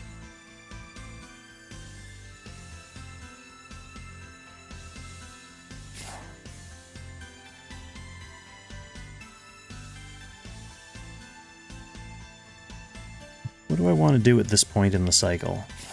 I don't have AB to cast on Oboro until I bring Balder in.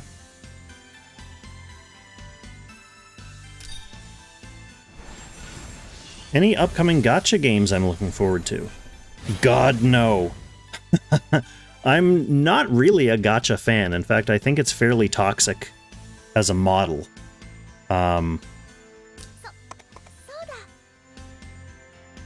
The main reason I play this is because I'm a Langrisser fan. And I could give or take the gacha element entirely. So if they had came out with another, like a good gacha game based on a property I really like,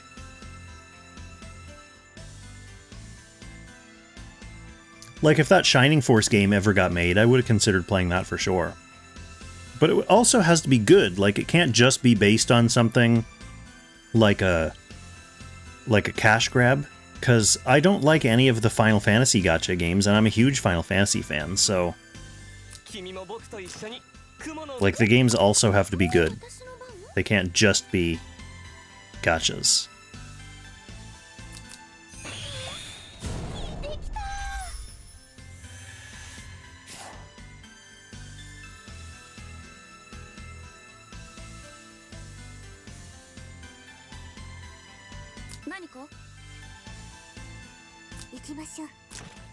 She still has her attack blessing from before. He has his. She's not going to have hers because she needs to cycle all her skills to keep the Balder rotation up. Even though we're on turn 91.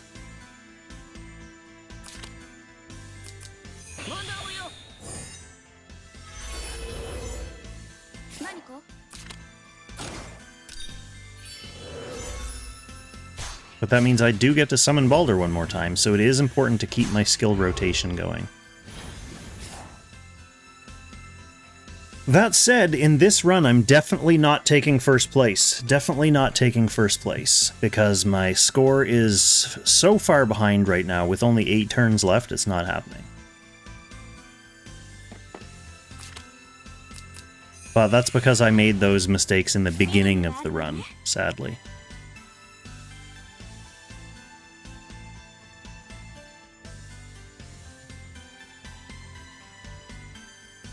Okay, Dragon Boy, can you survive this to carry us to another round? Oh, 14, literally 14 HP is what he survived with. Okay, definitely won't be able to do that again.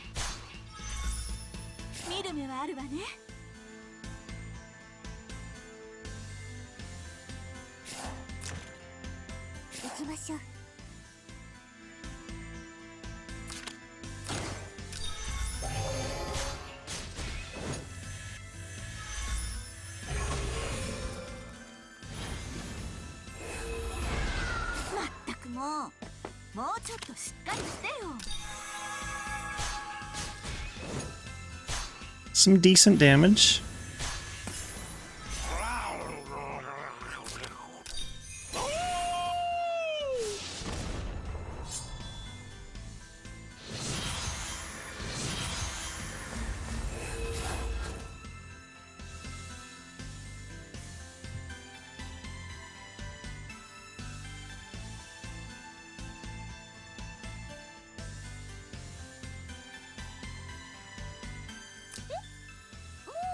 Okay.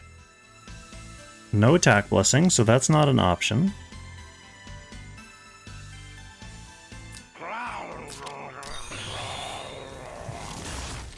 I was evaluating once again whether I should miracle this turn or save it for next turn. I have a heal for next turn, though. So maybe I do miracle. Alright, DTT, thanks for all your questions in the chat. It was very entertaining, so thank you for coming by and watching. Kong merch when? That's an interesting question. I do have some merch ideas, you know. I'm sure the market for it would be very tiny, but I'd like to do merch. I like to do, like, artsy stuff. I could do some artsy shirts or sell some of my streamin' beanies.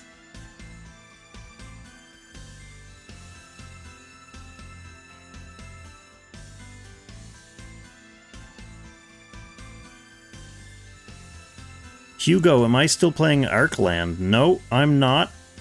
The game is not great, and the dwindling sales in Korea and Japan now have been kind of attesting to that fact that other players are finding it not great. Basically, in Korea, after the initial spike at launch, revenue dropped, like, in half, month over month, every month in half, until it was below Langrisser again within like half a year. Which is not a good sign when your brand new fancy pants game is selling less in that region than your 5-year-old game. So that was kind of not really thoughtfully developed and very whale oriented, which is not cool to me, but they can't all be winners.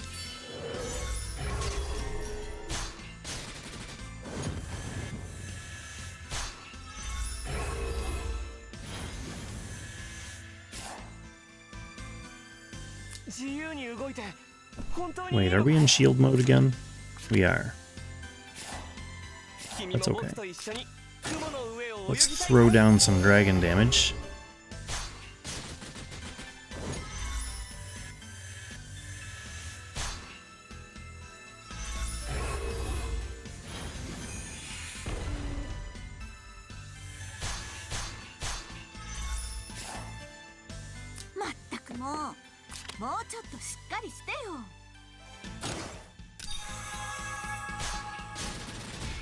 Woo! Okay, T-Jess, hopefully you get this done.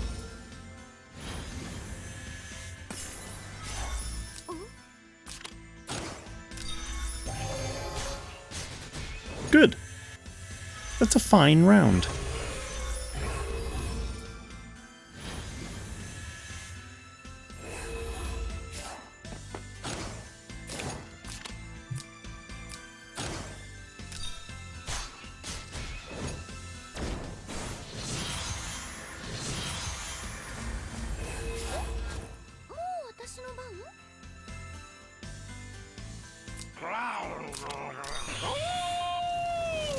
Yeah, Invoker, bringing her 3C here would mean you can't bring both Attack Blessing and Miracle, and they're both pretty important for the main rotation. You know what, Hugo, as far as I'm aware, I mean, Zilong keeps their cards really close to their chest, and even to strategy squad members who are in, like, their private group chats and stuff, aka me, they do not openly talk about their plans. Like, you'd think that their streamers and content creators would be the best people to, like, share insider secrets about their plans with, but they would not confirm or deny either way. They would not confirm or deny either way if our clan's ever coming to global. If it was, I would have expected to see something about it by now, like a open beta or a closed beta or something. And to be honest, if you want my opinion, I would say they probably shouldn't release it in global, although it depends on how much of the work they've done on it already. Like, maybe when they developed the Korean version, they had a bunch of the localization already, like, in progress. Or they could just use AI to, like, translate the stuff for it. But, and to be honest, for the players, like, if it does come to global, it's very clear to me that it would just be as, like, a quick cash grab. Like, make as much money as they can from the whales in the first month, and then the game just gets shuttered.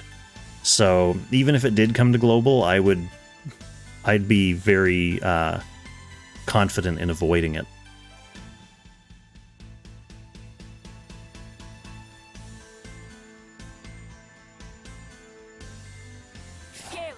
So, we got our Toa.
I mean, I've thought about it. I don't think even with Juggler Plush, getting Attack Blessing from her 1C heal would last long enough to stick on Toa for her to really be able to pass it around, because Toa needs to use her full cycle of skills every time she has it available, and she burns through buffs.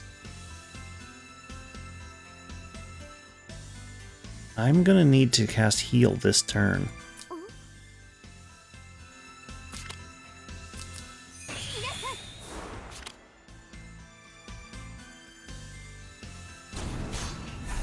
In fact, he just may not even survive this.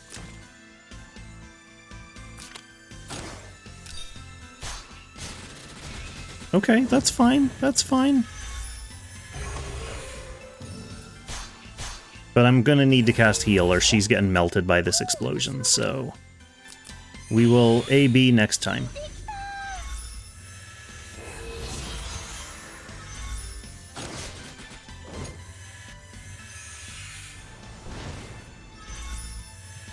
There, much better. Okay, some good healing there from Jugler.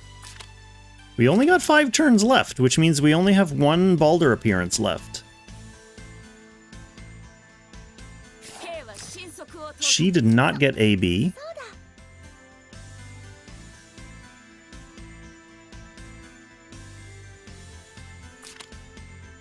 Let's do that now.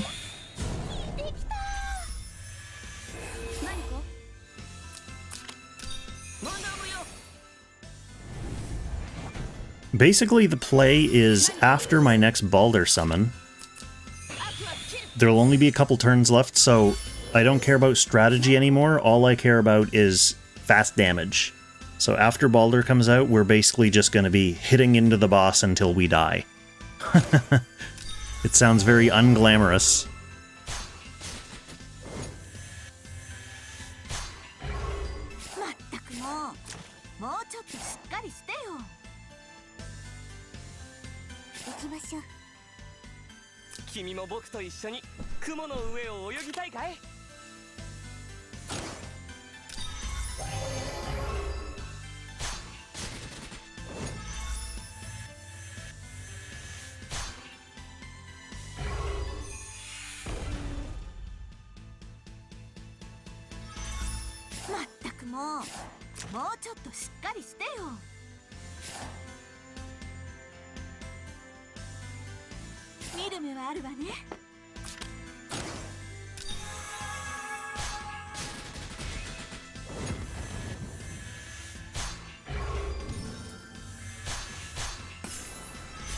Oh, I hear Doberman's upstairs. It's like 2 in the morning. What are they doing up there?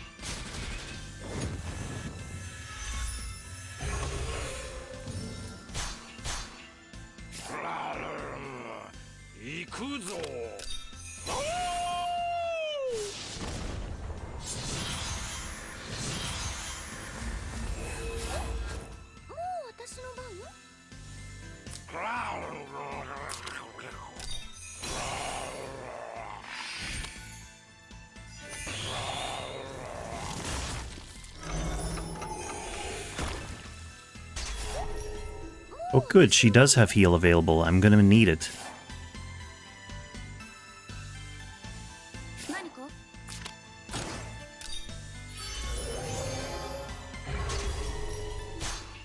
Basically, I just need to survive until Balder arrives next turn. Throw some chip damage down.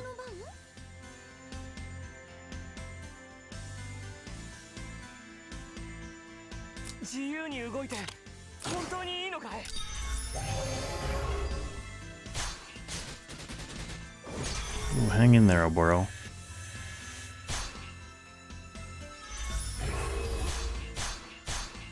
Oof. Okay, we need a melee attack, which means poor Deed needs to come down. But she'll die. So I think we just have to heal.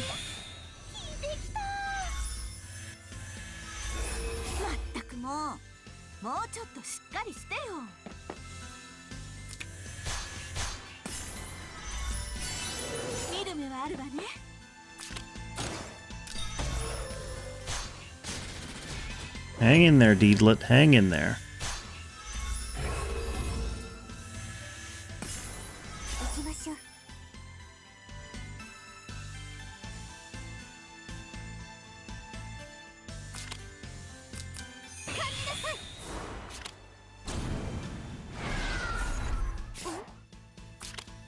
Hang in there, T-Jess.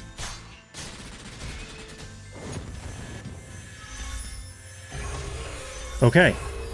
We're like 1 turn away from my current score. Hang in there, everyone. Oh, it's so gross. Maybe I miracle right away. No, I can't. Because he needs attack blessing. So does she, realistically. But we need to stun this boss.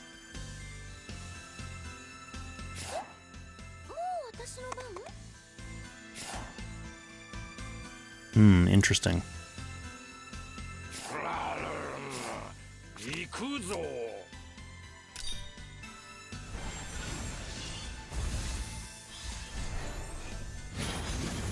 I wish Balder healed everyone when he landed.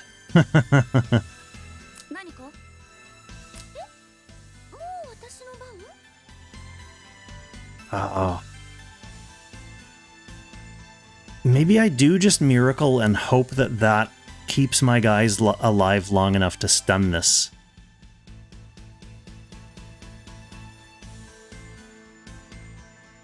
What do you think?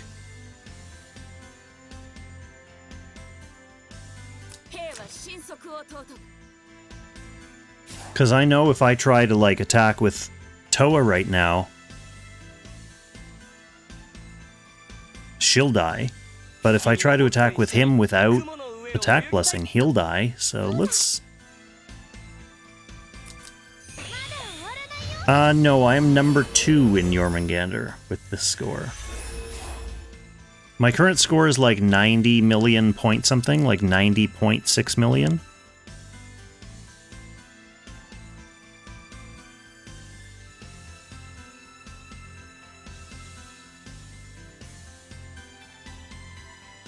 .6, but Qtaru is at 96 million, so if I wanted to catch him, I need to play earlier rounds of this rotation better.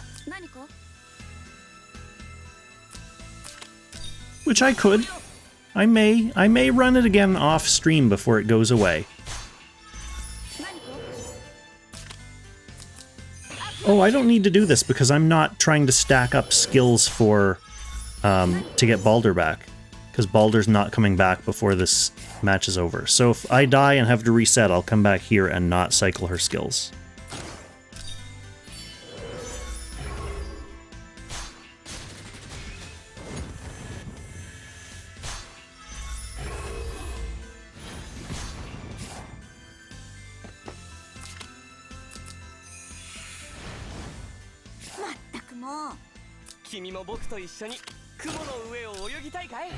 Let's see if he lives without attack blessing. No. So he needs it.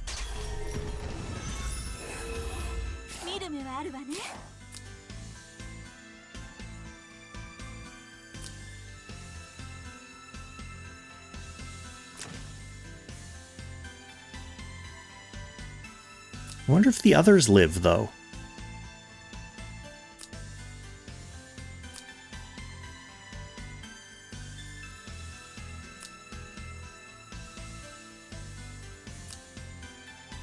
So let's not cycle off Toa's skills.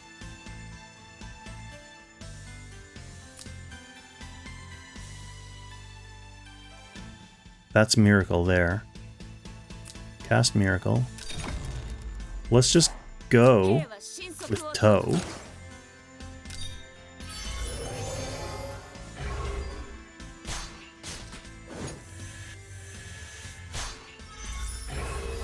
Wasn't really better.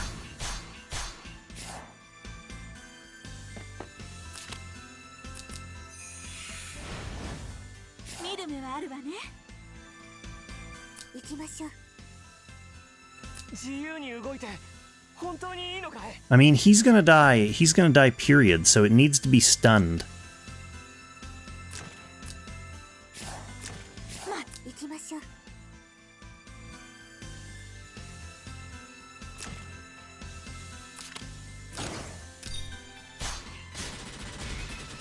Okay, she lives. That's good. Maybe Deedlit can stun it.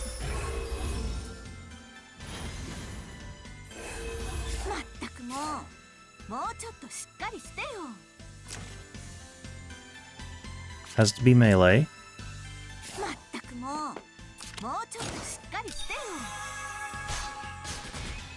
Good. That means Oboro is going to be able to do big damage safely.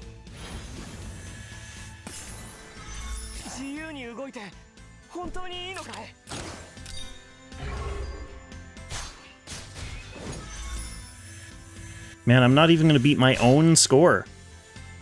That's crazy. With the huge improvements to my team, I'm going to have a lower score. And the reason for that is because it made me cycle way too fast early in the game, and I skipped several stun phases, which is not good.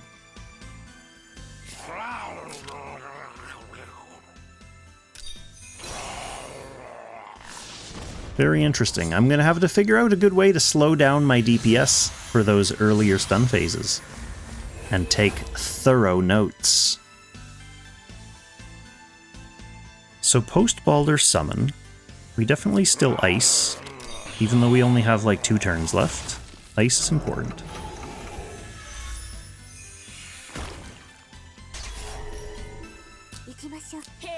Now, attack blessing is super important on her.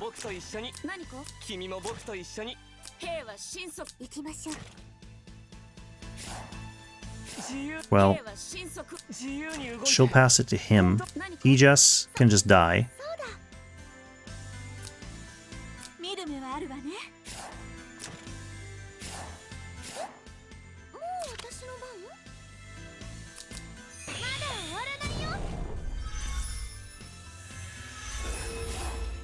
Yeah, I mean, the sad thing is the most dope. By the time this cycles back, I'll be running a different team anyway, because I will have, I'll have Brenda built, so I'll be able to bring Brenda in, and she results overall in more damage. It also means learning an entire new rotation, but that's the fun part for me, so that's fine.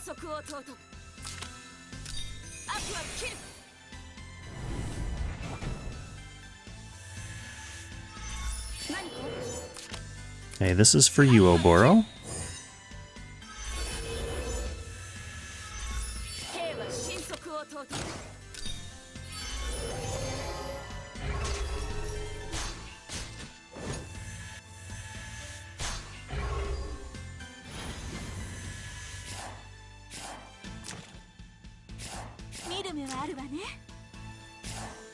You still have Corona, you still have Corona, so you just want to attack without cycling right now.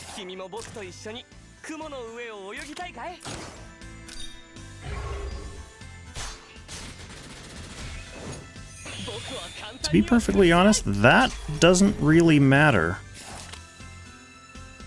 That kind of matters.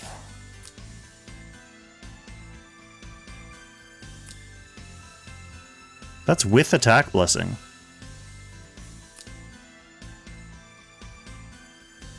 Honestly, didn't think that he would blow up with attack blessing.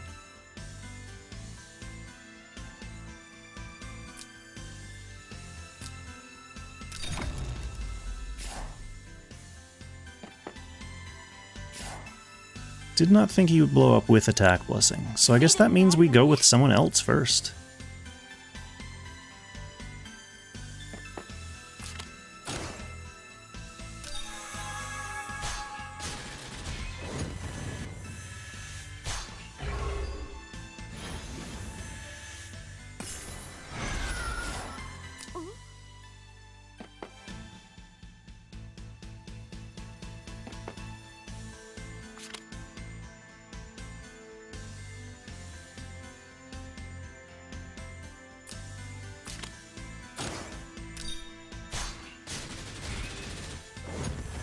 Okay, that's fine.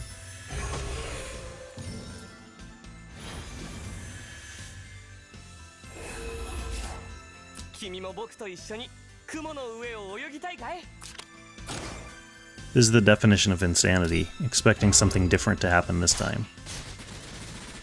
Oh, Oboro survives! Blow him up.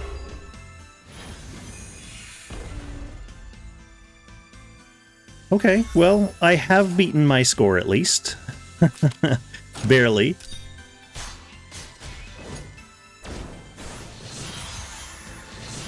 And there's only 2 turns left.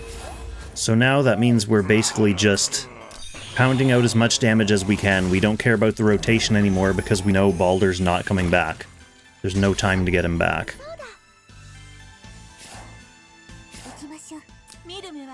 No one has Corona left, which means we can cycle skills.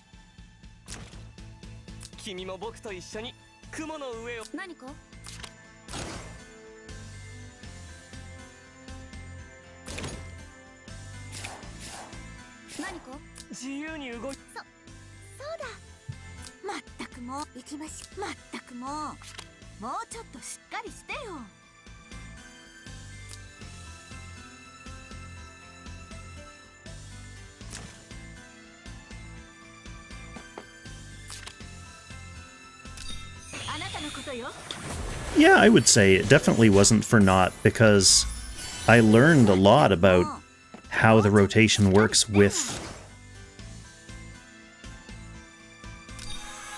this new team. Very important learning. そうだ。何か Melee reduced, so we want to go...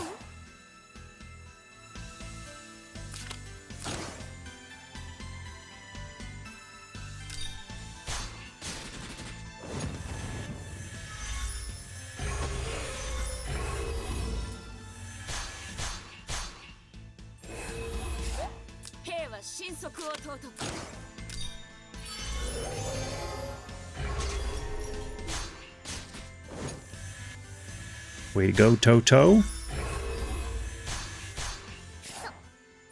君も僕と一緒に雲の上を泳ぎたいかい Oh, poor Oboro. There's no way to save him at this point. 竜がバンコクを支配する もう私の番 That's okay. We're only losing him for one turn, so he could have done like one more armor pierce.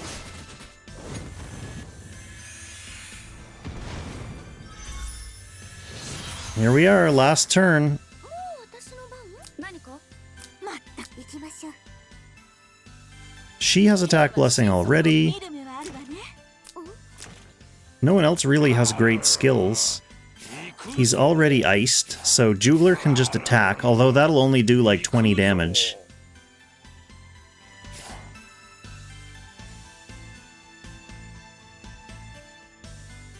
Oh, that's an interesting thought, Dope. That's an interesting thought. Give him the attack blessing on this turn.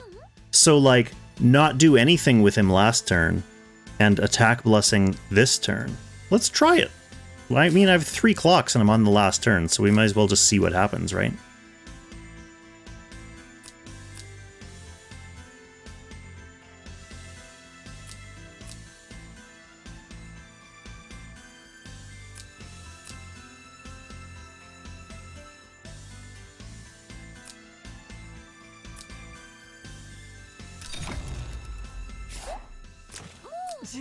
So you just come sit on the tree, like a good boy.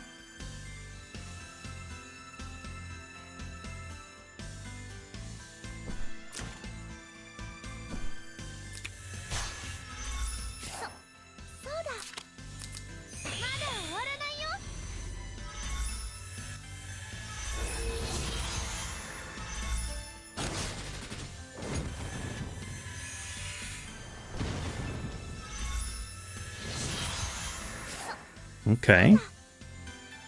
まったくもう君も僕と一緒に雲の行きましょう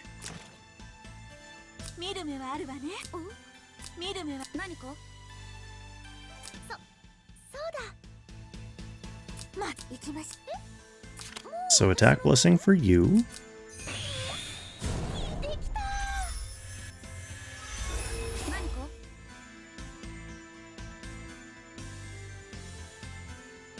君も僕と一緒に雲の上を泳ぎたいかい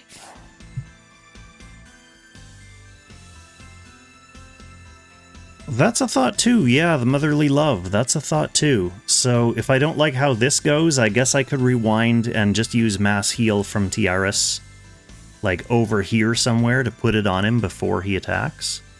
Honestly though, like, we're on turn 99 and all my characters do very little damage anyway, so I think we just pull out whatever we can from this turn and then call it a day.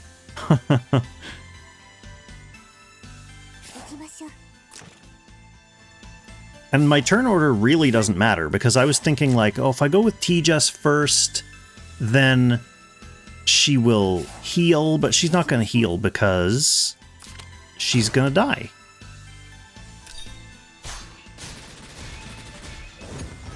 Yeah, he should have Motherly right now, but I was thinking, when you mentioned that, I was thinking instead of wasting last turn by just standing still to save him for attack blessing this turn, go back to last turn, put Motherly Blessing on him to allow him to attack that turn before he has attack blessing, and then attack again this turn, like getting 2 attacks out of him, thanks to the hat.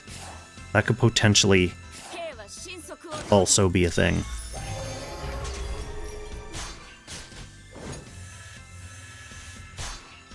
Like, I think, what do I have? 2 clocks left, so I could potentially try that.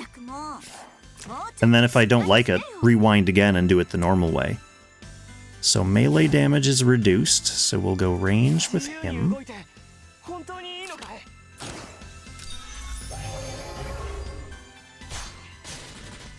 See, that's good damage, 125. And easily lives.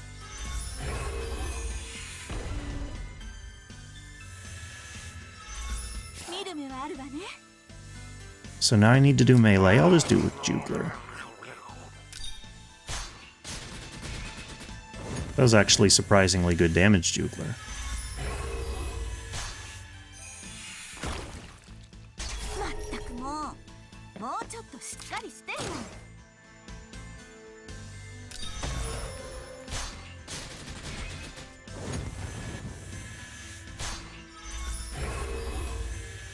And I'll get whatever damage he does by attacking probably Towa. And that'll be it. Boom!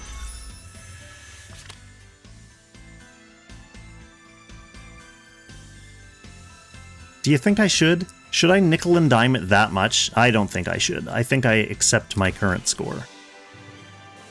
So yeah, interesting. I could definitely put up a score way better than this. I took some notes on where, like, the exact turns where my rotation was too fast. I highlighted them. So I'll know when I get to those turns next time that I need to, like, really pull back and pull my punches. So that'll be interesting to see if I bother to do that before I just put Brenda in the lineup, you know what I mean? So there's my score. It's okay. Thanks for watching, everyone. Like I mentioned, I'm gonna try to stream Mario tomorrow. I have not played the game yet. I just brought it home on my way back from the traveling for work. I came from the hotel to Best Buy, got the game, came home, and then played Ancient Beckoning for 5 hours. So tomorrow, between Apex windows, I'll pop Mario in and we will see what the boys are up to, see what that game's all about. If the stun damage, yes, I actually believe it would the most dope, because we got 4 turns ahead, which means we skipped ahead of 4 potential entire stun phases, which means in the very end game we were fighting a stronger Jormungandr than we would have been otherwise. And each of those phases would have been worth at least 1 million damage. So, you know, I predict I could put up an extra 5 million damage just from not skipping those stun phases. Other than that, there's a couple other things I could do to improve my rotation. Like, I was missing some attack blessings on Towa earlier because I was not casting it in tandem with Sea of Miracles to get the cooldown refreshed. So a couple little things like that. I could definitely improve the score. Getting could be really close score with Q-Taru's though, and Q has been improving his characters in his box as well. I don't know when he made this run, but it was a bit ago. So if he ever had the time to sit down and replay this fight, I'm sure he'd be able to very handily pass whatever score I could put up that would challenge him. But that would be fun, though. I like kind of lighting a fire under people.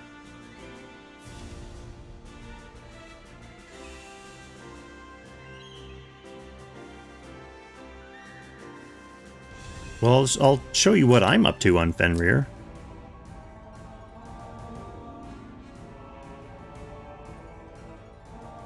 Almost 700 million. Almost. I could probably get to 700 million on that fight now. Because when I ran this, my Loki, I didn't even have, like, the middle tiles, the 3 tiles unlocked for Loki. Actually, I didn't have any of the, like, bonus int tiles unlocked for Loki. So, like, my characters would all have, like, 80 more int now. Actually doubled because it's in Ancient Beckoning. So, yeah, if I run Fenrir again, I'm going to be able to improve my score quite a bit on that one.